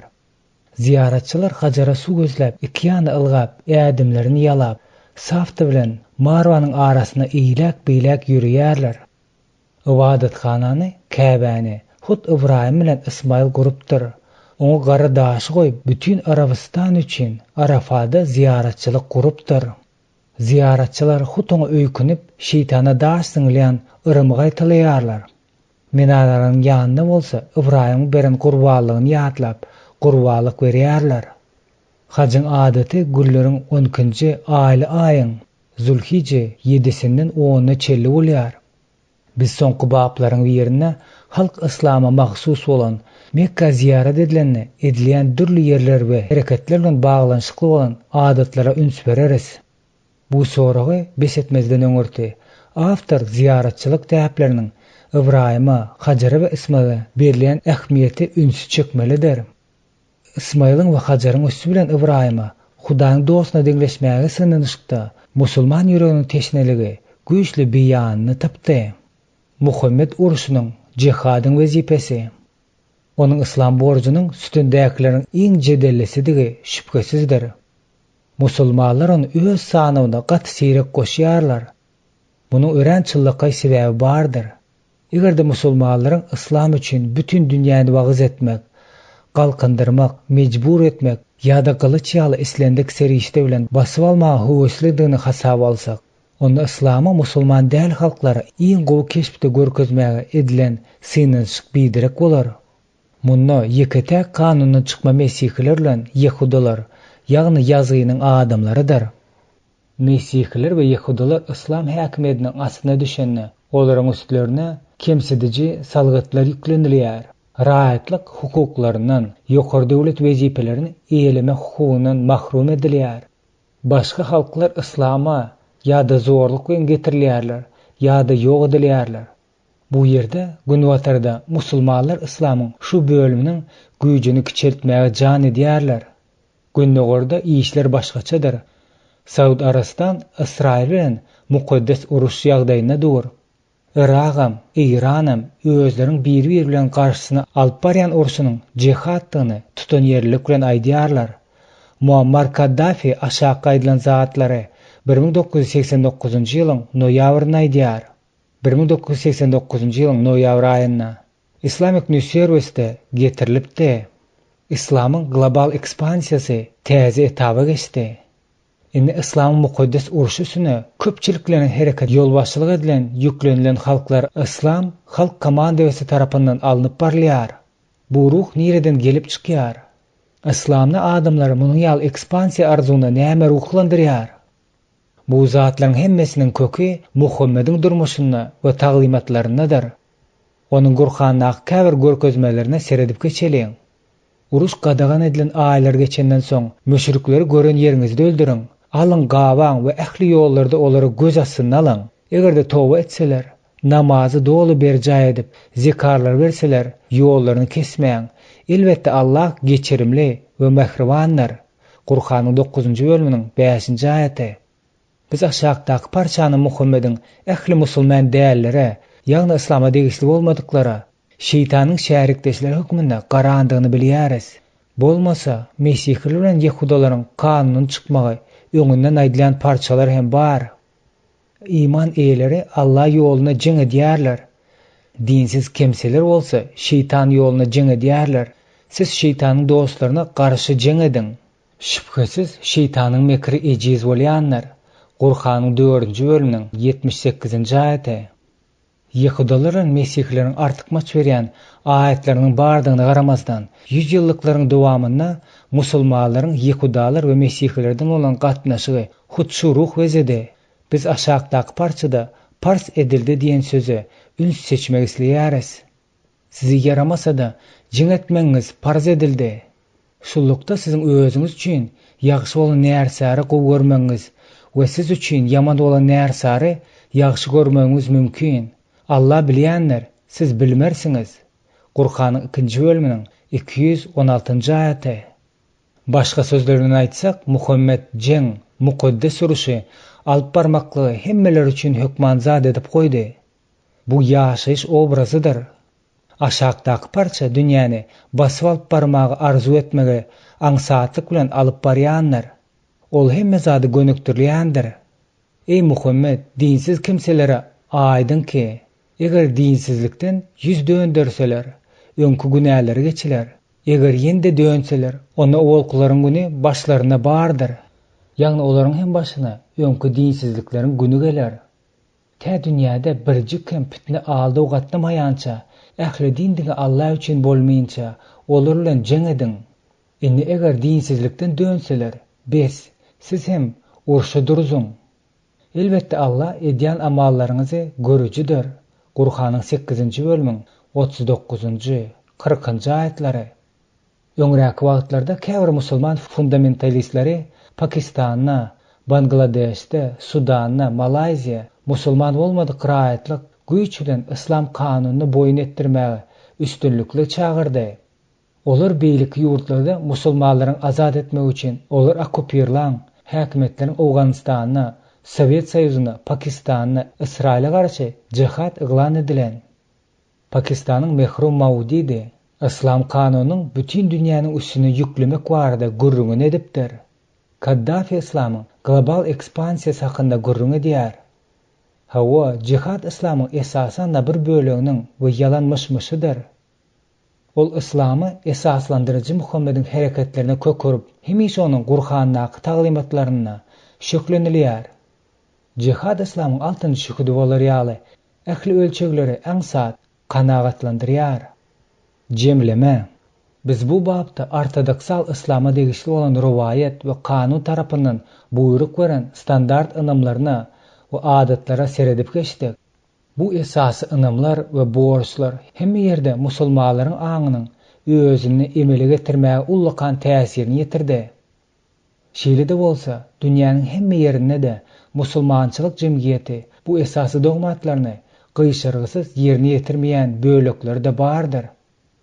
Biz ennek wagtlarda islamyň ortodoksal däl görnüşleriniň giň spektrine serederiz. Olar adamlaryň çekýän ýerli mätäçliklerine jogap berýärler. Biz olara dikkat bilen serederiz. Sebäbi İsa Mesihiň hoş habary hut şu talaplar bilen baglanyşdyrýar. 3-nji bölüm. Köp ýüzli islam. 10-njy bab. Islamyň etnikasy we siýasat. Musulman dünýäsiniň Afrikanyň Atlantik kenaryndan Filipin adalaryna çelli ýaýyp gidýän esasy bölegi jinslaryň, halklaryň, etnolingwistika toparlaryň, syýasy ideologiýalaryň, tekniki ösüşiniň türlü derejede sowatlygy, jemgyýetçilik şertlerini we dini ymtyşlary öz içine alýar. İslam mesihlikden tapawutlykda dini we esasaty tapawutlandyrmaýar. Şol sebäpli de siyasi meseleler, häkimet uruşundaky görüş we ykdysady bulawlaryň musulman dünýäsinde bolup geçen zatlarda öz izini galdyrýar we menen munyň islamy hemişe bir rahatlykda saklaýandygyny aýtmak isleýärin. Missionerler üçin leňli çykan zatlardan gaça durmak we goňşusynyň nähili adamdygyna göz ýetirmek wajypdyr. Biz onuň asyetligine bar bolan ýerinden gözlemek isleýäris. Biz İsa Mesihiň hoş habaryna mümkin bolan ýerine olary özleriň iň ýeti akyl ýetiren mätäçlikleri bilen nädip ýetirmelidigini bilmeli ederiz. Şeýdip synymyzy ensiklopediýalyk ölçege çelli giňeldi oturmagyna şu barada aşağıda şu babyň dowamyny islamyň görnüşleriniň esaslary hakynda gurrun ederiz. Siyasi serhetler. Teoretik taýdan islamyň çarçuwasynda siyasi serhet bolman däldi. Diňe dar ol islam, islamyň öýi, tawyn bolalaryň öýi. Dar ol harba, ýagny käwagt uruş öýi diýip atlandyrýan garşy bolan ýekaje bütün dünýä musulman monolit blogy bolmaly. Aslında ilatın ağlağı bölüğü musulman olan 39, yende musulman bölüğü köplük olan ve musulman bölüğü az olan köp milletler bardır. Bu zatların hemmesi musulman idealistlerine normal değil olup görünýär. Şonuň üçin olar musulmanlary döwlet tarapyndan aýryp goýma günäsini Günwataryň üstüne ýükleýär. Şol döwletler Günwataryň kolonial häkimiýetinden azad ediş prosesine döredi. Musulmanlary siyasi birligiň ýetmezligine alyp barýan ýende bir faktor. Bu Muhammediň öz ýerini hiç kimi, ýagny halif goýmanka 62 ýaş içinde garaşylmadyk ýagdaýda ölmegi boldy. İlk bilen umumy lalaşykda, soň hem häkimlik uruşynda gazaply görüşlerde musulmanlar öz haliflerini edindiler. Onu da bir wagtyň içinde 3 sany bäsdeş bolan halif hökümdarlaryny etdi. 1924-nji ýylda Kemal Atatürk halifleri ýatyrandan soň Islama ılaýtyda ortada hiç bir başsız siyasi fitneleriň bulaşan ýumagyna öwrildi. Daud Praus, Johnson Araplar hakynda ýazan zady tutuş musulman dünýäsine az mukdarda degislidir. Hemişe bir-birini goldama, baş bolmak urunnak görüş oýuny bilen meşgul bolan ýaly bolsalar da, Araplar asliyetinde bir-birini ikesse ulaldyan, bitirip edýän isleglere, tekebbirlige we bäsdeşlige bir ýan baş goşupdylar. Şeýdip ahyr soňu da bir-birine garşy çykýarlar. Bu besetmeýän bolagoýlyklardan, zorlukdan, bu basylşlardan ýaňa millionlarça ysmaň nesilleriň kalbyna adalatlyga teşneleň ösýändigini görüňsizdir. Islamyň öz halklaryna adalatlygy, adyllyk we awadançylyk bermäge ukypsyl bolandygy üçin käbir musulmanlar millionlarçysy da Hudaýyň paçalygynyň hoş habaryny, wagzyna İsa Mesih wagz edişi we öwredişi ýaly görnüşini kabul etmäge taýýardyrlar. Islam mesihlik ýaly giň ýaýran we şeýle köp sally bolmasa da, yüzlerce dürli etnik toparlardan olan adamlary öz gujagyna ýygnady. Islam onuň höttesinden geljek bolup eden synanyşyklary bir görnüşlik gurjak bolup edilen irki hristiýan synanyşyklaryny edilen aýnadaky şekilde gaýtalan ýaly gaýtalaýar. Şu edilen synanyşyklaryň hiç birini de bir görnüşligi dikeltmek başartmady. Hristiýan ibadathanasy ilki başda güýçli, Günnöger we Günwatar daýançlaryň arasyna bölündi. Soň reformasiýa döwründe ibadathana dünýädäki illeter bolan islendik endik topara ýaýramaga azatlyk beren güýçler peýda boldy.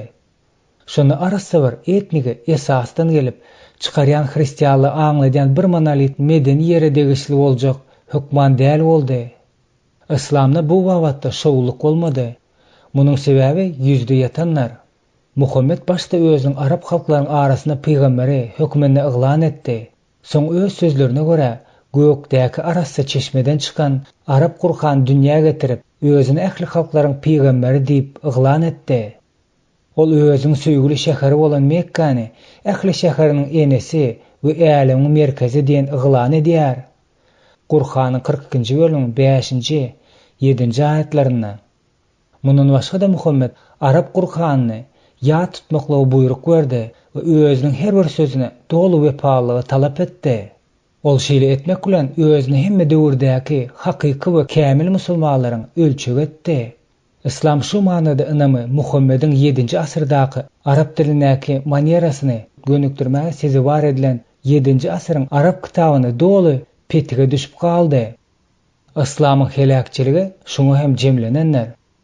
Musulman imperiýasyny dargamagy üçin gaty bir köp wagt hem gerek bolup durmady.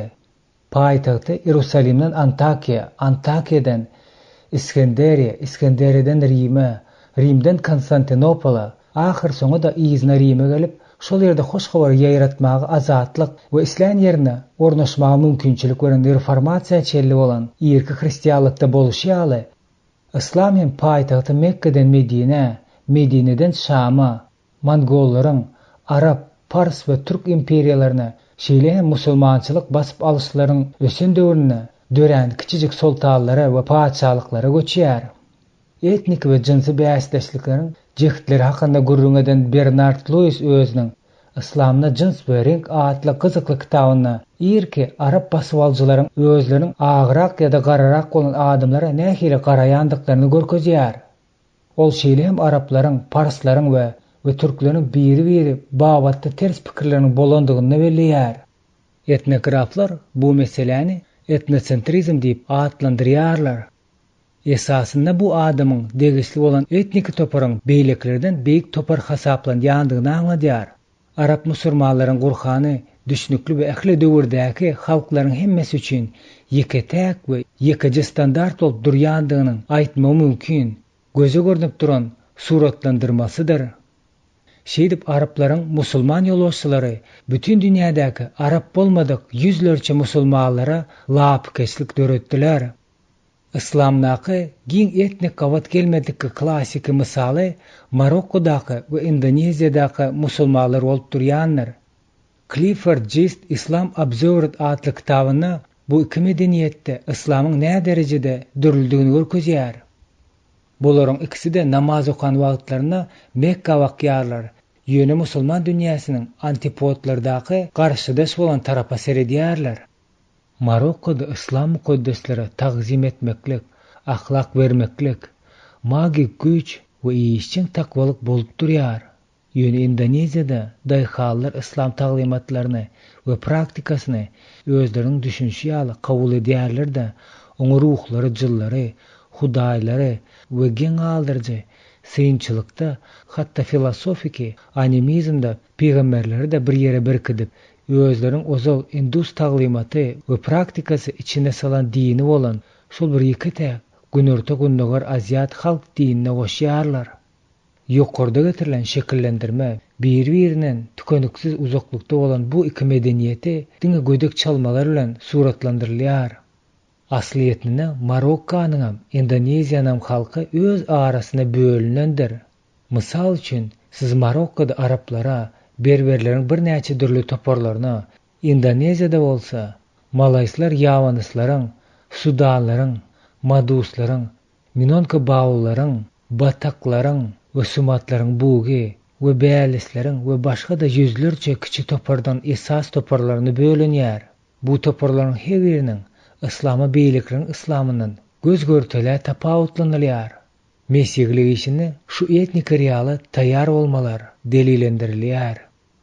Jack Maltgarden özüniň kitabyny misionerleriň işlen wagtyna şu etnik realy hasaby alyp zähmet çekenne, ýygnan göz görteli ösýändigini, etnik tapawutlar äsgermezlik edip, dürli halklara bir topara goşmagy synanyşanna, ýygnan ösüne täsir etmek mümkin däldigini inandyrjaýdýar. Richard özüniň ajaýyp iki tomuna etnik musulman toparynyň 408 sanyny sanap geçýär. Beýleki işleriň hemmesinde boluşy ýaly musulmanlar bilen işläninizi de biziň maksadymyz her etnik toparyň içindäki mesihlik ýygnagy döretmek bolýandyr. Şeýlelikde musulman etnikasyny oýulaşdyrmak derwaýş zerurdyr. 11-nji bab Beýik bölünşük. Sunnitler we şiitler milliligi adamlar özüniň siyasi milli döwlete we endikleri jinsy hemde düzgün boluşy ýaly dil alamaty boýunça adamlaryň jemgyýetine megzeşlik boýunça degeçliligini duýmak hökmünde düşünendigini biz ýokarda akal ýetirdik. Musulmanlaryň hem haýsyda bolsa bir teologik akyma degeçlik tapawutlandyrýandygyny biz bilýäris. Olaryň käbirleri siyasi kynçylyk we häkimlik urşundaky görüşler sebäpli gelip çykýar. Beýlikleri bolsa etnik aýratynlyklar sebäpli emele gelýär. Bir näçeleri bolsa ýöne bir Hudaýa, peýgamberlere ilhama we rowayaty düşünşiň dürli ýollaryň netijesi bolup durýar. Ýa-da olar ýokarda aýdylyp geçenleriň hemmesiniň garaşdyrmalyň netijesi bolup durýanlar. İslendik ýagdaýda da islamy takyk keskitlenen akymlaryň köpüsi bardyr. Şonuň üçin biz bu babda olaryň iň wajyp bolan iki sanyny gysgaça düşündirip bereris. Sunnitler islamyň öz köp san wariantlarynyň hemmesinde de mesihliň gaýtalýandygyny ýygy-ýygydan eşitmek bolýar. Umumyň men şu nukdaý nazar bilen ılalaşmaga meýillidirin. Mysal üçin bizde soňulan her gaýsy köp sany bölekleri bölünen protestantizm bilen katolisizm arasyna ulakan tapawudyň boluşy ýaly islamda da esasy iki şaha, ýagny sunnitler bilen şiitler bardyr. Sunnitler hem protestantlara meňzeşdirler. Olaryň megzeçligi özleri üçin ýazylan tekstiň ähmiýetli nedir? Sunnitler üçin birinciden Kur'an, ikinciden sunnitleriň, hadisleriň format ýygyndysynaky ähmiýetidir. Olaryň sunnitler lakamy hem sunni, ýörelip gatadylan ýol sözü nedir? Elbetde bu ýazylan tekstiň aňyrsynda Muhammediň şekli ör boýuna galýar. Ol Kur'anyň we Muhammediň aýdan hem de eden ýöne Kur'ana giymek zatlaryny esaslanýan sunniniň ýeketäk çeşmesidir. Şeýlelikde sunnit bu Muhammediň Kur'anyna ýazylan taglymatlaryna, onuň hadislerine, sunnilerin hat görnüşine ýazylan, özüni alyp baraş göreldesine eýermeklige ymtylýan, jemgyýetde degişli bolan adamlar. Sunnitler üçin hemme zatda adalatyň iň soňky derejede bolup durýandygyny aýdyp oturmagyň hajaty ýokdur. Bu onuň maqulan, ruhsat eden ýa-da gadagan eden, ýüz öwren we goldamadyk zatlaryň öz için alýar. Sunnileriň wajipligi dini dören hökmünde peýgamberliň wezipesine, ondan soň hem Hudaý tarapyndan ruhlandyrylan we öňden görüjülik tebigaty, şeýle hem Kur'anyň hemme zatda oňa eýermeldik barasyndaky görkezmesini esaslanýar. Allahyň peýgamberleriniň iman ıhtikadyna we hulkuny da gözel görelde bardyr. Kur'anyň 33-nji bölüminiň 21-nji aýaty.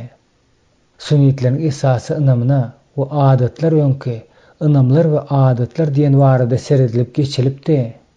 Ortodoks sallaryň we sinkretik derejesi boýunça bäsleşleriň netijesi bolan sunnit islamyna köp türlü ugurlaryň bardygyny men eýýam ýokarda görkezipdim.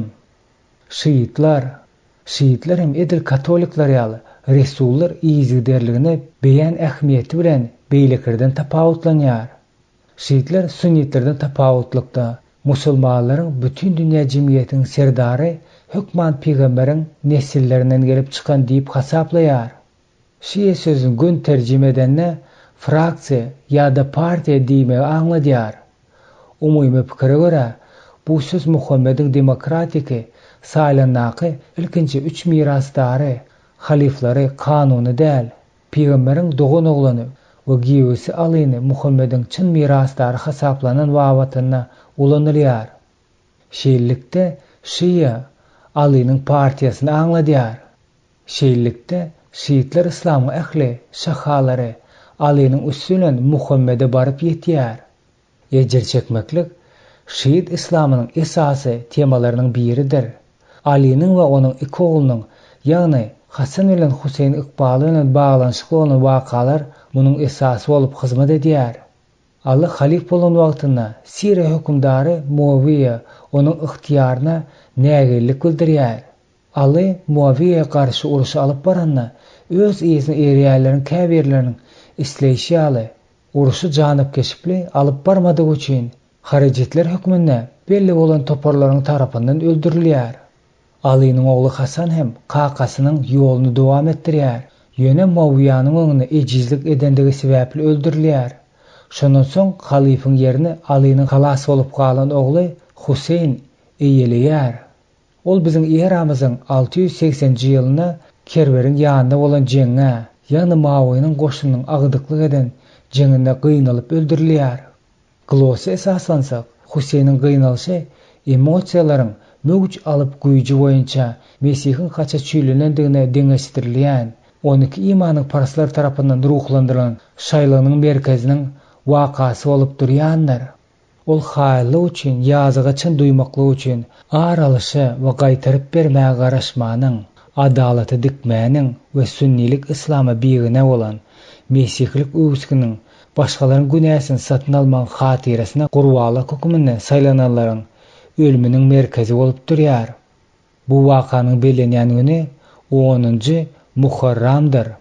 Ol sunnileriň kalendaryna peýgamberleriň döwründäki bar belenip gelýän ajaýyp bayramçylyk aýratyny sogap gününe gawat gelýär. Bu 12 imam 10 günlük aganyň kulminasiýasy bolup durýar. Missionerler üçin Şiitdaky görgüler temasy sunnitleriňden tapawutlanandan Şiit musulmany Mesihidäki dünýäni günäsi üçin Mesihiň haç üstünde halas edejilikli ölüm bardaky ideýa ýetirmegine taýýarlaýar.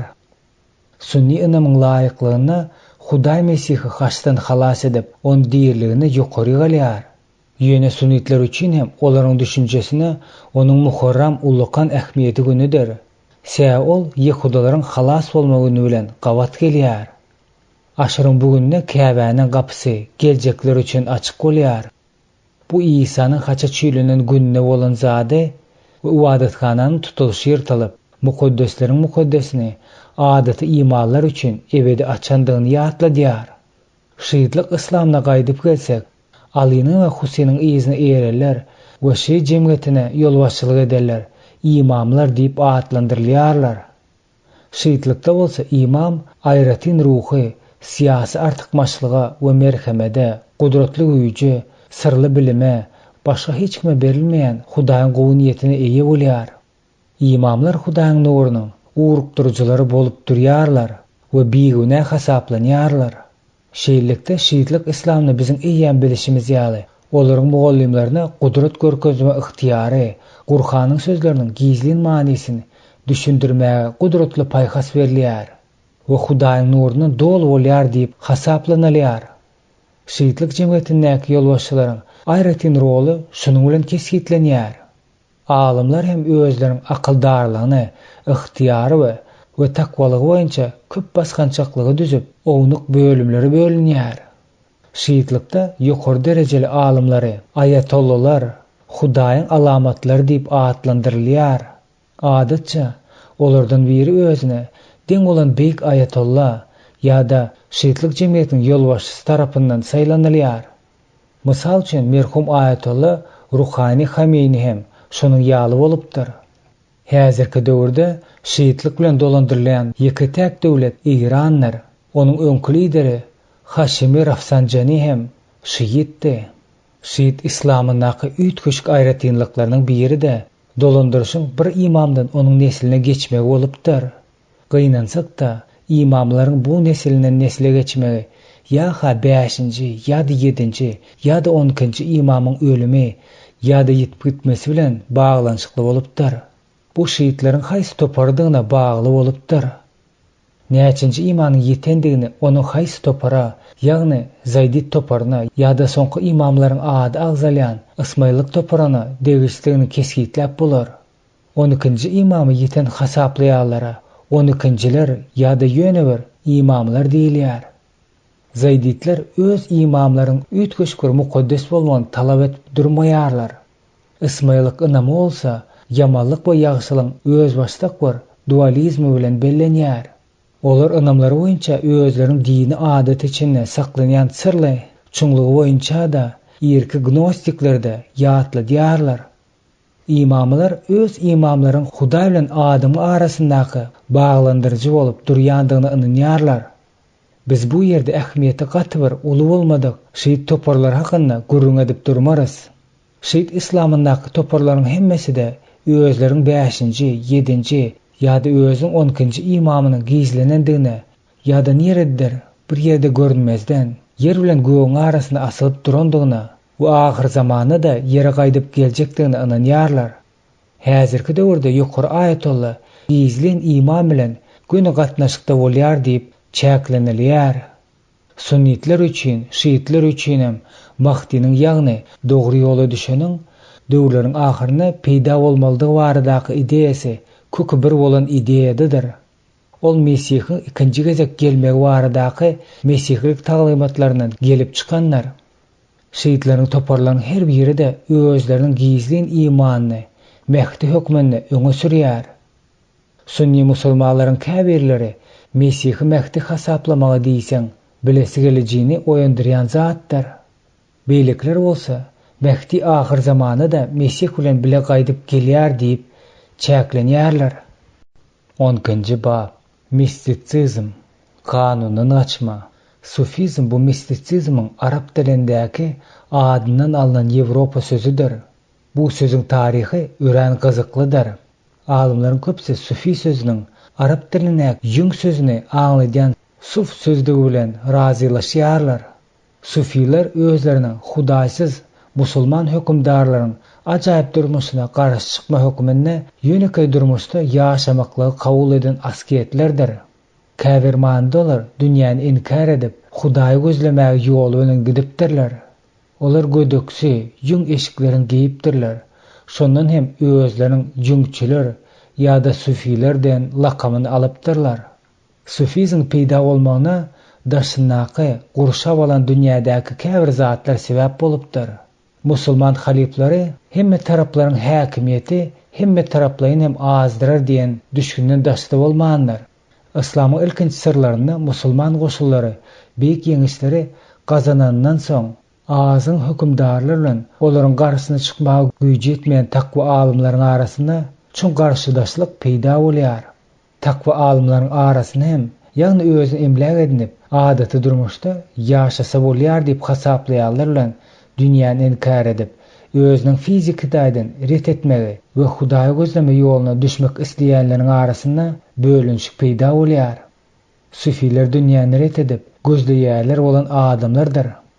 Ortodoksiýanyň we kanun daşynda bolýan gazaply söwüşlerden ýaňa sufizm goşmaçy güýji aldy.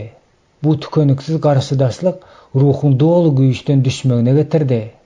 Köp musulmanlar muňa jogap edip, Hudaý baradaky jedelleri däl-de onuň bilen gatnaşyp gözlediler. Egerde Muhammed Hudaýdan görnüş alyp bilen bolsa, onda başgalarda da şunyň ýalzadyň bolup biljekdigi barasynda batyrgy pikir sufizmi hasda güýçlendirilip bildi. Olar täze ýazgylary döretmezden, olar Muhammedin Hudaý bilen göni kontaktlaryny gaýtylamagy islediler.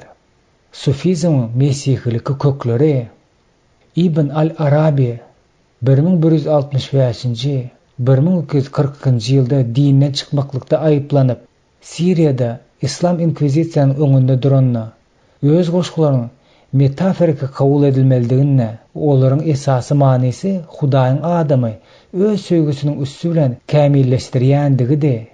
Taglimatyň bu görnüşi İsa'nın gelmegi üçin gapynyň giňinden açyp goýýar. Bu hayran aldyrjy zat däldir. Naziraly sufizm musulmanlaryň ýakyn günler monaklardan alynan impulsyň netijesini hökümini östü diýär. Başta köp saatda musulman ýurtlaryna hereket eden mesihilik ideýalary bilen ruhlanan sufizm hoşgörüň mistiki tarap üçin hasta eliýetirdir. Rabi'a qadymy sufi mistikasydyr. İslam mistikasynyň gowy taraplary Rabi'a al-Adawanyň 713-801 ýyllarda Basradaky dana sözleri boýunça görkezlip bilinär. Ey Hudaý, eger men sana dowzakdan gorkýandygym üçin tagzim edýän bolsam, onu mende dowzakda ýak. Egerde jennete umyt baglap gorkýan bolsam, onu meni jennetden kow. Eger men sana diňe seniň hatiraň üçin taglim edýän bolsam, onu men öz gözelligiňden mahrum etme. Men seni egoistik söýgüm bilenem, sana münasip bolan söýgüm bilenem söýdüm. Egoistik bolan söýgüm näme gerek? Men o söýgüde başga hemmeleri aradan aýyrmak üçin özümi sen hakda ýatlamakdan doldurýaryn. Sana münasip bolan söýgü hakda aýtsam, onu bu söýgüde sen tutuny göterýärsiň welin. Menem seni görüp bilýäryn. Ýöne bolaryň ikisinde de maňa öwgi ýokdy, diňe sana öwgi bardyr. Sufizmiň ýuwaş-ýuwaşdan ösmegi. Sufizm struktura we metafizika taýdan ýuwaş-ýuwaşdan ösdi. Başda käbir adamlar tarapyndan din görnüşinde kabul edilip, azaçyk ýoldaşlar arasynda ýaýran zat kim-kimden manaklyk sistemasyna tabynlyk we bagyş edilme düzgünleri bolan muqaddesleriň mektebine urildi. Bu mektepde täze gelen adam özüň ruh halipasyndan özüň dolulugyny inanyp biläjek gollanmasyny öwrenýär. Şeýdip iki başda asketizmden başga hiç zat bolmadyk sufizm kim-kimden mistiki we teosofika bolýar durberýär. Mundan başga ol goşunduly we panteizm bolma howpy uçurdy. Panteizm Hudaý bilen tebigaty barabar saýan dini filosofik taglimaty. Sufiki ekstremizm. Yine birazrak wagt geçenden soň sufizm baş vermejek we akylsyzlyga çelli alyp barýan däpleriň hemme görnüşlerini emele getirdi. Bu däpler öz-özüni gynama, huşyny ýitirip ýerikleýän çağlar ıranyp aýdyp aýtma. Özlerine gelýänçe aýagyndan aslan olmak üçin dini ekstazda aýlanma däpleridir. Bu hereketleri şu zatlar gözü bilen gören John Subhan tarapyndan şeýle ussatlyk bilen suratlandyryldy. Sufizmdäki tabyllyk basgançaklary, Sübhan gözü bilen görün zatlaryny, Sufi ordenine taun bolmagynda duran köp ädimleri ýa-da mistiki siýahatynyň basgançaklaryny suratlandyryp söz şeýle dowam etdirýär. Birinciden towba etmek, perwaýsyzlykdan irwetlige tarap galkanyş we günäňi towba etmek duýdurusyny ösdürmek. Ikinciden söýgü, adep haýsy bolsa da bir taglymatyň erji, Hudaýyň atlaryny ýatlamakda berilýär-de, Hudaýdan başga pikirleriň hemmesini aýyrmaga çalışýar. Üçüncüden inkar etmek, gözlejiden taun bolýandan garyplygy berja etmek we dünýä işleriniň hemmesinden ýüz öwürmek talap edilýär. Ahir soňa dol Hudaýdan başga hemme zatdan ýüz öwürýär. Dördüncüden bilim, gözleji öz edýän pikirini diňe Hudaý boýunça Hudaýyň tebigaty, häsiýetini we islegini synlaýar. Beşinciden ekstaz, Hudaýyň atlaryny we häsiýetlerini ýatlap hemde gyýgyryp, akyl taýdan gowunç ýa-da ekstaz duýgularyny döredýärler. Altıncıdan hakykat. Bu etapda ýürek Hudaýyň tebigatynyň hakykaty bilen nur saçan hasaplanylýar. Gözleji şu parsatda durşuna Hudaýa bagly bolmakda, oňa ynanmaklykda çalışmalydyr. Yedinciden ýeke bolmak. Mistika basgançakda Hudaý yüzme-yüz görýändigine ynanýar. Mistik özüniň köne bedeniniň ýok edilendigine, Hudaý tarapyndan doly kanagatlandyrylandygyna, Hudaýyň hem özüniň kanagatlydygyna ynanýar. Mistik ýolbaşçysynyň esasy roly, Hudaý çak edilen görmeligi ýa-da Hudaý bilen ýekelikde bolmagy teklip etmek bilen bir hatarda sufizm öz akymyny dörejilik bilen hem tapawutlandyrylýar. Bu öz akymyny dörejilikde göçüp konup ýören wagtçylaryň ýa-da haýsydyr bir takwa missiýatyň daşyna şu topara degisli bolan toparlar hem döräp bilýär. Olaryň ösüş prosesinde bu toparlaryň ýolbaşçylary ýa-da olaryň izini erijiler özleriniň olaryň ösüşiniň prosesine bu toparlaryň ýolbaşçylary ýa-da olaryň izini erijiler özleriniň ýolbaşçysyna bar bolan Hudaýyň nuruny, Muhammediň derejesine çelli beýgeltmäni wajypdygyny duýýarlar. Bu pikir Mesih üçin uly kynçylyga ýüze çykýar. Sebäbi dünýäniň nury İsa diýip hasaplaýarys. Bu Ýahýanyň hoşgawynyň 8-nji bölümiň 12-nji aýatynda ýazylan. Sufizm hem İslamdaky beýle akymlar ýaly Mesihiň şöhratyny alyp, oňa başga bir, ýagny Muhammede ýa-da özleriniň Hudaýyň nury bolmagyna dalaşgarlyk edýän diýer ýolbaşçysyna bermek isleýärler. Özümiziň sufilere tarap mesihlik urunnaky teklip etmeligi başlaýandygymyz üçin muny olaryň mesih hereketine nazar aýlamak bilen edýäris. Sufi adepleriniň adaty birleşmeleri. Sufiler ýygnanşmak üçin gurulan öýlerde ýa-da formal däl ýagdaýda ýygnanşmak amatly bolan ýerlerde ýygnanşyp bilýärler. Adamlaryň adaty birleşmeleri meýletin döräp bilýär. Mysal üçin oba ýygnanşyklaryny daýhallar, harby bölümlerindäki adamlar, bir megzeşkärdäki we işdäki adamlar, yerli sevitlerdäki aýallar, şäherlerde megzeş pikirleri bolan adamlaryň birleşmegi garaz amatly bolan ýerde takwa ýolbaşçylaryň daşyna birigip bilýän islendik adat topar döräp biler. Sazyň we poeziýanyň ýeri, toparlaryň başga bir özüne çekiji tarapy, adamyň saz we poetika tarapdan ýüze çykarmaga ruhsat berilýändiginedir. Dini goşgular köplenç saza goşulýar. Käbir ýerlerde tanslaryň bolmagyny hem goldaýarlar. Umymy qady hökmünde saz bilen tansa mescitlerde seýrek ruhsat berilýärdi. Poeziýanyň mazmuny tebigaty boýunça söýgü adamlaryň dörediji ýaly bolupdyr. Olar köplenç yerli saz gurallaryny çalyp ýerine ýetiripdirler. Medenet çeýelik. Sufileri mesihlilerin tarap uğurlarına has emredýän ýende bir zat sufilige yerli ýagdaýda aňsat uğurlaşdyrýandyr. Bu hem kanun we ortodoksal islam bilen güýçli eglisik etmäge alyp barýar. Biziň eýýam ýatlap geçişimiz ýaly köp sufiler dolu bütewli bolup, biziň atlandyryşymyz ýaly halk islamyň däplerini getirýär. O ýollaşmadan we şeriatyň kanuny we palyň ýoklugynyň tapawutlykda bu adamlar biziň önsümizi özlerini az çekýär. Sufizmdäki teosof pikir. Iň soňunda sufizmdäki hoşgowy zat teosof pikir bolup durýanlar. Özüniň içki ruhy islegini nykdýan, öňki askeptik takwalyk kanunynyň daşky ösüşine baş galdyrma bolupdyr. 11-nji 10-njy asyrlaryň dowamyna sufizm şol wagt ösen intellektual bilimiň garşysyna gnostik taglymatyny ösdirdi. Kanuny, golçulukly we padar bolmagyň deregine içki isleň dayanjy boýunça bu içki tejribäni gözleme Mesihiniň Hudaý hakykatdan duymagyna gapyny giňden açýar. Men ýende bir zady bellemeli derin. Ol şeýle hem beýleki ruhlaryň hem mesken tutmagyna ýa-da adapda ynsaçmagynyň gapysyny açýar we mümkinçiligi berýär. Bedenden azat bolmagy, synanyşmak, bedenden azat bolmagyň çuň islegi ýa-da sufizmyň özleriniň düşündirişi ýaly beden ýok etmek bilen Hudaýy siňip gitmek mümkin etmek şunuň bilen baglanyşyklydyr. Bu şeýle hem bedeni öldürmekligi, bedeni meýilli hem islegi bilen bile haçy çüýleme yglan edýän mesihlik pikirini alyp barýar. Mundan başga da sufizm adamlary adaty toparlarda bile üýüşmeklerde ruhsat berýär. Dogullyk birleşmesi senetçileriň, harba adamlaryň we owy ýerindäki adamlaryň arasyna döräp bilipdir.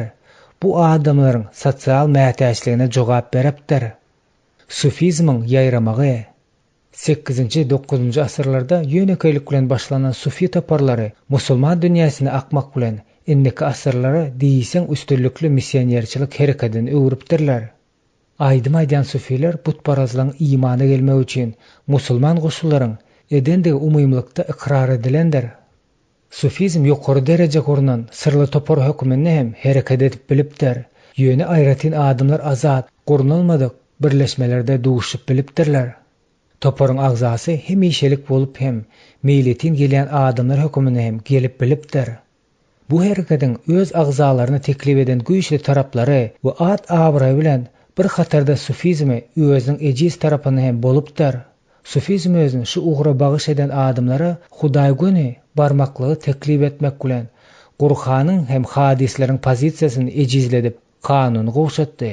Bu bolsa epesli derejede galplyga köp ýagdaýlarda aklyk taýdan başyna getirmegi alyp bardy.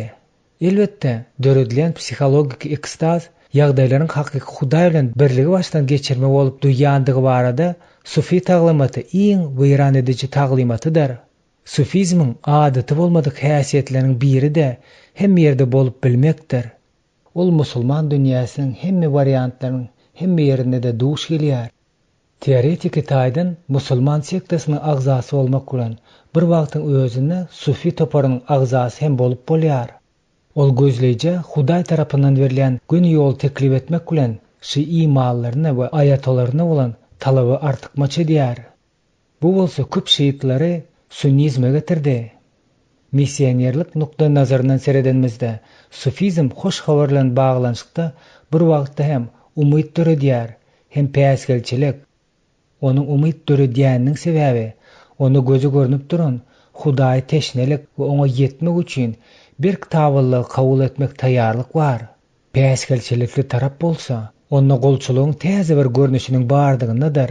Bu ulaytyda topar ýolbaşçylyk adam bolan gatnaşyklaryna we Isa Mesihden daşka Hudaý bilen kontaktga girmäge synanyşyp, bagyş edilen adam arwah ruhlaryň dünýäsiniň islendik biri bilen kontakt üçin giňden açyk bolýar.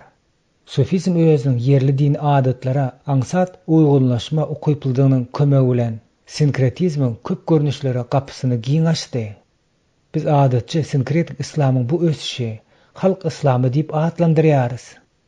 Arwah ruhallaryň dünýäsi bilen kontaktlaşan sufiler hakda gurrun gozgalany, gelňini sufizm biziň halk islamy diýip atlandyrýan görnüşini, ýagny islamyň hibrid görnüşini döretmäge mümkinçilik berýän sinkretik guruluşyna garamagy çeliň. Ümsümjiň ikrar halk islamy, musulmançylyk we ruhlar. Halk islamy giň hemme zady içine alýan islamyň sinkretik görnüşini suratlandyrýan jümledir. Islamyň käbir görnüşleri has ýöneki animistiki, ynamlaryň ýüzündäki öwüşinden artykmaç zat däldir.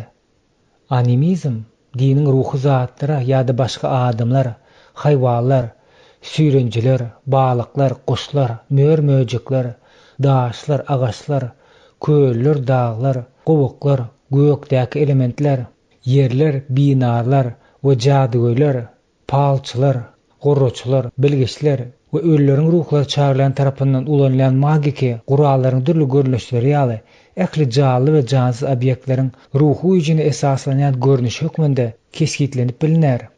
Munun arwahlara rehim etmeligi, gönüktirilen adatlara wepalygy hem öz işini alýandygyna gözü görnüp duranlar.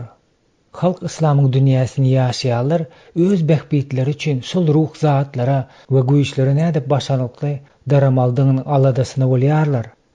Adatça bu ruhlary rahatlandyrma, ýa-da olary bitaraf etme, ýa-da olary öz peýda üçin ulanma, bolmasa-da olaryň kömegi bilen duşmany helakçilikli täsir ýetirmek formadyna da bolup bilýär.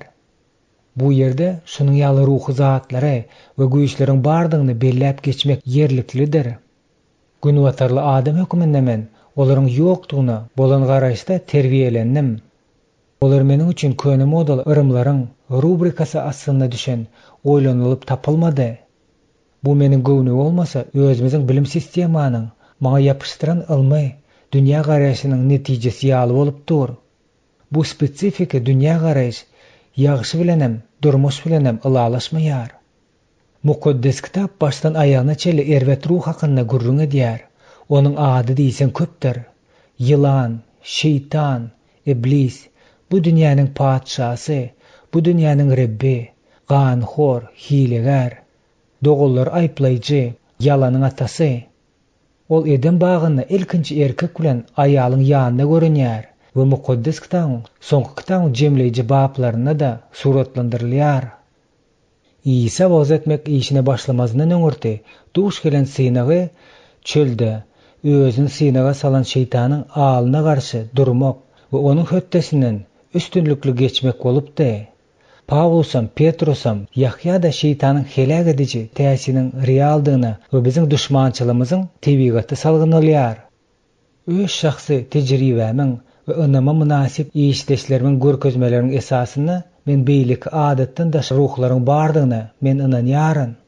Sufizm özüniň islamdan öňkü ýerli dinni däpleri kabul etmäge bolan taýýarlygy bilen şu ruhy zatlaryň we güýçleriň öňünde gapysyny giňden açdy.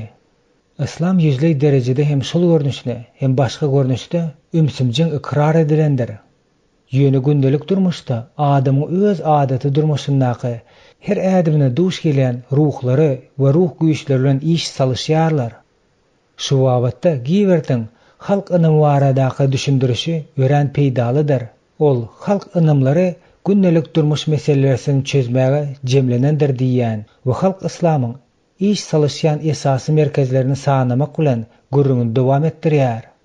Gündelik ýaşaýyşyň we ölümiň manysy, şahsiýetiň we toparyň awadançylygy we bitbagytçylyk howpy, üstünlük we şowsuzlyk meseleleri, durmuşy planlaşdyrma zerurlygy we siri, geçmişi, häzirkini we geljegi bilmek, adamlaryň iki taraplaryň gatnaşyklary, ata-babalar, ruhlar, hudaýlar, jyllar, haýwanlar we ösümlikler bilen gatnaşyklar.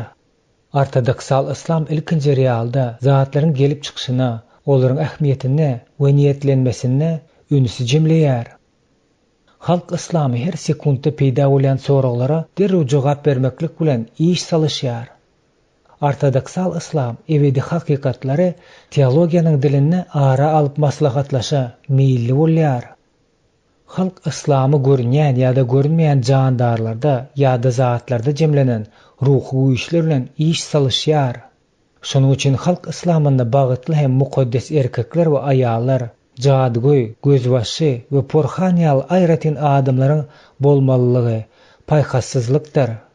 Olar erwet ruhlary kowmaga, tersine erwet ruhlary başga biriniň üstüne iýermäge, başga bir tarapdan hem gowy ruhlary we olaryň ak patasyny çagyrmaga synynýarlar.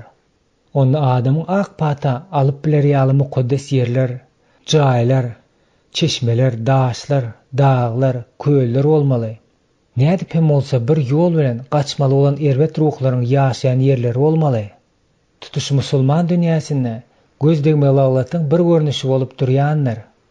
Erwet gözü bolan adam görüpçilik ýa-da gawanjaňlyk edýänleriň netijesinde goňşularyna, başgaly agzalaryna ýa-da başga bir adamlaryň emlegine erwetlik isleýär.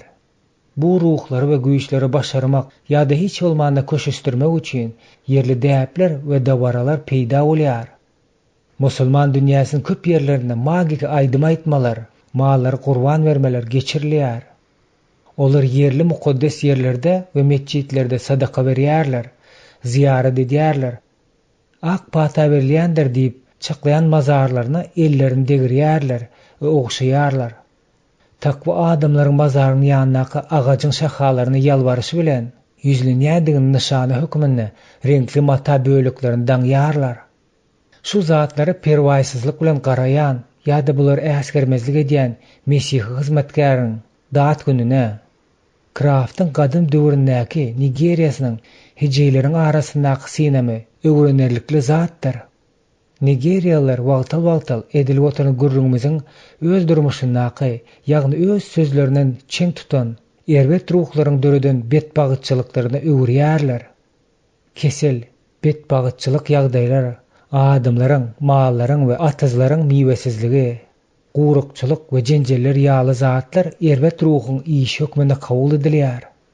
Sonkraft günwatar sekular dünýä garaýşyndan ýazgynyň dünýä garaýşyna geçenne, baştan geçiren paradigmanyň çalşyny anyk jikme-jiklikler bilen düşündirýär.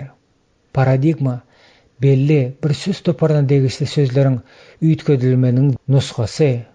Ol erbet ruhlaryň peýda bolmasynyň öňündäki ejizlikler başlap, mukaddes ruhyň güýji arkaly ýende mukaddes kitap dünýä garaýşy açylan zady esaslanyp, olar nähili daramaldygyny öwredýär. Biziň köpimiz musulman dünýäsiniň türlü böleklerine hoş habar giyinden wagys edenler. Musulmanlaryň ruhy işleriniň takminan 80% hutkalk islamyň adamlary bilen baglanşykly diýen netije geldik. Biz aşağıda missionerlaryň bu hadise nähili ýol tapmaldygynyň 14-nji bab. Düşmançylykly islam, köklere dolanmak. Din musulmanlaryň bar ömürni gönükdirýär. Biz günwatarda ibadathananyň döwletden aýry bolandygy sebäpli emele gelen hakykata öwrenişipdiris.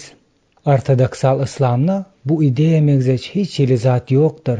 Din hem edil beýleki zatlaryň hemmesi ýaly siýasatdyr. Başga sözler bilen aýtsak, tutuş siýasat diniň hatirasyna herekete getirilýär. Musulmanlar Hudaýyň ýoluna, durmuşyň ähli uğurlaryna, şol sany saý arenada hem söwüşmelidirler. Bu jihad, bütün dünýä islam kanunynyň astyna girýänçe hakyky musulman üçin rahatlyk bolup bilmez. Şu buyrugy eýerip dünýä islam öýüne, Darussalam we garşy durjularyň öýüne ýa-da uruş öýüne bölünýär. İslam ýyzyny üzmäge bütün dünýä ýarymagy senançygyny size war edilipdir. Esasan hemme zat düýbünden beýle däldi.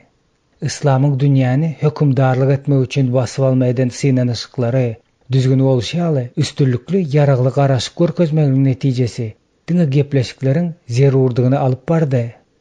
Bütün dünýä meselesi ýerki musulman hökümdarlary, halifler, sultanlar üçin hemişelik gynanjak predmeti boldy. Häkim ýerleriň pese düşmegi hem Omeyyad hem Abbasid haliflaryny ýere ýapyşdyrdy. Olaryň iň soňkusynyň ahyryna hem Mongol çözüşleriň netijesine ýetildi. Munyň ýyzynyň tutuş musulman dünýäsinde yerli hökümdarlyk ýüze çykmasy başlanýar. Bu ýerde olar sanamaklyk ýada edici bolýar we biziň maksatlarymyz üçin gerek däldir. Olaryň iň wajibi Ottoman imperiýasy bolupdy. Ol 1342-nji ýylyň 1924-nji ýyla çelli bolan 1924-nji ýylda halifadyň dargadylmagy bilen islamny dünýäni basyp almak baradaky arzu amala aşyrmak üçin daşyny ýygynar ýaly halifat kalmaýar. Günwetardaky musulman dünýäsiniň takminan 90%ni tawun bolmakda getirilen kolonializmiň gülläbesmegi musulmanlaryň özlerine siýasy baha bermesine weýrançylykly uğru boldy. Günwetar Ottoman imperiýasyny häzir hem bar bolan bir näçe musulman döwürlerinde bolup gutornukly parçalady. Diňe Bangladeş döwleti muňa degişli däldir. Ol grazdanlyk uruşynyň gidişine Hindistanyň goldamagy bilen Günwetar Pakistanyň aýrylyp çykýar. 19-njy asyrda Jamal ad-Din al-Afgani wagzy esasyna başlanan pan-islam galkanyşynyň hereketi jogap boldy. Ol islamy täzeden dikeltmäge çağırışyň ilkinjisi bolmandy. Ýöne biziň asyrymyzda gülle we sen düşmançylykly islamyň özüniň öz ähmiýetini düşünmegi hut şonuň bilen başlangyjydyr. Beýik Hindi musulman teologi Abu Ala Maududi Pakistanyň döwlet hökümine döredilendigine garşy bolýar. Sen milletçiligi kolonializmiň emele getiren zady hasaplaýar. Ol ýeketäk bütün dünýä döwletiň bolmagyny, ýekiji musulmanlaryň hem musulman däl adamlaryň häkimligi astynda ýaşamaly däldigini nygtawa edýärdi. Dünýäde şonuň ýaly musulman döwletiň ýokdugy sebäpli ol birazrak wagtdan soň Hindistandaky musulman däl häkimetleriniň gol astynda ýaşamajak bolup Pakistana göçüp gidýär. Misirde Hasan Albanyň 1924-nji ýylda döreden musulman dogallar hereketine degişli bolan diýsiň dili bar we öndüriji ýazyjy Saud Kut bolupdy. Onuň pikiriçe islam adamzada dünýäniň özüne çelli we özünden soň hem bilmek kämil bitiw sistemasyny teklip edýär. Ol adamzada özüniň ähli kynçylyklaryna bitiw ugry görkezýär. Kutb Kamal Abdel Nasir'in siyasi agitasiýasynyň rejimini ýazgaryp, öz garaşlaryny batyrlyk bilen beýan edýär. Ol 1966-njy ýylda Nasir tarapyndan cezalandyrylýar. Elbetde ol müsirli bolandygy sebäpli sunnitdi. Şiitler tarapyndan Hamini häkimet başyna gelýänçe Tahratdan aly şariaty çykyş edipdi. Onuň pikiriçe durmuş bary ýogy ýazgartma we göreşden başga hiç satem däldir.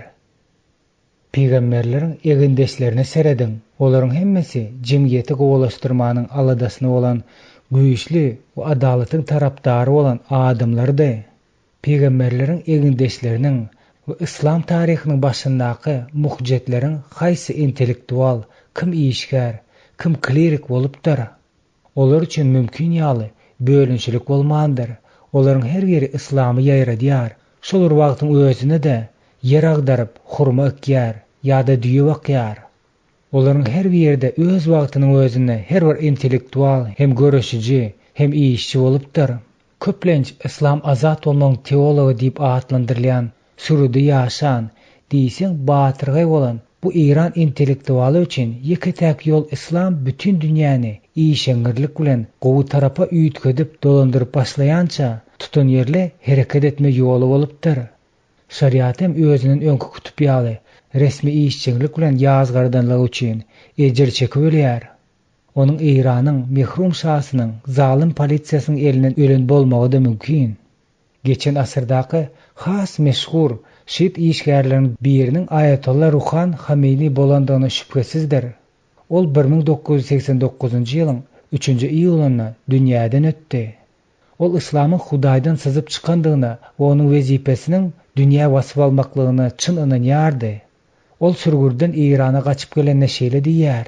Biz äpet döwletler bilen haklanyşyp, olara öz öňümizde duran wawlaryň kynçylykly bardygyna garamazdan ideologik taýdan dünýäni basyp alyp biljekdigimizi görkezmeli deres. Biz öz revolýusiýamyzy bütün dünýä eksportýarlarys. Hudaýdan başga Hudaý ýokdur diýen ses bütün dünýä ýaýraýança göreş dowam eder. Bu revolýusiýany Livana eksportýerlik netijesinde belli bolmadyk netijede köp toparlar we hereketler peýda boldy. Olaryň iň meşhurlary Amal, Hezbollah we İslam Jihadydyr. Häzirki döwürde dünýäniň gyzgyn nokatlaryna düşmançylykly islam ideologiýasy bilen birlikde köp toparlaryň gülle we sen ýeri bolan Livan ýaly ýurtlar da özüni ýakma megzeş bir zatlar bolup geçýär. Şol toparlaryň her biri özü üçin ýeketäk kanun bolup durýar. Ýakyn we orta günnägerde bolsun, Günorta Günnäger Aziýada ýa-da Orta Aziýa respublikalaryna bolsun, garas hem ýerde islam musulmanlaryň arasynda aýaga galýar. Azerbaýjanlylaryň, Kyrgyzlaryň, Özbekleriň, Gazaklaryň we Täjikleriň durmuş bolup geçen ýagdaýdaky tolgunmalar goşmaça etniki öwüşine eýe bolýar. Türkiýedäki ýagdaýda işleriň ýagdaýlarynyň tama çykmazlyk herekede giriji gaýyş bolupdyr. Munda sekularizmi aýplaýarlar. Pakistanda da we Bangladeşde islam kanunynyň girizmegi jemgyýetdäki gowy gözü görünip duran sirkawlara şypa berer diýip umyd edýärler. Filipinede bu mesihilik ağdıklık edýän dolandyrışdan avtonomiýany talap etmeklik bolýanlar. Sudanna musulman köpçüligiň hemmeler üçin, şol sanly azlyk bolan mesihler hem bütparazlar üçin hem şerigaty girizmäge edilen sığınışyklaryň netijesinde gaýtadan garazdallyk urusy turdy. Nigeriýada we Malaýzyada hem şu sebäp ören irwet dargynlyklary döredýär. Bu ýerde günwatarda jihat ýa-da Hudaýyň adynyň hatyrına görüş başga görnüşlere eýe bolýar. Emma onuň manysy şol bir zatdyr. Ýagny ýarysdyr, häkimet urunnaky görüşdür. Biziň şäherimiziň gettolaryndaky taşlanan ibadathanalary olar satyn alýan musulmanlaryň mesjidlerine öwrilýär. Görlükli ýerlerde ajaýyp täze mesjidler gurulýar. Musulman talyplarynyň boyun egderji birleşmeleri yüzlerce universitet şäherlerine we kollejlerine emele gelýär. Televideniyede islam, arap ve inglis dillerine wagz edýän programmalar peýda bolýar. Islamy bähbitli görnüşde görkezýän wagz edici edebiýatlar da çap edilýär. Musulmanlaryň keýpi göz görtele göterilýär. Öňrek musulman ýurtlaryň birinden olan görnükli siyasi sürgüdiň biri bilen telefonda gürleşemne olmaňa, indi kommunizm dargandan soň hakyky görüş başlanýar. Bu islam bilen mesihliň arasyndaky görüşi diýdi. Şonu men onuň sesinde ýeňiş notalaryny duýdum. Bu zatlar bizi iki sebäbe görä gen galdyrmaly däldir. Olaryň birincisi hakyky musulman bolmaklyk, düşmançylyk musulman bolmaklygy aňladýar. İslamyň tebigaty şeýledir.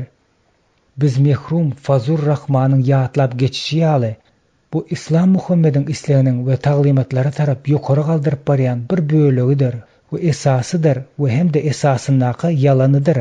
Ikincisi we meniň pikirimçe planetanyň käbir bölüklerindäki musulmanlaryň mesihlige bilen täze döredici mukdardydyr. Olaryň sany biziň ozal eşitmedik mukdarymyza ýetdi. Bu bolsa musulman dünýäsiniň käbir bölüklerini damar çekmesini alyp barýar, dyz ızıtmasy bolup durýar. Bu bolsa musulmanlaryň bu zatlary garşydyrmak üçin nähilidir bir ädim etmäge mejbur edýär. Men bu zatlaryň arasynda Mesihiň ebedi düşmany bolup duran şeytanyň durandygyny inanýaryn. Şeytan öz öýünden oljanyň akydylmegini, golasyndaky ýesirleriň azat bolmagyny islemeýär. Ol hoşgabaryň ösüşini bökdemäge synanyşyp, hoşgabaryň entek baryp ýetmedik millionlarça halklaryň durmuşlaryna islam ulanar. Düşmançylykly islamyň sesiniň gatydygyna we göze iýlençligine garamazdan düşmançylykly musulmanlar eliter däldir, öýtmeli däldiris. Olar hem içinde hem zat dogry hem takwaçylykly bolan paçalyga ymtylýarlar. İsa şunyň ýaly paçalygy wada berdi. Hudaýyň öz paçalygyny özümize ogly İsa Mesih arkaly açyp görkezişi ýaly görkezmeklik bize baglydyr. Şol paçalygy ýetmek üçin Rabbin teklif edýän ýollaryny Muhammediň oýlap tapan zatlaryň hemmesinden we düşmançylykly islamyň teklif edýän islendik zadynyň gowudygyny diňe biz görkezip bilmelidiris. 15-nji bab. İslam we günwatar. Sekulatizm diýseň zaýlanan jimledir. Käwagtyn günwatar ýa-da günwatar medeniýeti bolan ýöne garaşdyryp ulanýarlar.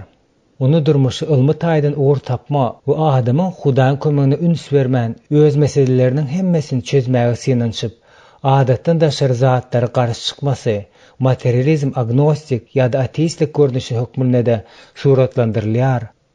Ahir netijede ol dini pesedip, adamyň Hudaýsyz hem onuň bilen ukyby ýokarlandyrmakdan ibaret bolýar. Bu özüne gowun ýetme döwgüsiniň esasynda daşarda hiç zat ýok. Eger Hudaý bar bolýan bolsa, onu ol hakda hiç kim hiç zat bilmeýän diýen garaýyş ýatanlar. Elbetde muňa şeytana, gowulan peristlere ýa-da jyllara has az ynamly ukyby hemralyk edýär. Bu ilmi ugur we pikirin edip bilýärin diýen görnüşi günwatar medeniýetindäki ägirt uly döredijilik energiýasyny azatlygy çykardy. Bu bolsa diňe taýip bolmadyk tekniki sepgitleri ýetmelidigini alyp bardy. Munyň aňyrsynda nebetde döwletleriň hasaby almazdan dünýä ykdysadyýetinde günwataryň doly hökümdarlygy duranlar. Aklyň hayran edici tekniki sepginiň we günwataryň ykdysady taýdan beýlekleriň arkasynda sekular dünýäsiň esasynda ýatan çaklanmak hem bere diýseň ýaly aralaşdy. İslam ve kolonializm. Musulman dünýäsiň 90%ni geçen asyryň başlarından başlap 2-nji jahan uruşuna çelli Günwatar kolonial häkimetine tabyn etmeklik musulman halkyna aňyrsyny öçmez iz galdyrdy. Musulman dünýäsiniň häzirki döwürde görüşmeli bolan zady bu aňyrsyny hakykatan filosofik ýagdaýlary hasaba almazdan günwatar tehnologiýasyny nähili kabul etmeligi barasyny meseledir.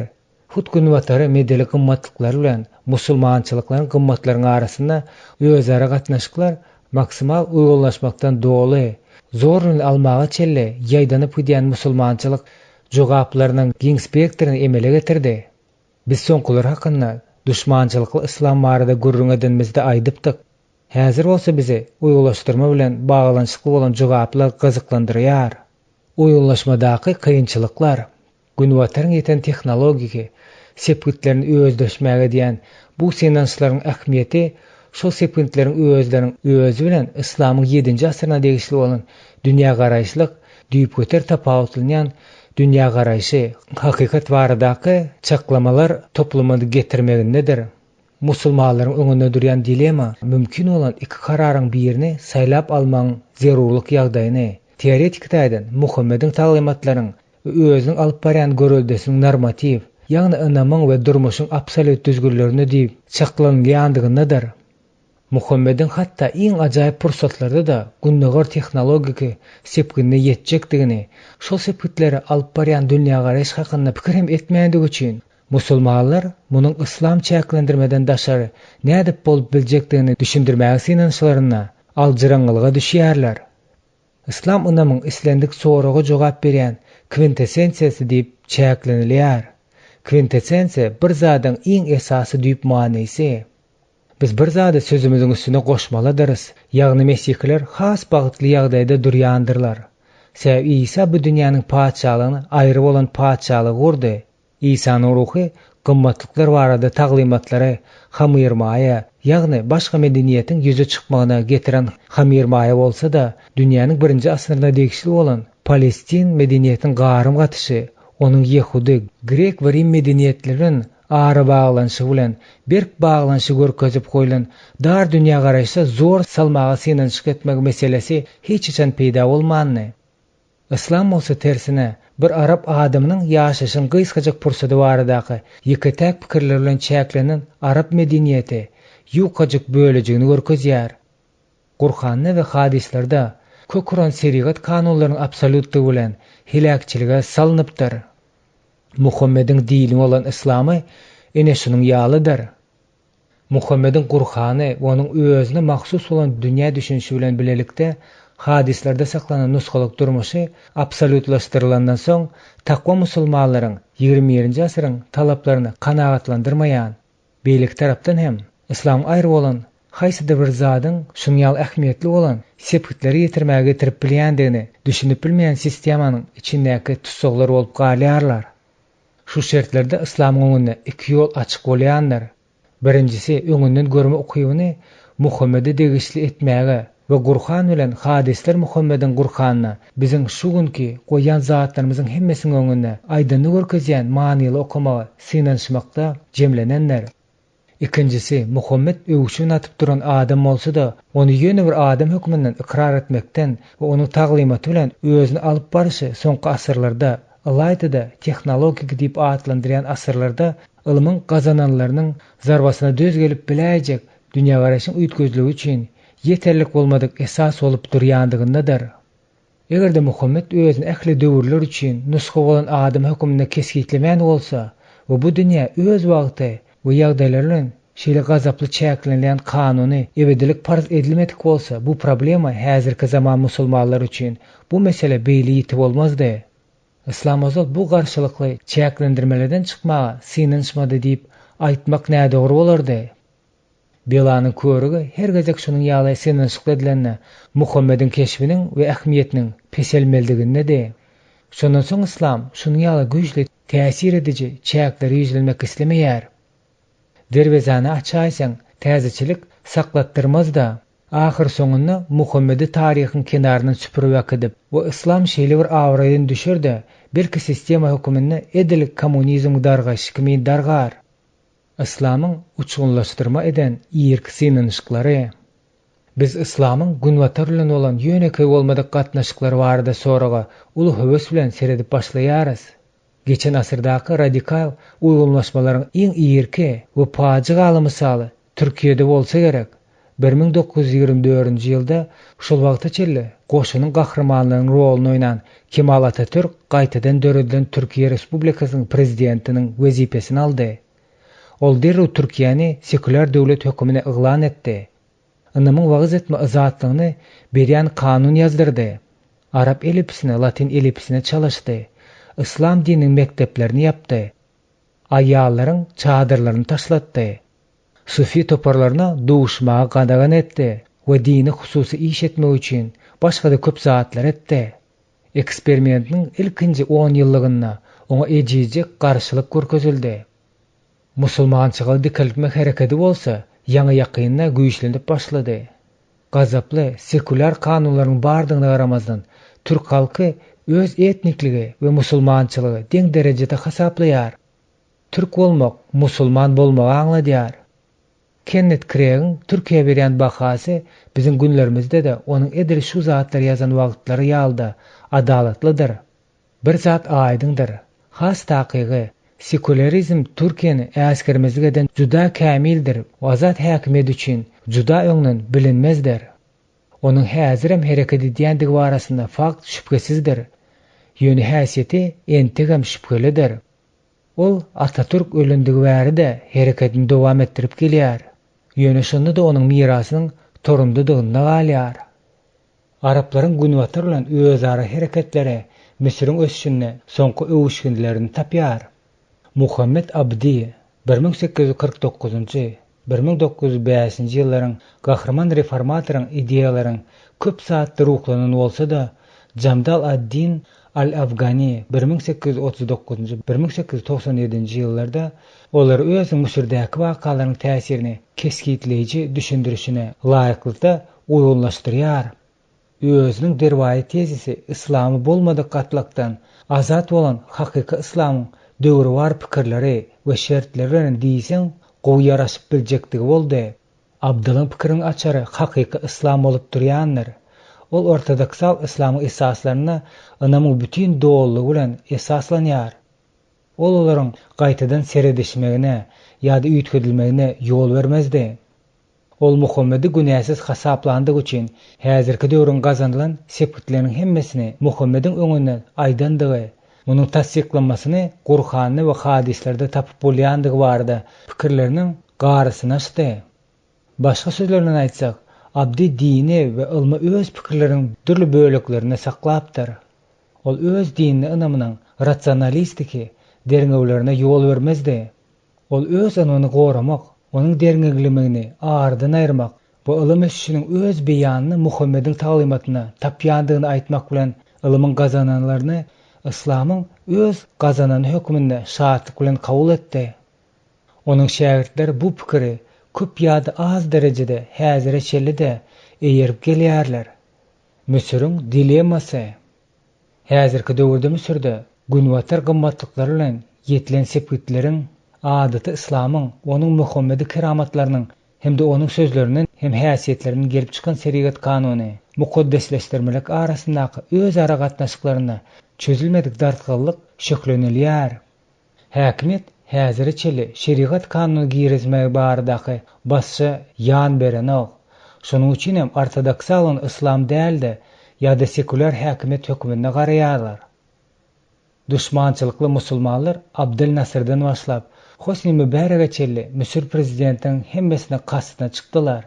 Misir öwrenmäniň ortaçy ýagdaýy öwrenmäge hasaplap bolýar.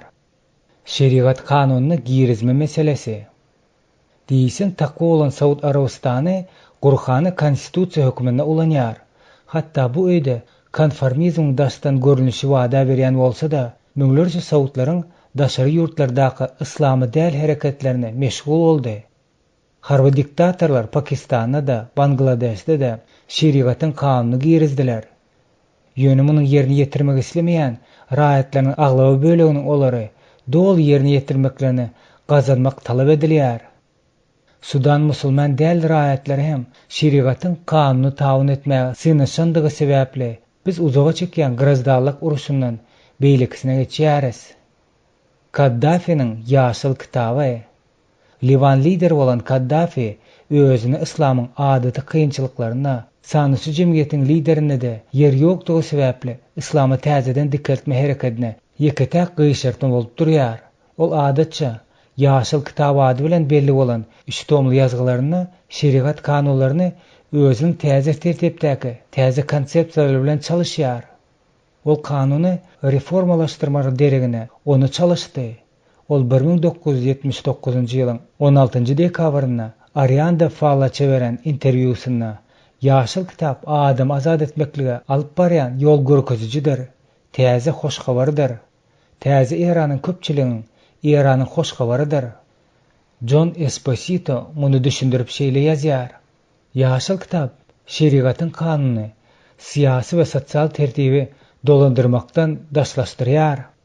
Ol populist ideologiýasynyň tasdiklamasy syýasy, sosial we ykdysady eksperimentleriň giň spektr bilen garaşdyryp, Gurhanyň keramatly gollamasyna ýa-da peýgamberiň görüldesine esaslanmany, Eýsem Kaddafiň pikirine esaslanan şahsy medeni rewolýusiýanyň amala aşyrdy. Elbetde Kaddafi öz gözüne musulman we islamyň goraýjysy bolup görünýär. Muň öňrä Kiprde Al Makuf Al-Arabyň reportýoryna beren interwýusyna şahitlik edýär. Ol şonu hemme mesihler basylym alınıp, zor bilen islama getirilýänçe Liwede parahatçylygyň bolmajagyna belledi. Ýalňyşlyk Mesihi Araplaryň bardygy sebäpli döredi. Arap Mesihi bolmaly däldir. Munyň ýaly taglymata Mesihilere gözü görünüp duran howpyň bardygyna garamazdan biziň üçin Mesihler hökmüne musulmanlaryň ılaýtyda adatçy musulmanlaryň Kaddafi'ni gowy musulman hasaplamaýandygyny, ýaşyl kitabyň islamdan çürk kesik aýrylmak awtoryň pikiriçe islamyň ady bilen sekular ideologiýasynyň girizmegi bolup durýandygy has gyzyklydyr. Kaddafi gidenne halkyň adaty islama gaýdyp geljekdigi ýa-da ýokdan ýa-da onuň bilen baglanşykly gowşatmak üçin ýaşyl kitabyň ulalandygy we ýylaty häkimeti tarap has sekular ugra süýşürjekdigini görmek gyzykly bolýar. Islamyň kommunizm bilen oýun etmegi. Elbetde bütün musulman sahnasyndaky iňiň zat käbir musulman döwletlerine kommunizm bilen oýun etmeklik bolup durýandyr. Olardan has ahmiýetlisi Sovet Söýüzüň bilen Liwiýanyň, Siriýanyň, Iragyň we Demokratik Günerti Yemen Respublikasynyň arasyndaky baglanşyklar bolupdy. Olardan Misir we Saud Arabistany bilen bäsdeşligiň netijesinde Yemende bolan Grazdan uruşy döwrüne Günerti Yemen gyska wagtlyk marksistik döwri boldy. Saud Arabistan özüniň sany 70 newit baýlygy bilen demirgazyk Yemeni ykdysady hosar boldy. Soň hem bu ýurt bilen gatnaşyklary dikeltmäge gurady. Mundan soň iki Yemeniň aýrylyp birleşmegine marksistik häkimiýet aradan aýryldy. Ýokarda aýdylan zatlar musulmançylyk dünýäsinde 20 asyryň sekular, tehnologik jemgyýetiň dünýä garaýşyny kabul etmeklige ýa-da inkarlige edýän senançlaryň gidişendäki görüşleriň görünüşiniň bir näçe mysallarynyň başga hiç zat däldir. Bu misallar milletler derejesine getirildi.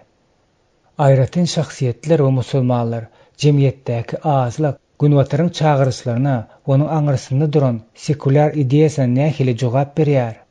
Özüm köp musulman döwrüne eden siýahatlarymna we synaglarymna men bu bütün dünýä günwatar sekularizmiň öz gazananlary bilen bilelikdäki hadislerine jogabyň hemme derejesini beren aýratyn şahsiýetlere de, kiçi toparlary da gördüm. İslamy täzeden dikelmäge ymtylyş bilen birlikde bitarap we garşydaş garaşyň bolandygyny aýdyn görünüp dur. Häzirki döwürde musulmanlar kim-kimden ýetip gidýän kommunistler ýaly diýseň çün keligiň ujuny ýitirme ýagdaýlarynda bolýarlar. Bu ýagdaýdan olsa köpçilik birahat edilen we çopansyz ýaly goraksız bolarlar, ejir çekýärler. Gulleriň birine günwatar sekularizmiň material filosofiýasy ýaly islam hem dagar, İsmail onu da däl, munnu da däl, diňe hakyky çopan bolanna öz goýulary üçin janyny pida edeni ýatanlar. 16-njy bab. Bästeş peýgamber Gulam Ahmet Mirza. İslam hem edil hristiýanlar ýaly pyryldyklary we sansyz sajaksız sektalaryna kär. Ahmedi sektesi gürrüň etmäge münasip bolan derejede giň ýaýranlar. Mirza Gulam Ahmed 1835-1908 ýyllarda uly awraly we hem hristiýanlar hem induslar bilen dini jedeller etmäge gowurýan hindi musulman alymydyr. Hristiýanlaryň islama we Muhammed eden hüjümleri onuň göwnüne gaty degipdir. Ol hindi musulmanlaryň Ýewropa hökümdarlarynyň astyny ýaşamagy bilen kemsidilmeden ýa-da ýanyp pişipdi. Ölemleriň ortodoksal musulman alymlaryň ilmi açyşlaryň öňünde ala basga we aljyraňa düşmegi onu hasda gaharlandyrýardy. Ol islam täze düşündirije reformator peýgamberi mätäş diýen netije gelýär. Gulam Ahmed Mirza Mesih 1989-njy ýylyň mart aýynda Ahmed özüne Hudaý tarapyndan görnüş görendigini yglan edýär. Ol şeýle özüniň Mesihdigini we zilli peýgamberdigini, ýagny kanun düzetmek we zaýalanydan halas etmek üçin iýberen adamdygyny aýdýar. Başga bir garanky tarapdan ol düşmanlaryny öz dogasynyň gudraty güýji bilen öldürip bilýändigini aýdýar. Onuň yglan eden bu peýgamberligi elbetde ortodoksal musulman jemgyýetini özünden daşlaşdyrýar. Olar Muhammediň peýgamberleriň möhürdigini, ýagny iň soňky peýgamberdigini, ondan soň hiç ýeri peýgamberiň bolup bilmejegini ynanýarlar. Ortodoksal islam öz taryhyny ilkinji ýyllarda Mesihiň göklerden izine gaýdyp gelip, Mesih'e garşy bolany tabyn etjekdigi, öz wagzlary bilen islamyň 6 nasyr alyp barjakdygy barasyna ideýasyny ýaýratdy. Ahmet muny Gurhana garşydygyny syzýar.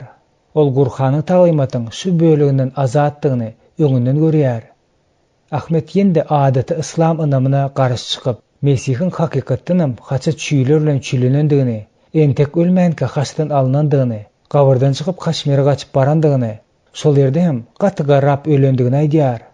Ahmediler onuň şol ýerdäki mazaryny size şunam görkezerler. Gulam Ahmed Mirza Mahdi. Ahmet özüni Mesih diýip yglan etmek üstüne ýende özüni Mahdi, ýagny asyrlaryň ahyryna, ahyr zamanyň öň ýanynaky ýürekli adamy dikelmek üçin peýda bolan gönýoly gönüktirilen diýip hem yglan edýär. Bu Mahdi Mesihlikden tapawutlykda dünýä peýda bolup, Muhammediň dolandyrşynyň gadymy arasylygyny dikeldiýän we kanuny ähli görnüşligini birikdirýär. Ýok bolsun mukaddes uruş. Ahmet cihat dini giňeltmek uğrundaky zorluk edijilik söwüş hükmünde iniden welä güýçsizdir we diňe özüni goramaklyk bilen çäklenilýändir. Ol dini zorluk bilen gitirmekligiň näme dogry, daşlap öldürme jezasy bolsa kemsitme, munyň üçin ýaz galdyrmaly diýip yglan edýär. 1904-nji ýylda ol Krishna Hudaýyň reinkarnasiýasynyň bir bolup durýandygy barasynda görnüş görýär. Ahmediler musulman däl. Pakistan döränden soň Ahmedileriň musulmandygy ýa-da däldigi barasyna sorag 2 san ören çynlyky krizis etmegi getirdi. Birinjisi, döwletiň häsiýetini musulmanlaryň özleriniňki keskitlemesi bilen baglanyşykly boldy. Ahmedileriň öz esaslandyrşyny peýgamber hökmüne yglan etmekleri, şeýle etmek bilen Muhammediň guturnykly peýgamberdigine garşy çykýandygy sebäpli 1953-nji ýylyň mart-aprel aýlaryna tolgunmalar, derbi dagançylyk we Ahmedileriň öldürilmegi bolup geçdi. Öz wagtynda Pakistanyň ýokary sudynyň öňüne mesele goýuldy. Ol hem Ahmediler azacak musulman däl topar hökmüne yglan etdi. Mundan soň weýrançylyklar, bitertiplikler we Ahmedilere öldürmeler boldy. Ahmediler öz ynamyňyz janybkeş wagysçylary. Ahmediler öz ynamyny ýaratmak üçin protestant missionerleriň usullary bilen ýaraglanýarlar. Olar Gurhany täzeden terjime etdiler. Wagyz ediji kitaplaryň köpüsini çap etdiler. Olar jemgyýetçilik ýerlerine we köçelerde wagyz etme höweslidirler we ajaýyp dawaçylardyr. Olar islamyň Arap jemgyýetine güýçli garşydaşy duş geldiler. Ýöne musulman dünýäsiniň merkezde uzakda bolan ýerlerine, Alaytyda, Günwatar ýa Günöger Afrikada, Günorta Günnöger Aziýada we Ýewropada üstünlük gazandylar. Olaryň öz wagyz işleri arkaly edýän täsirleri san mukdarda seredeni epesli derejede ýokarydyr. Olaryň dünýä boýunça sany 500 000-den köp däldir. Ahmedizmiň mesihleri ýetirýän täsiri. Mesihler musulmanlaryň arasyndaky özara gatnaşygy erbetleşdi. Mirza Gulam Ahmed özüni Mahdi hökümünde ıglan edenne, Mahdi'nin häsiýetini biri dayaly, ýagny Mesih'e garşy bolan tanama ukybydygyny düşündirýär. Ol şol ruhy häzirki zaman mesihlerini görýändigini aýdypdyr. Munyň mesihligiň özüniň ilkinji esaslarynyň ýoluny urdurandygy we al-kitabynyň ýagny ýazgynyň adamlaryň diri hökmüne görnüp bilmeýändigini sebäp bolanmyşyn. Mirza Gulam Ahmediň islamy bolan ihlasy özüniň düşündirişine göre islamy ortodoksal musulman adatlaryň islama girizen mesihlik ölçüsiniň hemmesini arasalamaga gönükdirilipdir. Ol şonda musulmançylygyň altyn asyryny alyp barýan Mesih'in ikinji gezek gelme bardaky ideýany aradan aýyrmaga göz öňünde tutýar. Ahmediň izine erjiler Mesih'i Magdala Meryem bilen ahlaksyz gatnaşyk bolmakda, Kanadaky toýda öz ejesini kemsitmekde we haçda çüýlenirge duran ýerine "Näme üçin meni terk etdiň?" diýip gorkaklyk görkezeni aýyplap, onu garalamaklarını dowam etdirýärler. Krek bu atritsal täsiri sypaýçylyk bilen jemläp şeýle diýär. Mesih olan munyň ýaly ýigrençlik garaýyş saklanyp gelýär. Köp ýagdaýlarda bolsa Mesih'in ortodoksal musulmanlar üçin peýgamberligiň bir hökmünde görülýändigi bilen aradan aýrylýar. Şeýle-de bolsa Ahmediler hereketleri musulmanlaryň Mesihleri bolan garaşyny üýtgetdi. Olar muny beýle daşlaşma uğruna we musulmançylygyň özüne güwün ýetmesini etdiler. Ahmedileriň hakykat üçin gowşaklygy. Şeýlelikde Ahmediler hereketi bizi Mesihler hökmüne iki zat gyzyklandyrýar. Birincisi, bu hoş habara bolan iman üçin bir jan bolup göreşme. Özümize garşy ýaglardan hiç zat gorkmazlyk talabydyr. Biz ýüregimizde Reb Hudaý mukaddes etmelidiriz. İçimizdäki umyt hakyndaky özümizden hasap soramagy kese, her wagt jogap bermäge taýýar bolmalydyryz. 1 Petrusyň 3-nji bölüminiň 15-nji aýaty. Ahmede näme üçin üns bermelidigimiziň ikinji sebäbi, ortodoksal musulmançylyk jemgyýete garşy bolandygy üçin onuň ejizligindedir. Olar özleriniň rahatlyk alan ýurdu bolan Pakistanyny resmi taýdan musulman däl diýip yglan edilipdirler. Olar özleriniň rahatlyk alan ýurdu bolan Pakistanyny resmi taýdan musulman däl diýip yglan edilenlerdir.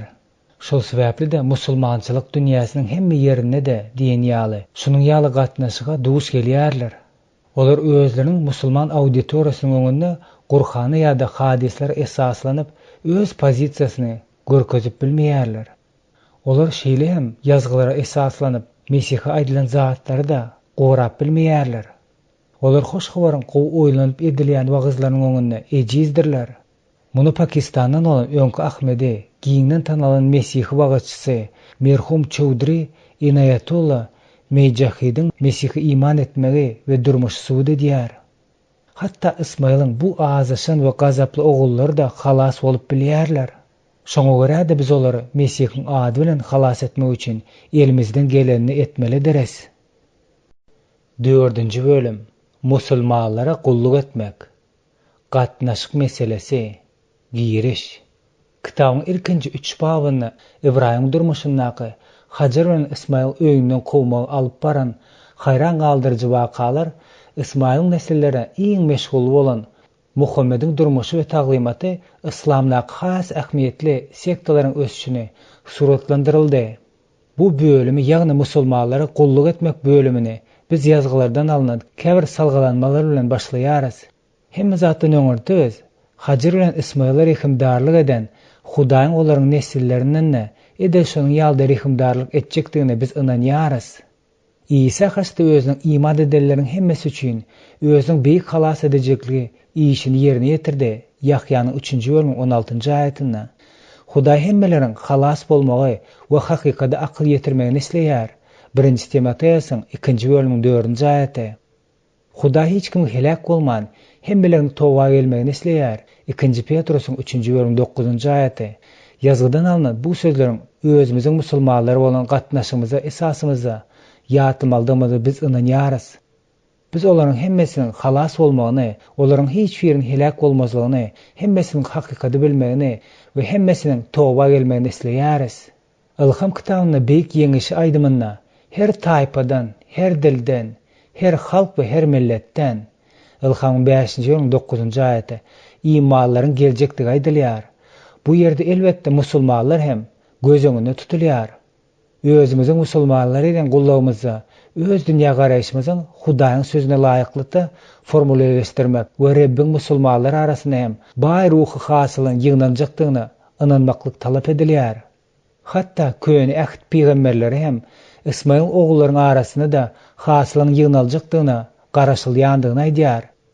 Köp alimler İşaýanyň 60-njy babyna Mesihlik peýgamberleriň çürdepesini hasaplaýarlar.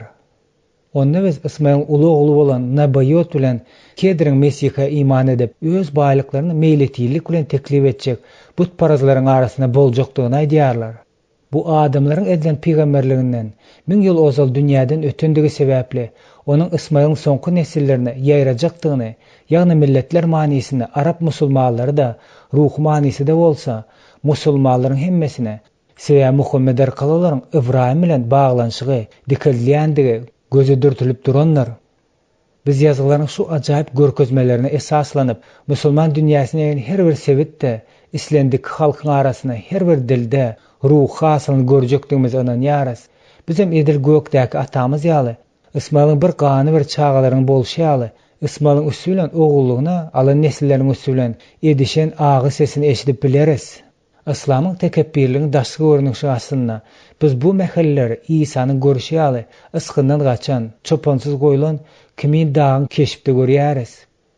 İsa'nyň meşhul tymsalynaky aladaçyl we goýuny gözleýän çopan kimin biz onuň İsa'nyň ýagny gowy çopany oýuna getirmek üçin gözlemeli deres. 17-nji bab İsa'nyň ýoly. Meniň paçalygym bu dünýäde däl. Egerde meniň paçalygym bu dünýäde bolsa, onda hyzmatgarlarym men Ýehudalaryň eline bermejek bolup göreşerdiler. Ýöneň meniň paçalygym ýerden näl. Ýahýanyň 18-nji bölüminiň 36-njy aýaty. Peýgamberlik İsa'ny Ýehuda taýpasyna şiir hukmyny şöhratlandyrsa da, ol dünýäniň günäsini öz üstüne aljak Hudaýyň guzusy hukmyna peýda bolýar. Resul Yahya guzynyň tagtyň öňünde damagy çalynyp ýatan görnüşini görýär. Ilham 5-nji bölüm 6-njy aýatynda. İsa guzu hukmyna gelmegi makul bolýar. Ol öz paçalygyny güýç bilen gurmakdan boyun toglaýar. Yahyanyň 18-nji bölüminiň 36-njy aýatynda. Napoleon Bonaparte ol hakda şeýle diýär. İskender, Sezar, Beýik Karl we men imperiýany döretdik. Ýöne biz öz aklymyzyň yaradan zadyny näme esaslandyrarsyk? Güýje. Diňe İsa öz imperiýasyny söýge esaslandyrdy. Şol sebäpli de milionlarça adam onuň üçin ölmäge de taýýar. Mesih özüň ebedi bolanyň oguldygyny suwd etdi. Ýehudi gozgolaňlaryň sapaklary. Ýehudiçilik öz Mesihinden ýüz öwürmek bilen İsa'nyň uruş hakda taglymatyny inkar etdi. Birinji Ýehudi gozgolaňyň biziň eramyzyň 66-njy 73-nji ýyllarynyň netijesinde Rim goşunbaşy Tit Ýerusalimy basyp alyp ibadathanany weran etdi. Müňlerçe Ýehudalar öldürildi. Bu altyn menora Rime getirildi. Ikinji Ýehudi gozgolaň döwründe biziň eramyzyň 132-nji 135-nji ýyllarda dini Mugallim Akiva özüni Simon Zelotyň Mesihi diýip iglan etmegine karary geldi. Bu geze Rim goşunbaşy Andrian Ýerusalimy yer bilen ýeksan edip bütün Palestina boýunça 500 000 Ýehudany öldürdi. Şehara öz adyndaky we Ýehudalara ol ýerden görünmeklerini qadağan etdi. Bu ýagdaý ibadatxana hemişelik sapak vermeli-de, ýöne bu beýle bolmady. Awradan düşen ibadatxana. Ibadatxana öz taryhynyň ilkinji 3 asyrynda dünýä we häkimiýetiniň çeti boldy. Konstantin döwründe ýagdaýlar özgerçe duruberdi. Biziň eramyzyň 313-nji ýylyna. Şondan bäri de ibadatxana dürli derejelerde häkimiýetler bilen hyzmatgarlyk edip özüniň awraýyny düşürip ýör. Bu İslam bilen gatnaşyklaryň 14 asyrlyk taryhy ýaly hiç ýerde gowy gözi ilinç bolan däldir. Eger biz musulman dünýäsini tegmilsiz girip bilýän bolsakdyk, ýöne munyň ýaly bolmaýar. Alayta da gün wartada doglan bolsak, munyň ýaly bolmaz. Latin Amerikasyndan, Awganistandan we Aziýadan bolan missionerler bu meselede hasta şonu düşünler. Bu her neneň tragiki bolsa da tutuş taryhyň dowamyna bizden ýönkü mesihler Rabbimiziň taglymatyny äsgermezlik etdiler. Gelin onuň durmuşyna has ünsliräk seredelýän. İsa ýerdäki güýçlere ýüzlenmedi. İsa islendik ýagdaýda güýçlenme pikirinden gaça durdy. Özüni şeytan synaga salanna, ol öz islegine kanagatlandyrmak üçin periştelerin kömegi bilen görkezlen güýç arkaly dünýäni weýran etme, öz maksadyna ýetmekligiň hatyrysyna päkligini awradan düşürme meýline ýan bermede. Ol kılıç bilen däldi, haçyň üstü bilen bütün adamzada ýokary hökümdary bolma, hukugyny alma makul bildi. Gep onuň ýerdäki güýçleri güýjüniň ýetmeýändiginde däldi. Pany, gomy we tolkunlary semetmäge, möňlerçe ağaçlary doýurmak üçin iýmit köpeltmäge, suwy şeraby öwürmäge, syrkowlary bejermäge, jynlary kowmaga we ölleri diretmäge onuň güýji ýetýärdi. Ol islese, ol perişteleriň goşunyny çagyryp bilerdi. İsa ruhu güýji izlenýär. İsa adamlar arwakçylaryň güýjünden azad etmek, ruhu ezilmekden gutarmak, şifa bermek, bagyşlamak, hatta ölleriň üstünden hem özüniň ihtiýarynyň bardygyny görkezmek üçin geldi. Ol adamzadyň özüni diňe öz ýagşylygy üçin ikrar etmegini, diňe şonuň üçin öz izine düşmek isledi. Ol öz paçalygyň güýjüne däldi. Pida edicilikli söýgeniň üstünde gurdy. Ol köpleriň halas bolmagy üçin öz janyny berdi. Şonuň üçin olaryň jany güýç bilen ellerini almak islemedi. Biz aşağıda iki sahne kanuny çykmaýaly bolup görünýän zady görkezeriz. Şonda biz olaryň hakykatdan hem adam ýa-da paçalyk gazanmaklyk hatyrasyna güýçlenme misaly däldigini göreriz. Ol Yehudalara Rabbin öýüniň hemme milletler üçin dugalar öýdip atlandyrjakdygyny aýdyp, Yerusalim ibadatxanasyndaky butparazlar howlusyny arasalap, ol yerden satyjylar goýar. Yahyaň 2-nji bölüm 16-njy aýaty, Markusyň 11-nji bölüm 17-nji aýaty. Bu herekede zorluk ulanma ahty hükmünde garap bolar. Asliýetinde bu ahlak gaharyň ýüze çykmasyny görkezmekdir. İsa miwesiz incir agagynyň näletlerini ýekejegejek weýran edici güýji ulanypdy. Bu bolsa Rabbin hasyly durmuşy ýaşamak barada nesihatyny inkar edýän hemmeleriň garaşýan hükmüniň eýmenjidiginiň metaforasydyr. Mattanyň 21-nji bölüminiň 19-njy aýaty. İsa Hudaýyň gozusudyr. İsa bütün dünýäniň günäsini öz üstüne almak üçin gelen Hudaýyň gurbalyk gozusudyr. Ol öz şägirdlerine özleriniň möjekleriniň içinde goýun göýberýän ýaly edip göýberýändigini aýdýar. Lukanyň 10-njy bölüminiň 3-nji aýatynda. Rebbi öz taglimatyny düşünýän we oňa laýyklykda ýaşan gymmatly gullukçylaryň bardygy üçin minnetdarlyk bildirýäris.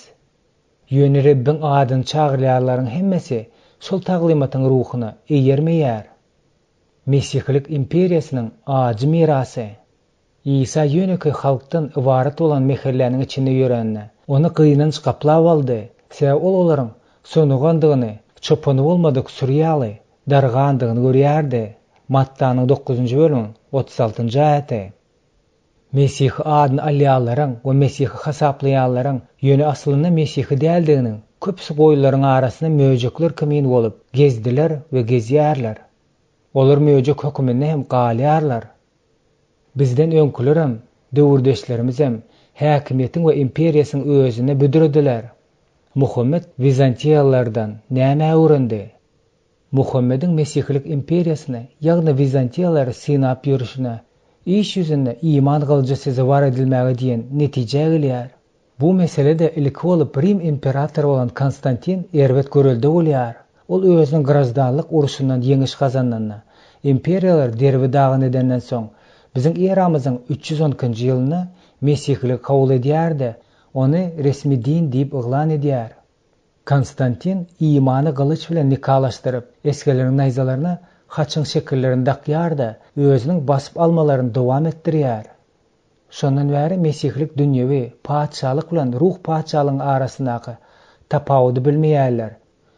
Öz ynamyny goramak üçin güýje ýüz urallar, ýa-da ynamy haramçylykly uruşlaryň baýdagy edenýän taraplaryndan ýigrenje edildi. Awtor ýygnak bilen döwletiň aýry bolmadygy barasyna uzaga çeken çekeleşmäge girmek niýeti edilmeýär. Ýönemen bilen bu taglimaty gurrun berýän we şol tapawudy düşünmeýän adamlaryň işine hemde adyny ulul zelel ýetirer diýip hasaplaýaryn. Mundan welek biz bu kitapda Mesihe beýik mesihlik we paýlalyk we onuň ýygynyna hakyky degişlik temasyny has jikme-jik serederiz. Muhammed özüň tutuş ömrüniň dowamynda Parslar bilen Mesih Günörtü Rim imperiýasynyň ýa-da Bizantiýanyň, ýagny özleriniň aýdaşýaly düşmanlaryň arasyna uzaga çeken söwüşiň şahydy boldy. Muhammediň Mekkeden Medine ykbaly üýtgeji gaçysynyň bolan ýerine 620-nji ýylda, ýagny musulman ýyl senesiniň synalyp başlaýan ýylyna Bizantiýa imperatory Irakli Parslara garşy 7 ýyllyk mukaddes uruşyny başlaýar. Muhammed Bizantiýalaryň gözü dürtülip duran göreldesini ynamy kılıç bilen nikalaşdyrma modeline göz dikýär. Döredüjilikli akly bolan Muhammede bir wagtky göçüp gonma adatynyň beýlik tirelerin kerweleriň üstüne çözmek üçin ulanmak we oňa jihad, ýagny Allahyň ýoly üçin göreş diýip täzeden atlandyrmak galýar. Bizantiýalaryň militaristik eksesini toktatmagyň we köşeşdirmegiň dereni ýygna özüni olar bilen deňeşdirdi we beýle etmek bilen Mesihiň öz paçalygyny gazanmak isleýän ruhuny we taglymatyny ýoýdy.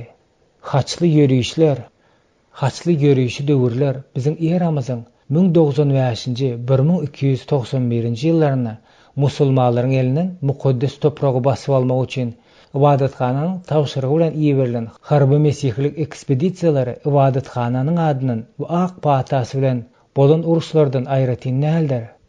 Ol 4-nji asyryň başynda Konstantin tarapyndan başlanan mesihlik militarizasiýasynyň berkän adaty bilen baglanyşyklydyr.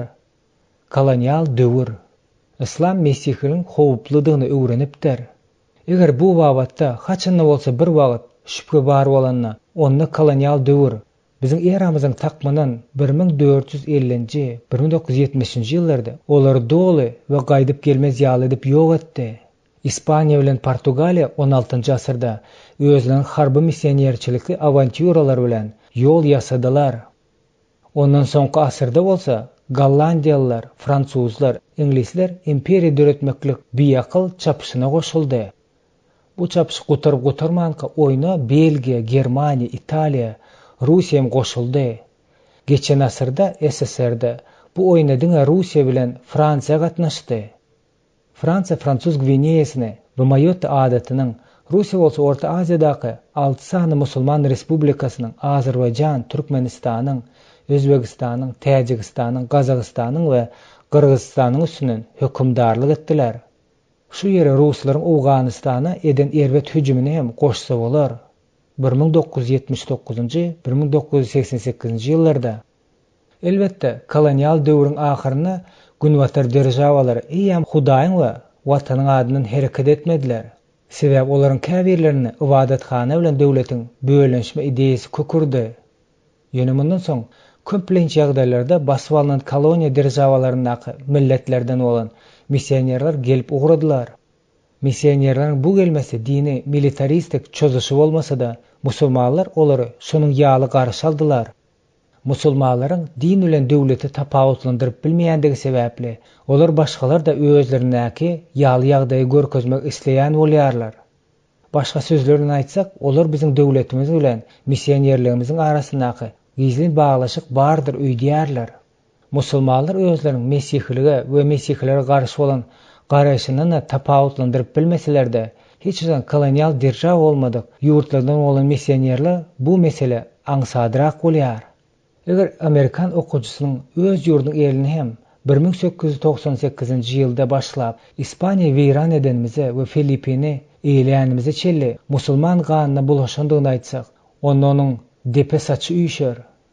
Ispaniýa ýüzlerce ýyllaryň dowamynda Mindanao'nyň musulman ýylatyna we Sulu arhipelagynyň adamlaryna hökümdarlyk etmäge çalışdy. Amerika Ispaniýada mesken tutandan soň Filipin musulmanlary bilen görüşe başlaýar. Gaty bir köp wagt geçmedik Livan 1956-njy, 86-njy, Liviýa 1987-nji ýylda, Iraga 1991-nji ýyl bilen baglanyşykly wakalarda ýatlap geçse bolar. Kolonial okupasiýasynyň maştaby. Egerde biz kartanyň ýüzüne musulman dünýäsiniň okupasiýasyny etmek maştabyny belleşdirsek, ona şol belgiler 90% eýlenendigini göreriz. Şol musulman döwletleriniň okupasiýasyny etmeklik ýaňy ýakyny guturdy. Biz şol ýurtlaryň näçe wakalaryň okupasiýalaryna däl, günwataryň musulmanlaryň ýüreklerine salýan yaralaryň entek täzeden görkezmek isleýäris. Biz bu yerde musulman ilatın aglaba böle olan yurtların gurrungne deriz. Musulman ilatı az olup, kolonyal okupasiyası aslında olan yurtlar hakkında gurrun etmedik. Şonun üçün siz kitapta Sovet Soyuzundaki, Xitaydaki, Hindistan'daki musulmanlar varadaki gurrunları duş gelmersiniz. Şonun üçün Amerika hem 1898 yıldan 1946 yıla çelli İkinci Jahan Urus'un dövründeki okupasiya hasabı almanını, musulman ilatı az olan Filipini okupirlen olsa da kolonyal державаның saanına koşulmadı. Häzirki Amerikan militarizmin musulman dünyasına. Bu kitabın derecede Birleşen Ştatlar Mesihlik misiyasına niyetlediği sebepli okuca döwrebäp meýiller bilen tanışmak peýda bolýar. Soňky döwürlerde Amerika musulman döwletlerine bolan garşylygyny gen galdyrjy ambivalentligi görkezýär. Biz 1956 ýylda Livana çözyp girdik. Biz ony 1986 ýylda bombaladyk. Biz 1948 ýyldan bäri İsrail döwletiniň esasyna dayanjydyrys. Şeýle-de bolsa biz onuň işlerine gatyşyp Fransiýany, Britaniýa we İsrail Suez kanalynyň el çekmäge mejbur etdik. İran-Irak uruşunda 1979-1988 ýyllarda Birleşen Ştatlar Kuwait gämilerini öz goragasyna aldy. Soň bolsa İrany hüjüm eden gämileri goragasyna aldy, ýagny Irak tarapa gyşyrdy. Emma soň bilen Birleşen Ştatlar ikrarly Kuwaitin gowmak üçin 1991 ýylda Irak bilen uruşa başlady. Birleşen Ştatlaryň Libiýa bilen bolan dawa jenjellerini diýseň bellidir.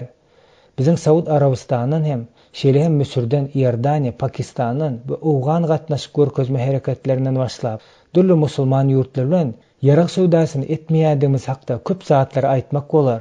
Üstünden gat köp wagt geçmedik. Bu wakalar Amerikanyň ýa-da şüphe astyna düşen dostlugy ýa-da ören howp potensial garaşýandygyny tasdiklaýar.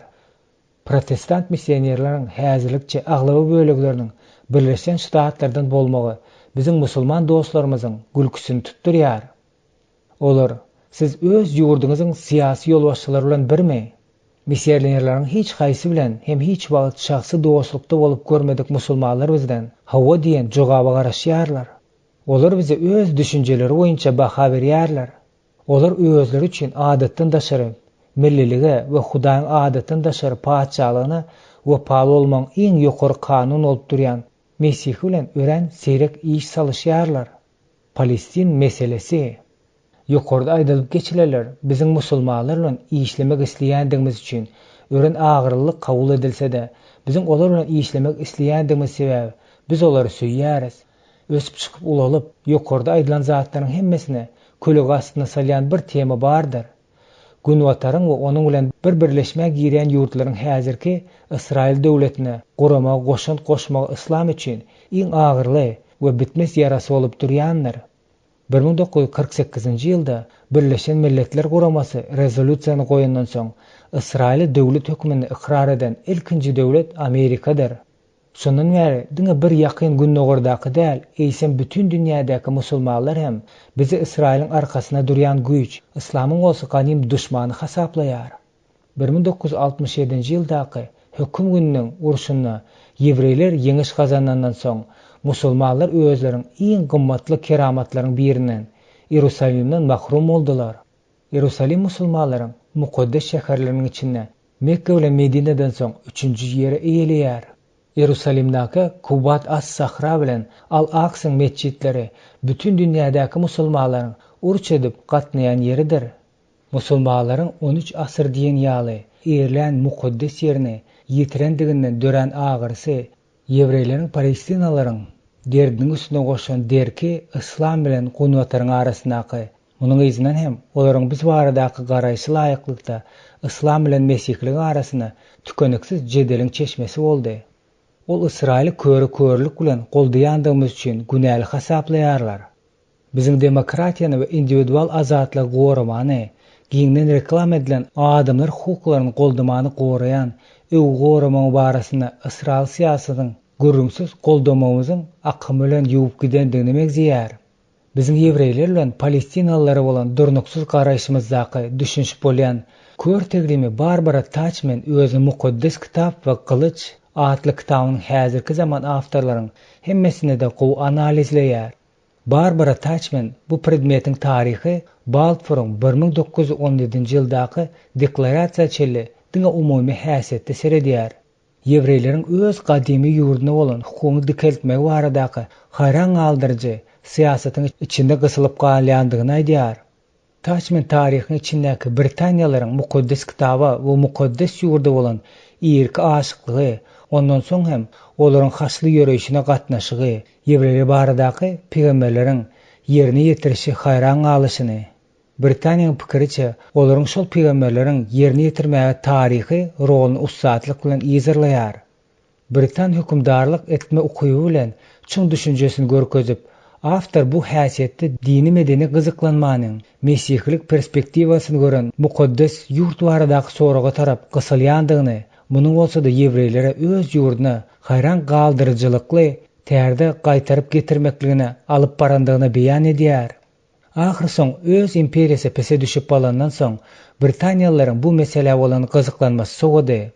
Soň mukaddes kitap taryhyna we peýgamberliklerine az höwürsli bolmadyk Amerikalılaryň ýewreýleriň öz ýurduna gaýtyp barmagyny goldamaklygyny öz üstlerine aldylar. 1948-nji ýylda Israýlyň dünýä iýinmegi Birleşen Ştatlarsyz mümkin bolmazdy. Musulmanlaryň Israýla garşy mukaddes uruşy. Musulman dünýäsine derew tolgunmalar başlanýar. Amerikaly ýewreýler ýurdy ýewreýlere bermek üçin meýletilerçe ýazylyp musulmanlaryň ganyny döküp başlaýarlar. Musulmanlar muny ýatdan çykarmaýarlar. Saud Arabistanyň merhum şahsy Faysaldan başlap häzirki döwürdäki şahlaryna çelli Israýla garşy jihad mukaddes uruşy gylan edýär. Eger häzirki döwürde ol ýaragly alınıp barmayan bolsa da bu onun ýatdan çykarylmalydygyny aňlatmaýar. Her hiri parahatçylykly şertliň bardygyna garamazdan musulmanlar ýerlerini ýarag alyp jihady başlamak üçin has amatly pursada garaşýarlar. Birleşen Ştatlaryň döwleti Amerikanyň ýynynyň bir bölegi Israýlyň daşky siýasynyň tarapdary bolmasy üstüne de özleriniň mukaddes kitap peýgamberlerine düşünşiniň esasyny Israýla madda goldaw bermekligi dowam etdirýär. Has ýönekleşdirip aýtsak, olar bizde gürrüňsiz duşmany görýärler. Islam mesihlik missiýasynyň duş girmeýän iň çynlykay bolmasa da, çynlykay garşydaşlaryň biri bolup durýar. Islam ile mukaddes kitap dünýä garaşynyň arasyna çaknaşan her nenen ýüzlej bolsa da, millilik patriotizm, siýasy garaş we harb awanturizm ýaly beýlik çaknaşmalary öýjükdirýän gaty bir ähmiýeti bolmadyk motivler sebäpli peýda bolmagy mümkin bolan hereketlerden gaça durmak üçin elbetde musulman agresiýasyna doly garşy durma zerurlygy ýüze çykmasa, tagalla bardy etmek gerek bolýar. Şu baby Mesihiň Hudaýyň paçalygynyň tebigaty baradaky sözler açýar. Şol tema gaýdyp barmanyň wagty boldy. Biz häzirjek Mesihleriň Rabbin güýjüň hyýanatçylykly ulanşy baradaky taglimatyny äsgermezlik edenne näme boljakdygy hakynda gürrüň etdik. Eger Hudaýyň paçalygyny eskerler, döwlet araçakları, harb awanturizm ýok bolsa, onda näme barka? Hudaýyň paçalygyna söýgü bar. Onda başgalar barada hakyky alada bar. Onda beýliklere ölümiň toruna paýhassız bilen bökmek saklamaga, olary Hudaýyň söýgüli oglunyň ebedi paçalygy alyp barmaga jan etmeklik bar. Elbetde bu paçalygyň merkezi özüni boşadan, ýok eden we gul keşifine girip ahir soňunda biziň üçin ölen paça İsa Mesihdir.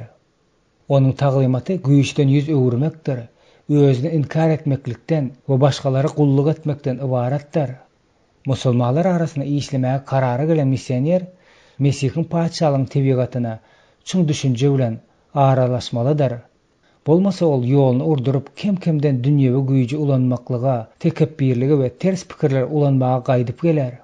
Meniň pikirimçe dünýewi güýji, gylyjyň, gorkynyň, gorkuzma taktikasynyň güýjüne artyk bilen baha berilýän musulmanlaryň aglawa bölegi bu ýetmeşçiligi başgalarda derrew ussatlyk bilen görýärler. Başga hiç bir dinem dünýewi ýol bilen Hudaýyň ýolunyň arasyna tapawdy islam ýaly güýçli bellenmeýär. Häzirki zaman güýç siýasatynyň taryhynda galdyrýan dünýewi ýollaryň ilkinji bolup Hud Mesihi el çekip, diňe ruhy yarag we ruhy güýç bilen yaraglanyp ruh hasıla başlamalıdır. Şonuň üçin onuň işi aňsat bolmaz. Guzu hökmüne gelen İsa bizim öýekleriň içine gidýän goýna kimini berýär. 18-nji bab. Hudaýyň paçalygy we medeniýet. İsa o şeýle diýdi: "Naçar, maňa inan. Wagt geler, ata ne şu dagda, ne de Ýerusalimde sejde edersiňiz.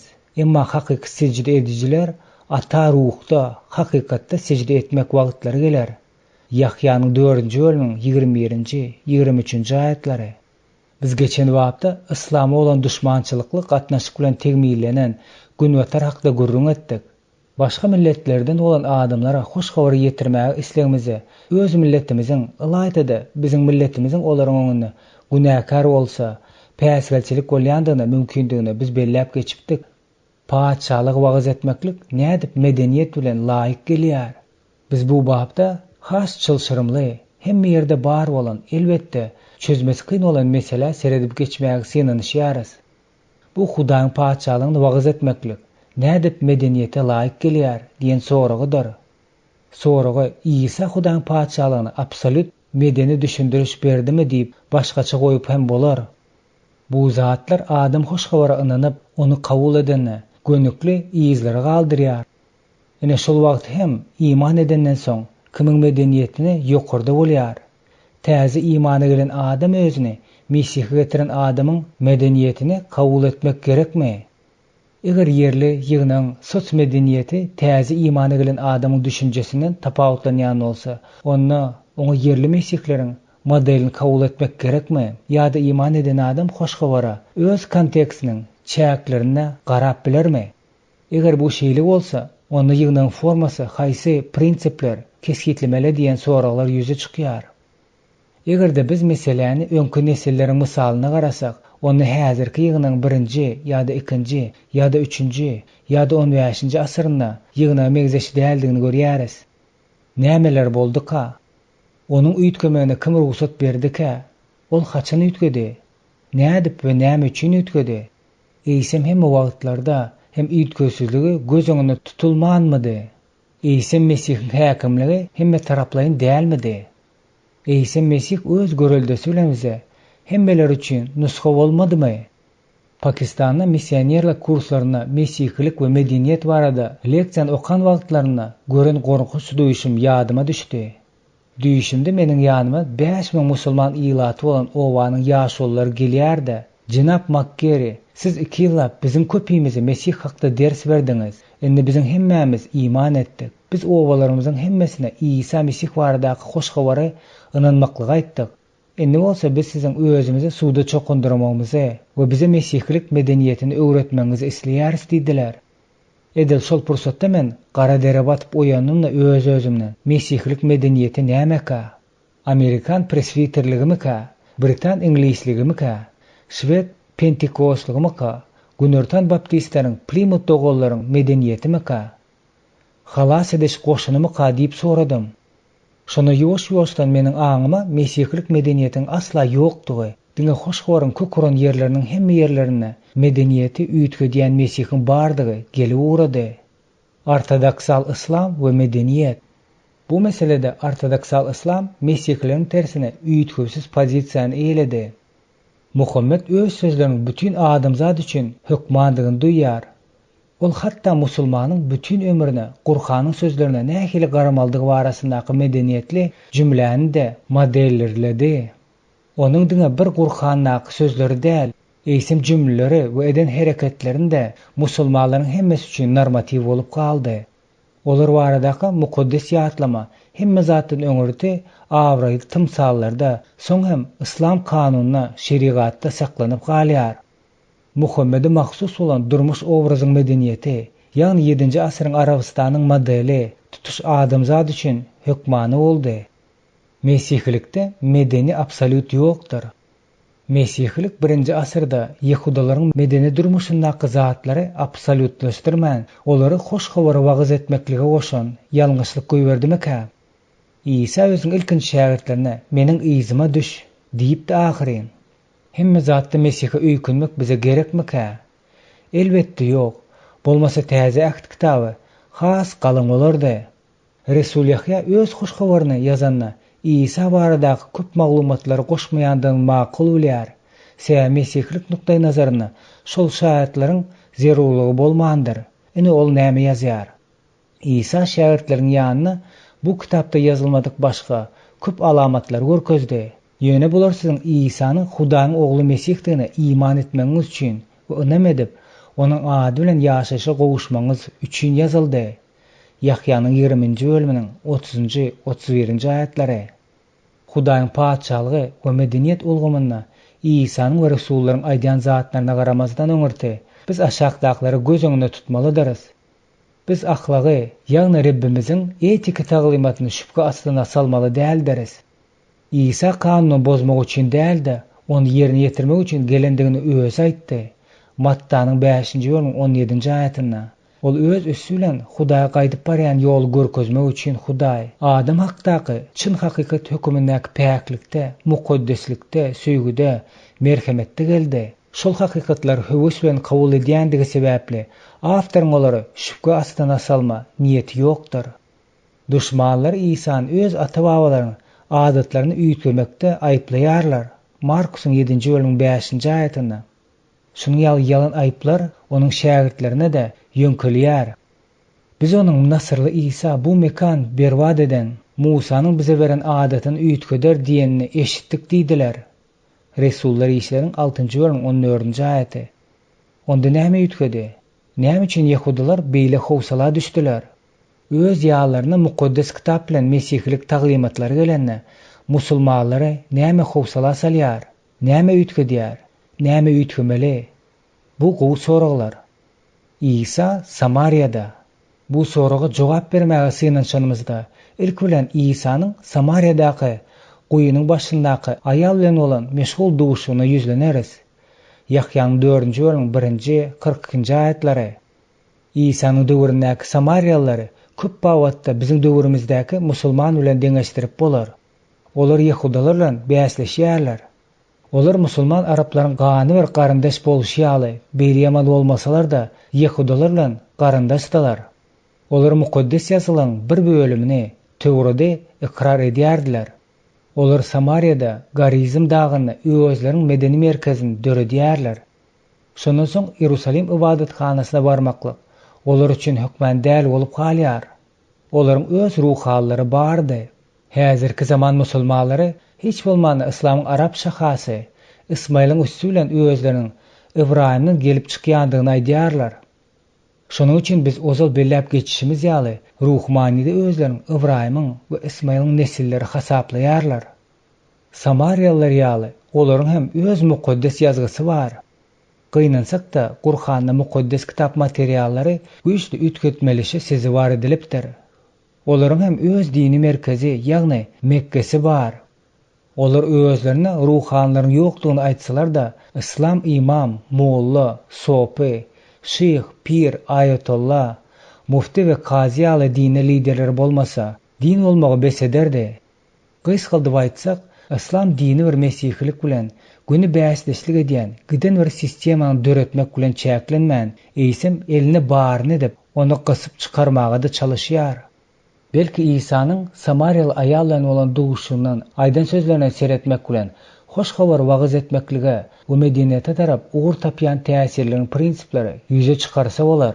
Bu parça ilki bilen bize Ýehudi medeniýetiniň ata Hudaý hakyndaky sejde etme şertligini aýra etmeklige kömek edýär.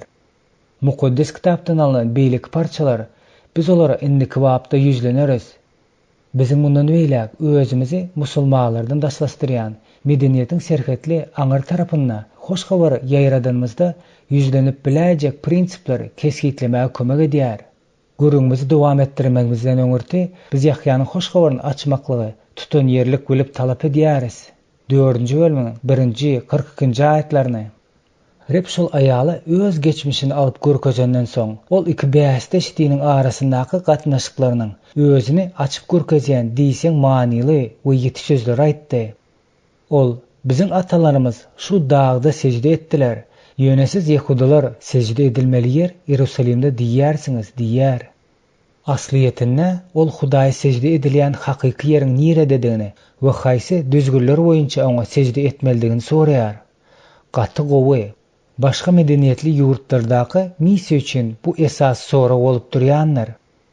Isa adatçyl adamyň gaharyny getirip biläjek garaşylmadyk jogap berýär. Ýöne bu jogap Ýehudi dälleriň öňünde ajaýyp azatlyk açýar. Isa oňa şeýle diýdi: "Naçar, maňa yndan wagt geler. Atany şu dagda ne-de Ýerusalimde secde edersiňiz. Siz tanamaýanyňyza secde edýärsiňiz. Biz tanaýandygymyza secde edýäris. Çünki gutuluş Ýehudilerden geler. Emma hakyky secde edijileri ata ruhda, hakykatda secde etmek wagtlary geler. Ýam geldi hem, çünki ata özüne şeýle secde edýärleri agtarýar. Hudaý ruhdyr. Oňa secde edýärler ruhda, hakykatda secde etmelidir." Yahyanyň 4-nji bölümiň 21-nji 24-nji aýatlary. Ýehudi medeni şertlikden azat bolmakdyr. Bu batyrga jogap edil sürünen çalyş sesi kimin ýanglanýar. Hakykatdan döwri ýerine ýetirmeli wagty gelýär. Injil paçalyk baradaky hoş habar Ýehudilaryň medeniýetiniň golçugundan azat edilýär.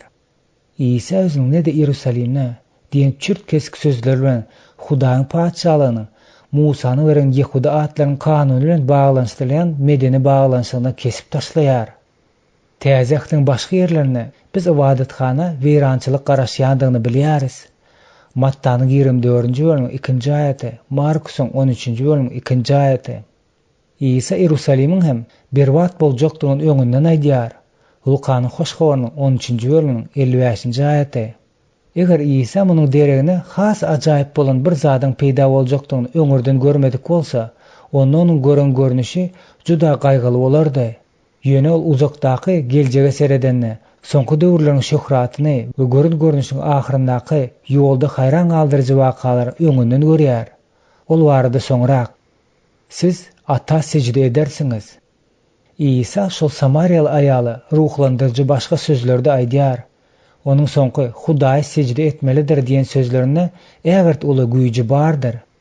Bu täide öz many boýunça da, aýdylyş güýji boýunça da haýran galdyrjydyr. Şeýdip Samariýaly aýalyň öňünde hakyky secde etme mümkinçiligi açylýar. Indi onuň secde etmeli bolan ýeketek obyekti ata diýip atlandyrylýan ýeketek hakyky diri Hudaý bolýar. Bu sözler hiç kimni ılaytı-da, siz ozal hiç açan Hudaý hakda öz ataňyz hökümde pikir etmedik bolsaňyz, beperwa goýmaz. İslamda Hudaýyň biziň atamyzdygyny aýdýan ýekije sözüň hem ýokdugyny belläp geçýäris. Musulman ata sözüni eşitende täze ähitdäki Samariýaly aýaldanna güýçli tolgunar. Siz tanımayan zadyňyza secde edýärsiňiz. İsa özüniň indiki sözleri bilen Samariýa dininiň haýsyda bir kanunlaryň ikrar etmeýän islendik mümkinçiligi bardygyny belläýär. Ol Hudaýyň beýikdigini, transcendentdigini, akyl ýetirip bolýan däldigini we bizi asla megzeş däldigini aýdýan milionlarça musulmanlar da bugün şunyň ýalzady aýdyp bilerdi. İsa Samariýaly aýaly: "Siz tanamaýanyňyza secde edýärsiňiz. Biz bolsa tanaýanymyza secde edýäris. Çünki gutuluş Ýehudalardan geler" diýip gün aýdýar.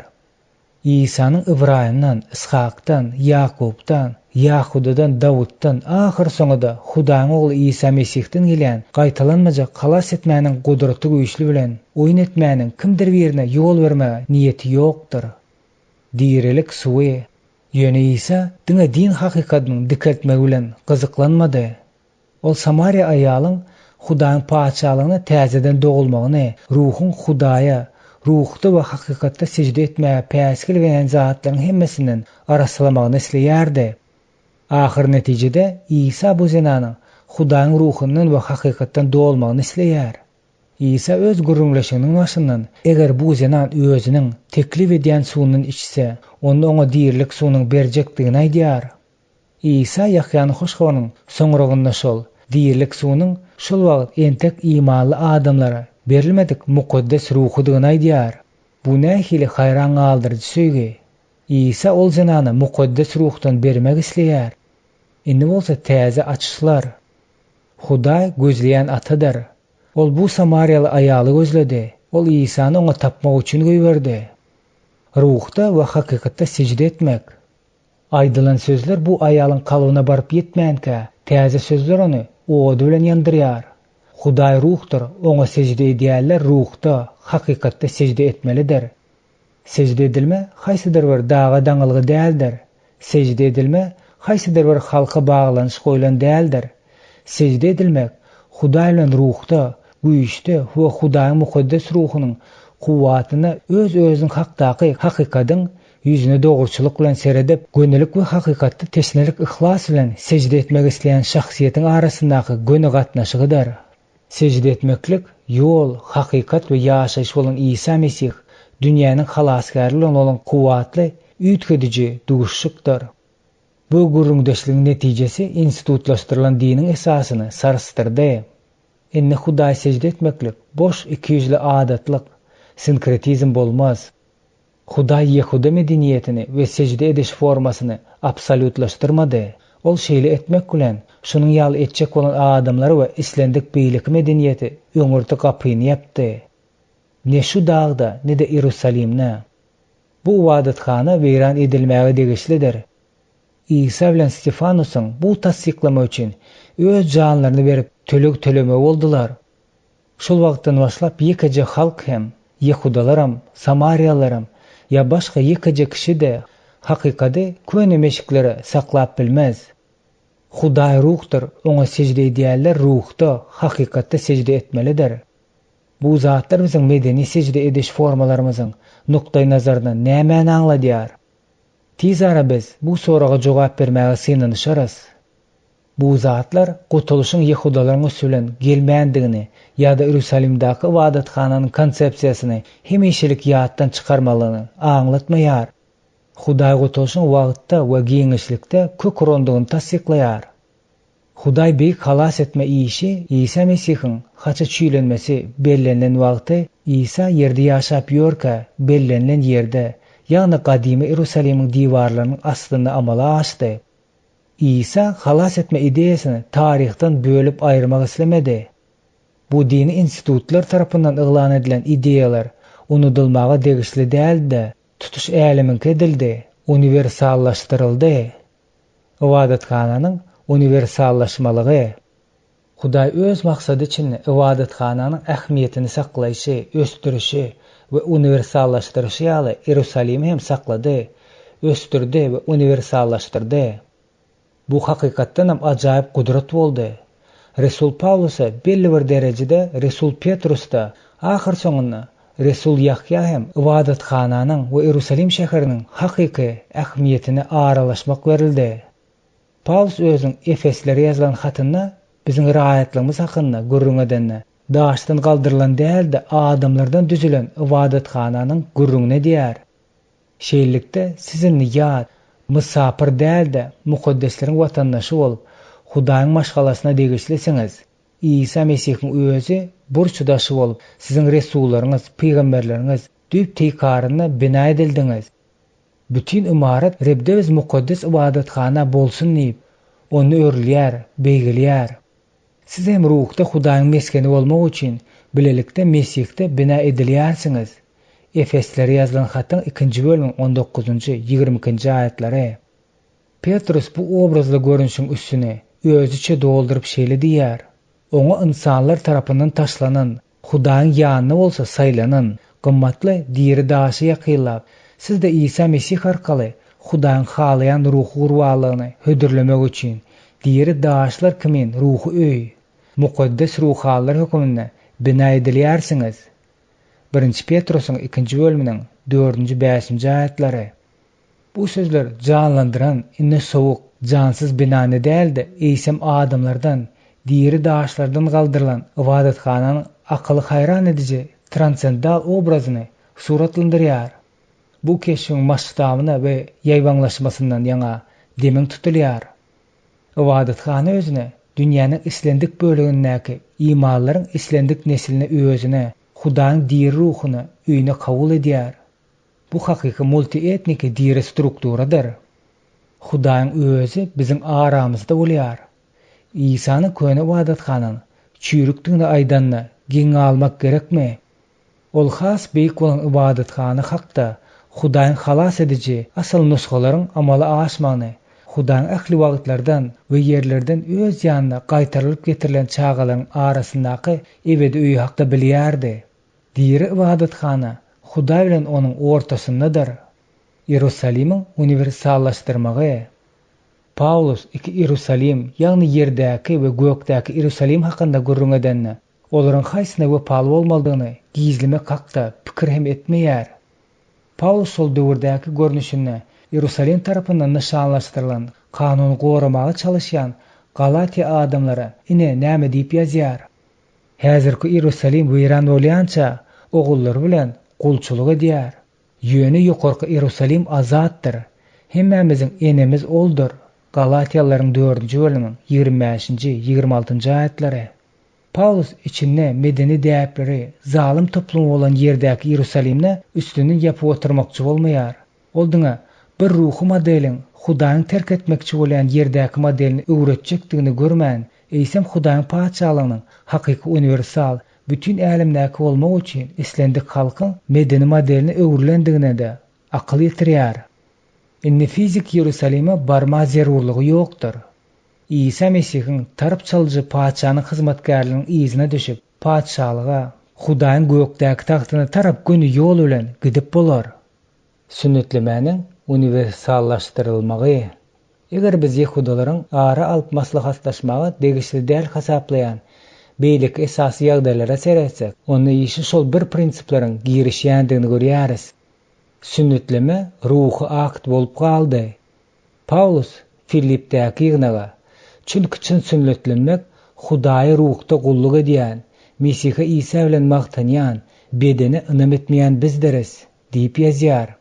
Ol Kolosiýadaky ýygnaga bolsa, siz onuň sünneti bilen günäli tebegede çykaryp, adam edi bilen edilmedik sünnet bilen onna sünnetlendiňiz. Çokunduruluşda onuň bilen birlikde gömülip, onu ölümden direlden Hudaýyň güýjüne iman edip, onuň bilen birlikde direldiňiz diýip ýazýar. Sünnetlenme material paçalykdan alınıp, elbetde arassa ruhy manisyna hem erkeklere hem aýallary eltýän bolup galdy. Indi onuň manysy dolulugyň alamaty suda çokundurma bolup durýan proses saklanylýar. Israil konsepsiýasynyň universallaşdyrylmagy. Hatda Israil sözü de universal many edýär. Paulus Efesdäki ýygnaga şol wagtlar Mesihisiz, Israila rahatlykda mahrum, Wadanyň ähdine ýat, umytsyz, dünýäde Hudaýsyz bolandyňyz ýada salýaryn. We şeýlelikde sizin ýat münasip däldi, muqaddesleriň watandaşy bolup, Hudaýyň maşgalasyna degişlisiňiz. Efesde ýazylan hatyň 2-nji bölümiň 19-njy aýaty. Indi biziň hemmemiz ruhy manyda Israillardyrys. Ýatda saklan, Ýakup Hudaý özüne ak pata berýänçe, ondan el çekmän uzak gije onuň bilen görüşdi. Hudaý Israil adyny beripdi. Sen ol Hudaýyň isleýän zadyny alypdy. Şol sebäpli de oluny şol wagtdan başlap Hudaýyň knäzi boldy. Şeýlelikde hakyky Israil jümlesiniň jinsy degişli podteksti ýokdy. Rabbimiz Isa Mesih bolan iman arkaly Hudaý üçin özüniki bolmak manysy bardyr. Paçalykda hemme zat saklanylýandyr. Islama we ýokarda aýdylanlarda oňa goşun diniň bolmagy mümkindigine garamazdan öňürdi. Bu zatlaryň hemmesini netijesini jemläp, manysyny düşündireli. İsa'nın tövbeden çünkü Hudaýyň paçalygyny ýakynlaşdy diýip Hudaýyň paçalygyny yglan etmek üçin gelendigini biz iýem aýdyp geçipdik. Biz İsa'nın ondan ıhtiyarly, territorial, polisiýa we harby aksesuarlaryň hemmesine bolan ýerdäki siýasy paçalygy döretmek isleýändigini bildik. Ol meniň paçalygym bu dünýäde däl diýmek bilen paçalyk düşündirişini canlandyrdy. Endi erkeklere we aýallara Hudaý Ýerusalimne sejde etmek gerek däl. Olaryň ruhda we hakykatda islendik ýerine sejde edip bilýärler. Mesihli diňe bir canlandyrylan bolmany, eýsem universallaşdyrylan, älim jahan üçin yaradylan bolmak gerekdi. Adamlar onu ruhda we hakykatda islendik ýerde ulanyp bilipdirler. Şonuň üçin peýgamberleriň amala aşma prosesinden başga Ýehudalaryň bolan sünnetlenme düşünjesi häzirki Hudaýyň paçalygy adyny alan Israil jemgyýetine degişlik Hatta Hudaň güýjüniň bolýan ýeri hökümindäki Ýerusalim konsepsiýasy da häzir arassa ruhy we hemmeler üçin elýeter boldy. Ýehudilik ýekemelligi, akla sygmajak älim universallygy ornuny urdy. Hudaýyň paçalygy İsa Mesihi, şol paçalyň paçalyk hökümini ikrar edendiň hemmesi üçin giňden açyldy. İsa'nın hükümdarlığı güç ya da gorku bilen gurulan paçalyk däl-de söýgü bilen ýeňilen insan ýüreklerini ýaýraýar.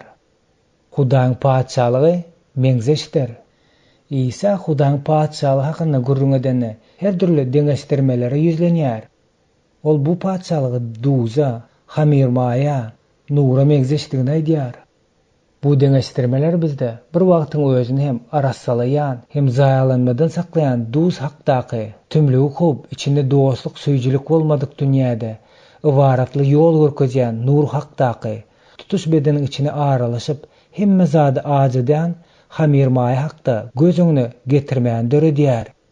Duzam, nuram, hamirmaýa da hiçili göze görünüp duran tagallan etmezden, özüni görkezmeden arkaýyn hereket edýär. Şeýle de bolsa, olar öz wezipesini gyşyrnaksyz ýerine ýetirýärler. İsa islendik düşünilmezlikden gaça durmak üçin höküm ünlü gelýänçe güç ulanmaklyga yüz urman edýseň bir gadagan edýär. Gowy tohum we haşal otlar hakyndaky tymsaldaky gowy tohum paçalyň ogullarydyr. Haşal otlar bolsa iblis ogullarydyr. İsa öz şähertlerini haşal otlary sogurup zyňmaga, synanyşmaga däldigini duýdurýar. Munyň üçin güç ulanmak gerek bolýar. Bu işi zamanyň ahyryna perişdeler ederler. Hudaýyň paçalygy we missionerçilik. Bu zatlaryň hemmesiniň mesihlik missionerçilik üçin diýseň çün ähmiýeti bardyr. İsa ibadathanany, Ýerusalimy, Israila degişligi, sünnetlenmäni, hatta Hudaýyň paçalygyň özüni de spiritualizasiýa etme arkaly hakynda hem bularyň her birini Ýehudi medeniýetine baglykdan azad etdi. Secde ediş formasyny absolutlaşdyrmadan atanyň özüni ruhda we hakykatda secde edýärleri gözleýändig hakynda gurrun edenne İsa hoş habaryň Hudaýyň paçalygy we paçalygyň açar hökmüne özü hakdaky hoş habaryň islan ýerine gitmek we her bir tireden, dilden, halkyň we taýpydan olan erkeklerde hem aýallarda eger olar ruhda we hakykatda secde edýän bolsalar, özlerini uýgullaşan medeniýetlerine laýyklykda seslenme tapmakda azatdygyny aýdýar. Bu düşünjeler diýseň zerurdur. Sebäbi başga medeniýetden olan adama hoş habar aýdýan adam öz aýdýan zadynyň özüni garaşdyrmaly däldir. Biz Hudaýyň paçalygy baradaky hoş habar aýtmak üçin mukaddes ruh tarapyndan göýberilendiriz. Biz hoş habaryň özüni hakda ýende gurrun ederiz. Bu ýerde bolsa bizdiňe hoş habaryň Mesih we onuň öz şahsiýetine bize Hudaýyň paçalygyny giyirmek bilen özüniň haşdaky halas edijilikli işiniň kulminasiýasyna, dirilişine we imanlaryň hemmesine mukaddes ruh sogat bermek bilen eden iş hakynda aýdarys. Hiç hili medeni imperializm ýokdur. Mesihiň paçalygy hakdaky hoş habaryň özüniň aýtmalydygyna we täze iman edenlere bu taglymaty öz medeni ýaşaşy laýyklykda seslenmäge mümkinçilik bermelidir. Şonuň üçin mesihler özleriniň wezipesiniň näme dediğini düşünmelidirler.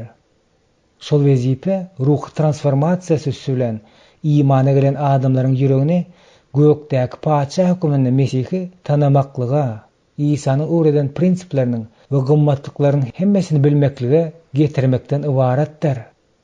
Ýöne Mesih taglymaty täze iman eden adamyň nähili secde etmelidigini, giyinmelidigini, iýmeldigini ýa-da özüniň medeniýetde mahsus bolan başga da möňlerçe zatlar etmelidigini aýtmaýar. Medeniýetleriň düýbünden başgaça bolan ýerlerdäki mesihlik hereketleri we ýygnaklaryň kök uruşyny öwrenenmizde biz gat köp mesihleriň öz medeniýeti bilen hoş habaryň özleriň arasyna tapawdy seljertmäge ukypsyzdygyny görüp gaty gynandyk. Olar her neniň ak ýürekli bolsalar da şahsy medeniýetiň formalaryny hoş habaryň mazmuny bilen bir baglanşdyryp sinkretizmiň köp görnüşliligine biihtiýar düşündüklerini bilmän galýarlar. Täze iman eden adam gutuluş almak üçin diňe bir İsa Mesihiň hoş habaryna ynamdan elbetde bu wajipdir. Eýsem hemme zadyň missionerleriň öwredişi ýaly etmeli bolupdyr. Başga sözlerle aýtsak, missionerler täze iman eden adamlary şahs meden tejribesinde de öwredipdirler. Netijede munyň ýeketäk mesihlik ýoldugyny aýdyp, näme dogry ideýany oňa sürüpdirler. İslam medeni imperializm höküminde. Muhammedin onuň izine erjileriň ýalňyşlygy hutşunda hem jemlenipdir. Kur'anyň materiallardan we hadislerde ýazylan Muhammedin hereketlendiren universal kanun çykarmaga sığınýarlar. Ortodoksal musulmanlar hemişe Muhammedin şahsiýetini we ýaşaş obrazyny saklanyp galan 7-nji asyryň Arap medeniýetini şol parçasyny absolutlaşdyrmaga çalışypdyrlar. Biz aşağıda bu meseleni häzirki zaman musulmanlaryň nädip çözmäge sığınýandygy hakynda gurrun ederiz. Musulmanlaryň Hudaň paçalygy ideýasyny nähili garaýandygyny bilmek häzirki missionerler üçin juda wajypdyr. Hudaň paçalygy Kur'an'da bir näçe gezek agzalyp geçilýär. Kur'anyň ilkinji surasyny, açyjy surany düşündirende Muhammed alyşyle diýär.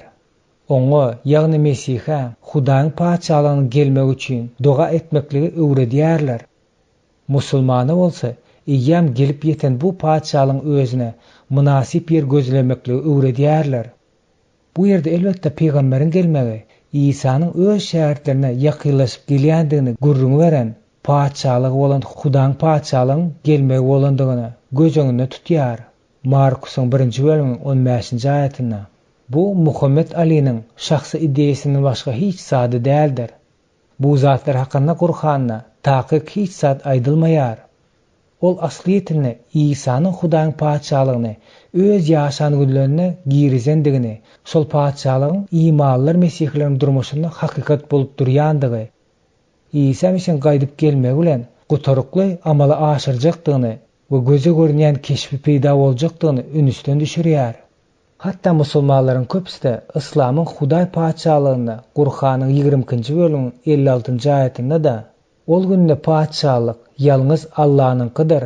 Onuň özü olaryň arasyna emirlik eder. Bes iman getireler we ýagşy amallar ederler. Näz nygmatdan noly jennetdedirler diýmek bilen paçalyň geljekde amala aşyrjakdygyny, kakdyryp aýdýandygyny inanýarlar. Hudaň paçalygyň bu ýerdäki manysy Muhammediň düşünşine göre cennet bilen sygalanmak ýaly bolup görünýär.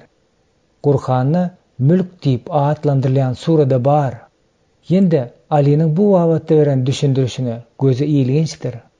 Bu ýerde asliýetinde Hudaý paçalygy bolup durýan İslam paçalygynyň döredilme baradaky peýgamberlik tasdiklamasy ýaly paçalygyň Allahynyň eline we ähli bar bolan zatlaryň onuň ıhtiýaryna bardygyny tasdiklama bardyr.